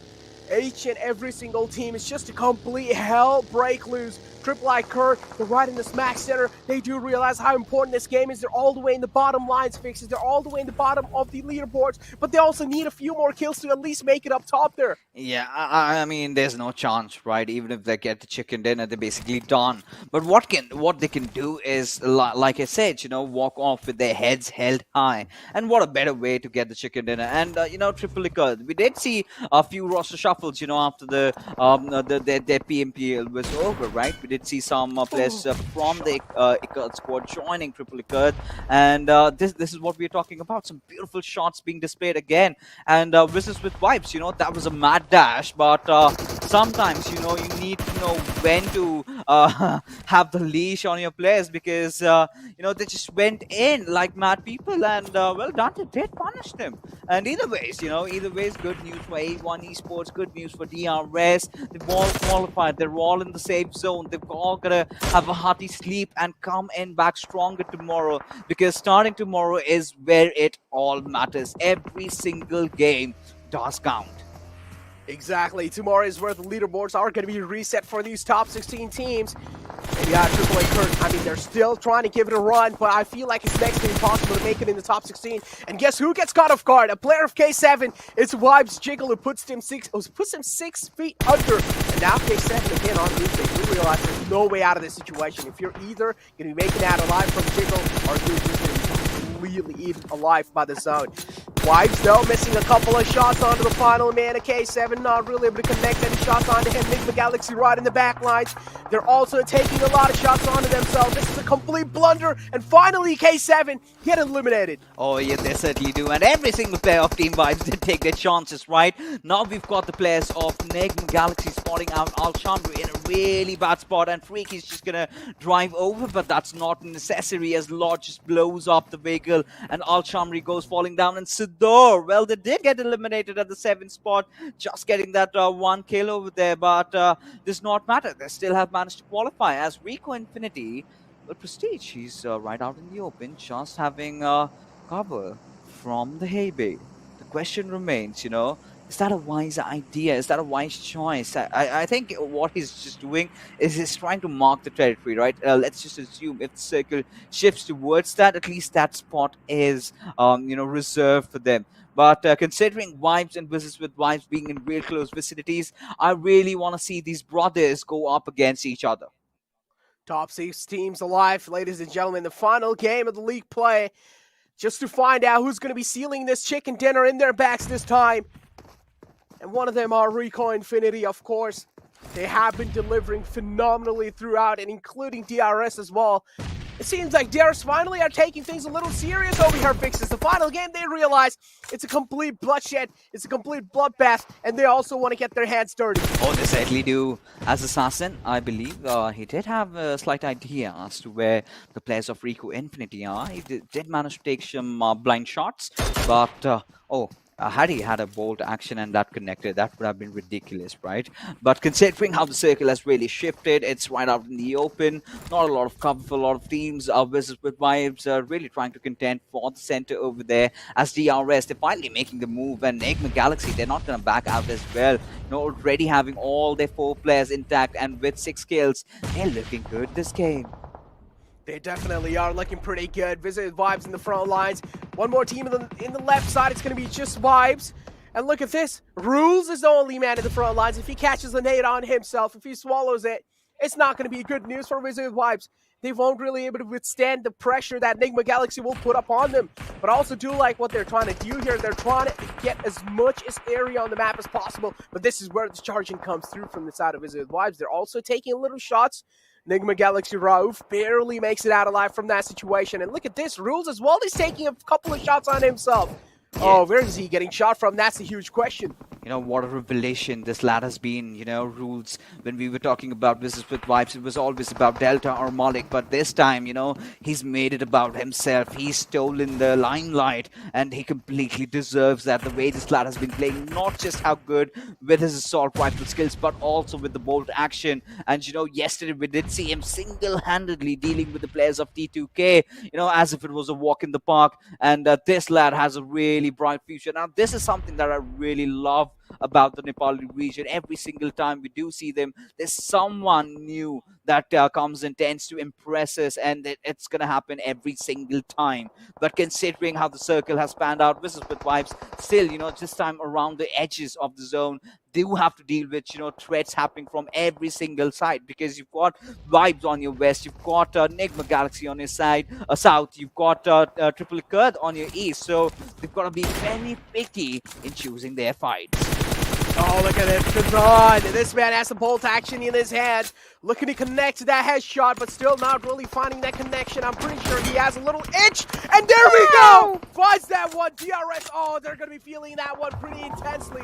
And looking to get another one, though. Fidan, but finally has realized, okay, a little bit too exposed here, buddy. Maybe it's time to get it back in the zone. And this is what Rico Infinity are exactly doing. But they still need to worry about their backs. Nigma Galaxy being charged on by Prison 5. They're taking a lot of shots. One man falls down. Nigma Galaxy are crumbling down. 3 players down from their side. Visit White putting up an insane fight against them. Yeah, amazing fortress defense being showed off. Of course, there's no fortress over here. Just playing around, few buggies and just rocky cover. As Shiggle, well, he's being spotted off. He's taking quite some damage. As Malik, he's going to lob a few grenades at Assassin's direction. But Wizzes with Vibe still, just playing by the whiskers. They are giving it all. They started off with taking the revenge for that golden hand that YALLA did incur at them, but the nades are gonna come in, but the trades are also gonna follow up. As Malik, he's fallen down. It all comes down to rules. He does have his DP holstered up, and he's just waiting for the right moment. He needs to lob a few smoke. He needs to get that res back up, but the question is,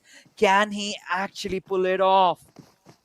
Reiko Infinity have the majority of the circle covered for themselves. That means they also have that comfort level. And they can try and expand themselves up a bit more. They definitely can, but Vibes is in the front lines. Vibes, they are completely distracted on the business with Vibes. Rico Infinity might just try and take a little bit of dig on the Vibes over here, but they're not really doing so. The main thing they're worried about, or the main villain over here for them, is going to be DRS. They are exchanging a few bullets, but still no trade-offs being found, no connections being found yet. Rico Infinity pretty lucky with those smokes, but as soon as they fade away, Rico Infinity might just find themselves in an uncomfortable situation. But DRS though, finally Gelson goes down. Nima and AJ have all the burden on their shoulders on this final game. Oh, they certainly do. And Prestige just getting a little bit overwhelmed over there, will definitely get traded off by AJ, who makes no mistake in connecting those shots. And well, this time, considering the fact that, even if you hit a player, you do not get hits marker, that sort of was the difference maker in that fight. Otherwise, Prestige surely did have that knock secured on the player of DRS. But considering the fact that we've got the final 4 teams alive, 11 players, still in contention, Rico Infinity is still out in the open, but the battle is out here between Team Vibes and Wizzes with Vibes, a 2v2 situation. It's a rectangle that has been formed over here. The only question is, who is the one walking out alive? Rectangle with 4 corners. It's kind of weird. Not really a rectangle, it's a square. But yeah, 4 teams alive inside this one. But for sure, DRS is in the front line. Nima still so hard. Oh, finally patches himself back up. Quite lucky. Literally that nade was kind of underhand coming through. AJ, though, is catching a little bit of bullets on his skull. He's not going down, though. He's still up. He's still a threat for teams that are alive in the zone. But finally, AJ falls down. DRS now left with just 2 men. There's no way on earth they're going to be able to get the red back on the AJ. This is what exactly I'll say. This is why Malik being spotted. Vibes, Killer looking to take him down. Killer has no other choice rather than expose himself. He does the exact same, but he's also getting shot at by Rules. He will be taken down. Vibes now he's left with only 1 man alive. Oh my god. Now Rules just does not really have the DP, but has an MG3 and he goes all blazing. And I believe that is it. Gets the final kill and the Assassin goes falling down to the final 3. Down in front of us, and Rules is still not keeping up. But indeed has been spotted out by Gelson, who apparently is going to miss out on a few shots, but gets finished off from behind. It's going to be Rico Infinity team that have managed to secure the final chicken dinner, and all smiles, the hearts being displayed. And there you have it. They know they've chill about it, they've qualified, they've done the heavy lever, the heavy lifting all throughout, and finishing at the top 4th spot, But the highlight, the biggest reel about it is going to be, of course, Wizzes with Vibes seeking their good old revenge on YALLA Esports. Because, if I take you a few days back, well, YALLA did take their chances in panning them down. And, well, for YALLA, they did try, they did put up a good show. But, still, had they had, 4 players playing most of the games instead of 3, things could have been completely different. But, wow, what a final game, man. I mean, considering how ludicrously insane this has been, I cannot just wait for the next day to come, because starting tomorrow, we do have the finals in store for you guys. Exactly, that's for sure. Before now, Rico Infinity, they make it out alive in that complete bloodshed, in that complete bloodbath. They are the real Apex Predators, and that's why they got that chicken dinner, and they completely deserved it. I mean, there we go. We already have our top 16 teams fixes. We don't really need to take a look at anything anymore. You know, well, that is it. That is it, you know. That is it, yeah. At least from our side, because we are finally done with all the games of the league stage. You know about what? Right now, we're going to take a little bit of breather because the desk does have some interesting points to share.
Are you keeping it real? I'm calling shotgun, wanna see my baby run. Oh, what's the word on the sea? Kicking up the dust, if you know what I mean. We got a good thing going. We got a good thing going on. Welcome to the virtual awesomeness right here at PMPL MENA and SA Championship. League play days are done. We've found our top 16 teams moving into the finals. But talk about this previous game. I mean, Rico, they definitely did stand their ground with all 4 players. With that, let's move on along. Have a look at the most valuable player coming in from this game. Oh, there's a reason we are the numbers guy. Well, talking about this one, right? Malik comes in with 6 kills for himself. Damage 683, that's decent. 25 plus minutes of survival time and 3 assists by this lad. That's just so incredible. And 232 healing done. Well, it shows, right? You're taking a lot of fights for yourself and on yourself as well. I mean, Wizzes with vibes. The casters did talk about Ruthless' performance, you know, the way he has had his impact. But, well, Malik was just outshining. I mean, definitely. Wizzes Vibes having a wonderful time Look in this at this. game. And I want to say this. So, the moment YALLA Esports were forced, I repeat, forced to take an exit from this game, A1 Esports, they realized, all right, guys, we're going to get to the other side. Get quick kills for themselves. And, well, then they were sort of kicked out as well by the other teams put together. But it was an amazing run from all the teams. And we were just talking about a few of them going YOLO. I guess this was the last game, so everyone just decided to just go all out, guns blazing. Talk about being YOLO, right? This game was more or less about the correct positioning, because if you were at the wrong place, you would be taken down. Team like DRS had 4 kills only. Team like Rico Infinity, a team that got chicken dinner, had 3 kills only. That shows that they were just playing for good position for themselves. Once they got it, well, they got the game as well. Exactly, and the terrain also plays a really important part in this. I mean, the western side of Mansion is quite exposed, so have to be extremely careful. And hence, as Ocean mentioned, I mean, we do see that kills sort of being quite nicely divided between all the teams and all the players. But look at this, Wizzes Vibes, 14. This team got kills, well, if we talk about it, right? 12, out of which 12 were just being distributed by 2 lads, 6 and 6, right? So, exactly. And then Rico Infinity, DRS, we have Vibes, Nigma Galaxy, Dead Eyes Guys, K7, I8, but... Classic I8, by the way. Yeah, but... I wanted to stop for suspense, but come on. Yeah. YALLA. Ouch. The game that mattered the most. And... Well, that's where you have rivalries, right? I mean, it's just something that casters kind of did touch upon a little bit as well. We were talking about how important the gameplay is going to be for YALLA Esports, but of course that was not allowed even for a second. But right now, we're going to go and have a look at the zone analysis being showcased from these teams, and it You know what?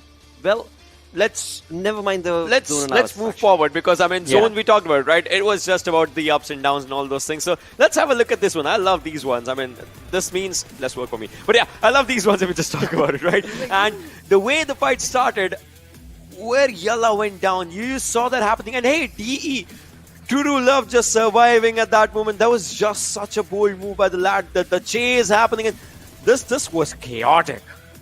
I mean, again, open area fights are always going to be chaotic, and that's what we love to watch inside the game, right? Yeah, but definitely. it was definitely a fun match to Hey, watch. Johnny. Yeah. I mean, for today, for this tournament, as soon as this tournament started, we never talked about this. What Fixers likes to call it, the masala. Oh yeah. The chaos brings masala as well, right? And this is where it happened. Oh my god, I loved it so much. Again, as I like to say, a still out of a good movie.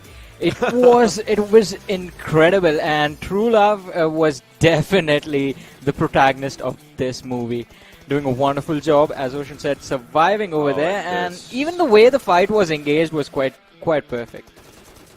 Definitely it was, but then this one, this is where, just think about it, right? The pressure builds up, you know survival's at stake. The masala, Ocean, masala. You wanted masala, right? There it is. Well, I never wanted this much masala. It becomes too spicy, right? It's spicy, yeah. But well. need some water after that. Do you know where the water is, Ocean? Throw back to day number 2. Yeah. Well, moving forward, let's move on. You know, A1 Esports' survival skills were on point as well. Remember around this one around mentioned area. I mean, Wizzes did come in. It looked like Wizzes, they the most YOLO team in this one. It was just Wizzes, the most YOLO team. And then this happened. Dante, even before taking exit, make sure he got an extra point. So kudos to him for that. Yeah, every single point mattered, and definitely, I mean, it was a worthwhile point for him to secure. But Wizard Vibes, again, incredible run in this game. And Rico Infinity as well. I mean, Fidan has been incredible in the last few days, the last 2 days in particular. I mean, he's been hitting those shots time and time and again, and doing a wonderful job, just making sure one way or the other Rico Infinity has those openings. Him and Anas with his magical utility usage. I just have to say it's phenomenal to watch Rico Infinity play at this point. Yeah, and then there will be a nade on Malik at this moment, you know, in a few seconds. So that was also just quite unfortunate, though. I mean, the players see the trajectory right there. Yeah, the players did think that you know they have a good place for themselves, but then again, just as we were saying, it's all about the terrains in these kind of circles and all. So that's where it just went down. But again, YALLA, they started good, but but just not allowed, definitely. As we move on towards the damage graph now, this is where, again, I mean, the teams that did really well, we can clearly point them out in the first half itself. But as we progress on along, things are, well, again, I mean, we knew that, right? I mean, 16 teams were supposed to go on fourth. Lotta, this is kind of a game in which we can see the damage graph, but we don't want to talk about it, right? Because, again, all the ups and downs, the emotions that were with this last game. Yeah, that thing, for so many of the teams. But of course, that does create a storyline, and that storyline is going to be showcased on the storyboard. So let's move on along, have a look at the overall ranking, where indeed, when it comes to the first page, we know what to anticipate, because the teams that have been phenomenally doing perfectly well for themselves, well, they are all here in the top half of the leaderboard. But the second half is where things kind of got a little dicey. I mean, definitely. And also, I have to say, Cryptics have been playing with the emotions of a lot of people at this point. I mean, imagine the team is sitting out of the top 16 for 2 days, and then they end up finishing in the top 10. So, incredible performance, incredible sprint, as I have been calling this tournament. It's not a marathon, it's a sprint. Well, this team knows how to run fast and quick. Well, Absolutely. 6 teams. That's the same thing. 6 teams in top 10 have multiple chicken dinners for themselves as of now. And tomorrow, when the points will be resetting, they'll have to get more and more in just 10 games, and obviously it'll be, you know, the first impression will last longer. So yes, so for tomorrow, the first 5 games will kind of decide quite a lot of things mentally for the day after tomorrow to just come forward. But yeah. Ocean, do you remember before the match started, we got to see a little glimpse before the match started, by the way, I'm saying this, but during the schedule and the map chance percentage, we saw Stalwart at 100 kills right there. Well, they are at 100 now. They've done it. That's the where production giving spoilers production now. was giving predictions and the spoilers and all. So they're better than you. They're better than us. As we move on to page number 2, before raising hands against the producers themselves, we are going to be looking at the top 16, and SUDOR are certainly going to be keeping that spirit alive for themselves. YALLA Esports, of course, as we did talk about it, the gameplay was just not allowed for them. Oh, yeah. YALLA, Lit, ICRIS, and KHK, those teams. These were the teams just here. If you just look forward to it, and well, Lit Esports, look at that with the chicken dinner as well. Right? Yeah, not anticipated at all. Yeah, but you win some, you lose some. Just think about it. All right, that is the story. Blotter. One game gave them 15 points. 15 games gave them just 5 extra placement points. Placement points, yep. Wow. No bueno. That is what it has turned out to be for YALLA Esports, Lit Esports, ICRIS Triple Esports, and KHK Esports as well. With that, as we move on forth, we've got the top 16 teams, but today, the highest performing team, that is going to be T2K, Train to Kill, and there we go, the details on our screen. Yeah, I mean, this has been an incredible day for T2K. I mean, even the last 2 days, if I have to say, have been quite good for them. But this is something not out of the norm, I have to say, for them. Because T2K, again, when we talk about South Asia, they're one of the best teams over here.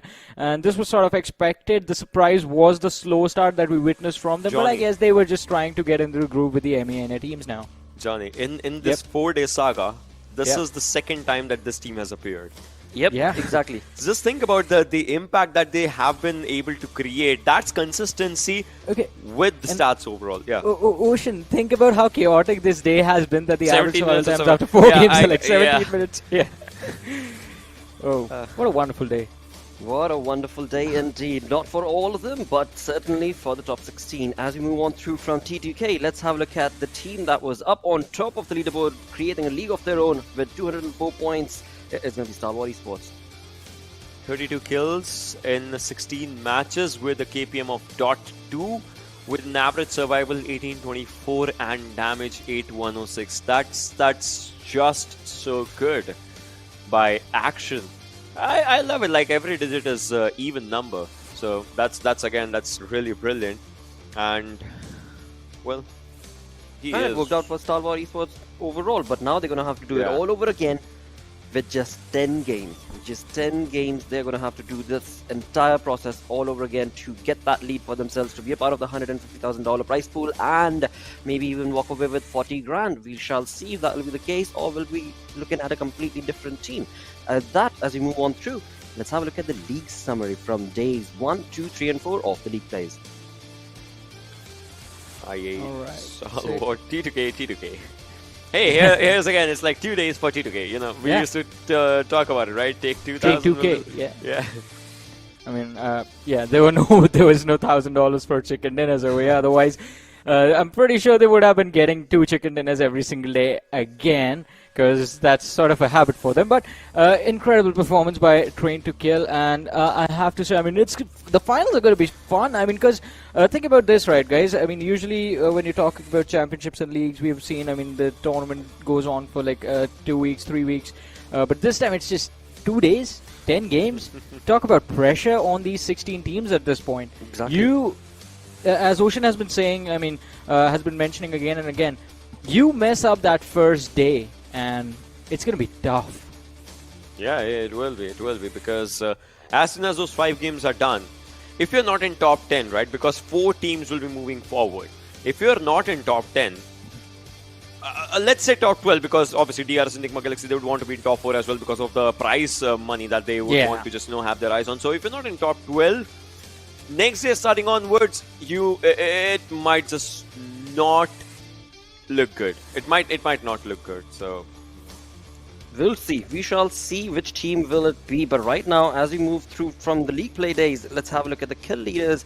Where Wait, whoa, what? whoa. Did not see that one coming. Exactly. The anticipation was from I8 to be able to capitalize upon, but it is looking like, well, Wizzes with vibes. He had 27 kills before the match, so no one was thinking about it, and he was at Yeah. second actually. And with this game, he got 6 kills, 33 in total. Action just got 2. I remember he was at 30. And well, Uzum's out there. This wow. So Wizzes with vibes always has a surprise. Yeah, Exactly. Oh boy. I mean, I love this team at this point. I mean, they are always bringing in the excitement. Also, going into the finals, I believe Action, Crypto, Uzum, all of these are going to be, these three players are just going to be absolutely mad as to how they missed out on the first position. They're going to be fighting for the $2,000. Let's not forget that's the prize for the MVP of the tournament. So, Indeed. But that answer we shall find 2 days later. For now, if any of these stats are supposed to indicate anything, well, these are probably going to be the contenders for that prize pool, for that $2,000. yeah. And Batika in the last few days has just been phenomenal. He has been amazing to watch. Oh yes, but again, I mean, we've got our top 16 teams. We're going to be moving into the weekend for the finals with $150,000 on the line with these teams and only 10 matches. 10 matches is the opportunity that they will be provided, but alongside all of that, the league plays do come to an end, and so does our stream for the day. Do not forget to subscribe and follow to our official PUBG Mobile channels and of course the social media, all the networks. It is going to be sensational for you because there are giveaways that keep on taking place throughout the entirety of the year, and again, streams like these you do not want to miss, and as you keep on doing that, you will certainly be rewarded with in-game items and so on, so much more. But yep, like I said, we do reach the end of our day thanks to our sponsor Oppo F19 Pro for making this all happen. Hashtag book up your fun. I've been your host Gaurav, joined in with these two incredible dudes. We'll be back again tomorrow with the finals. Until then, take care. Bye bye.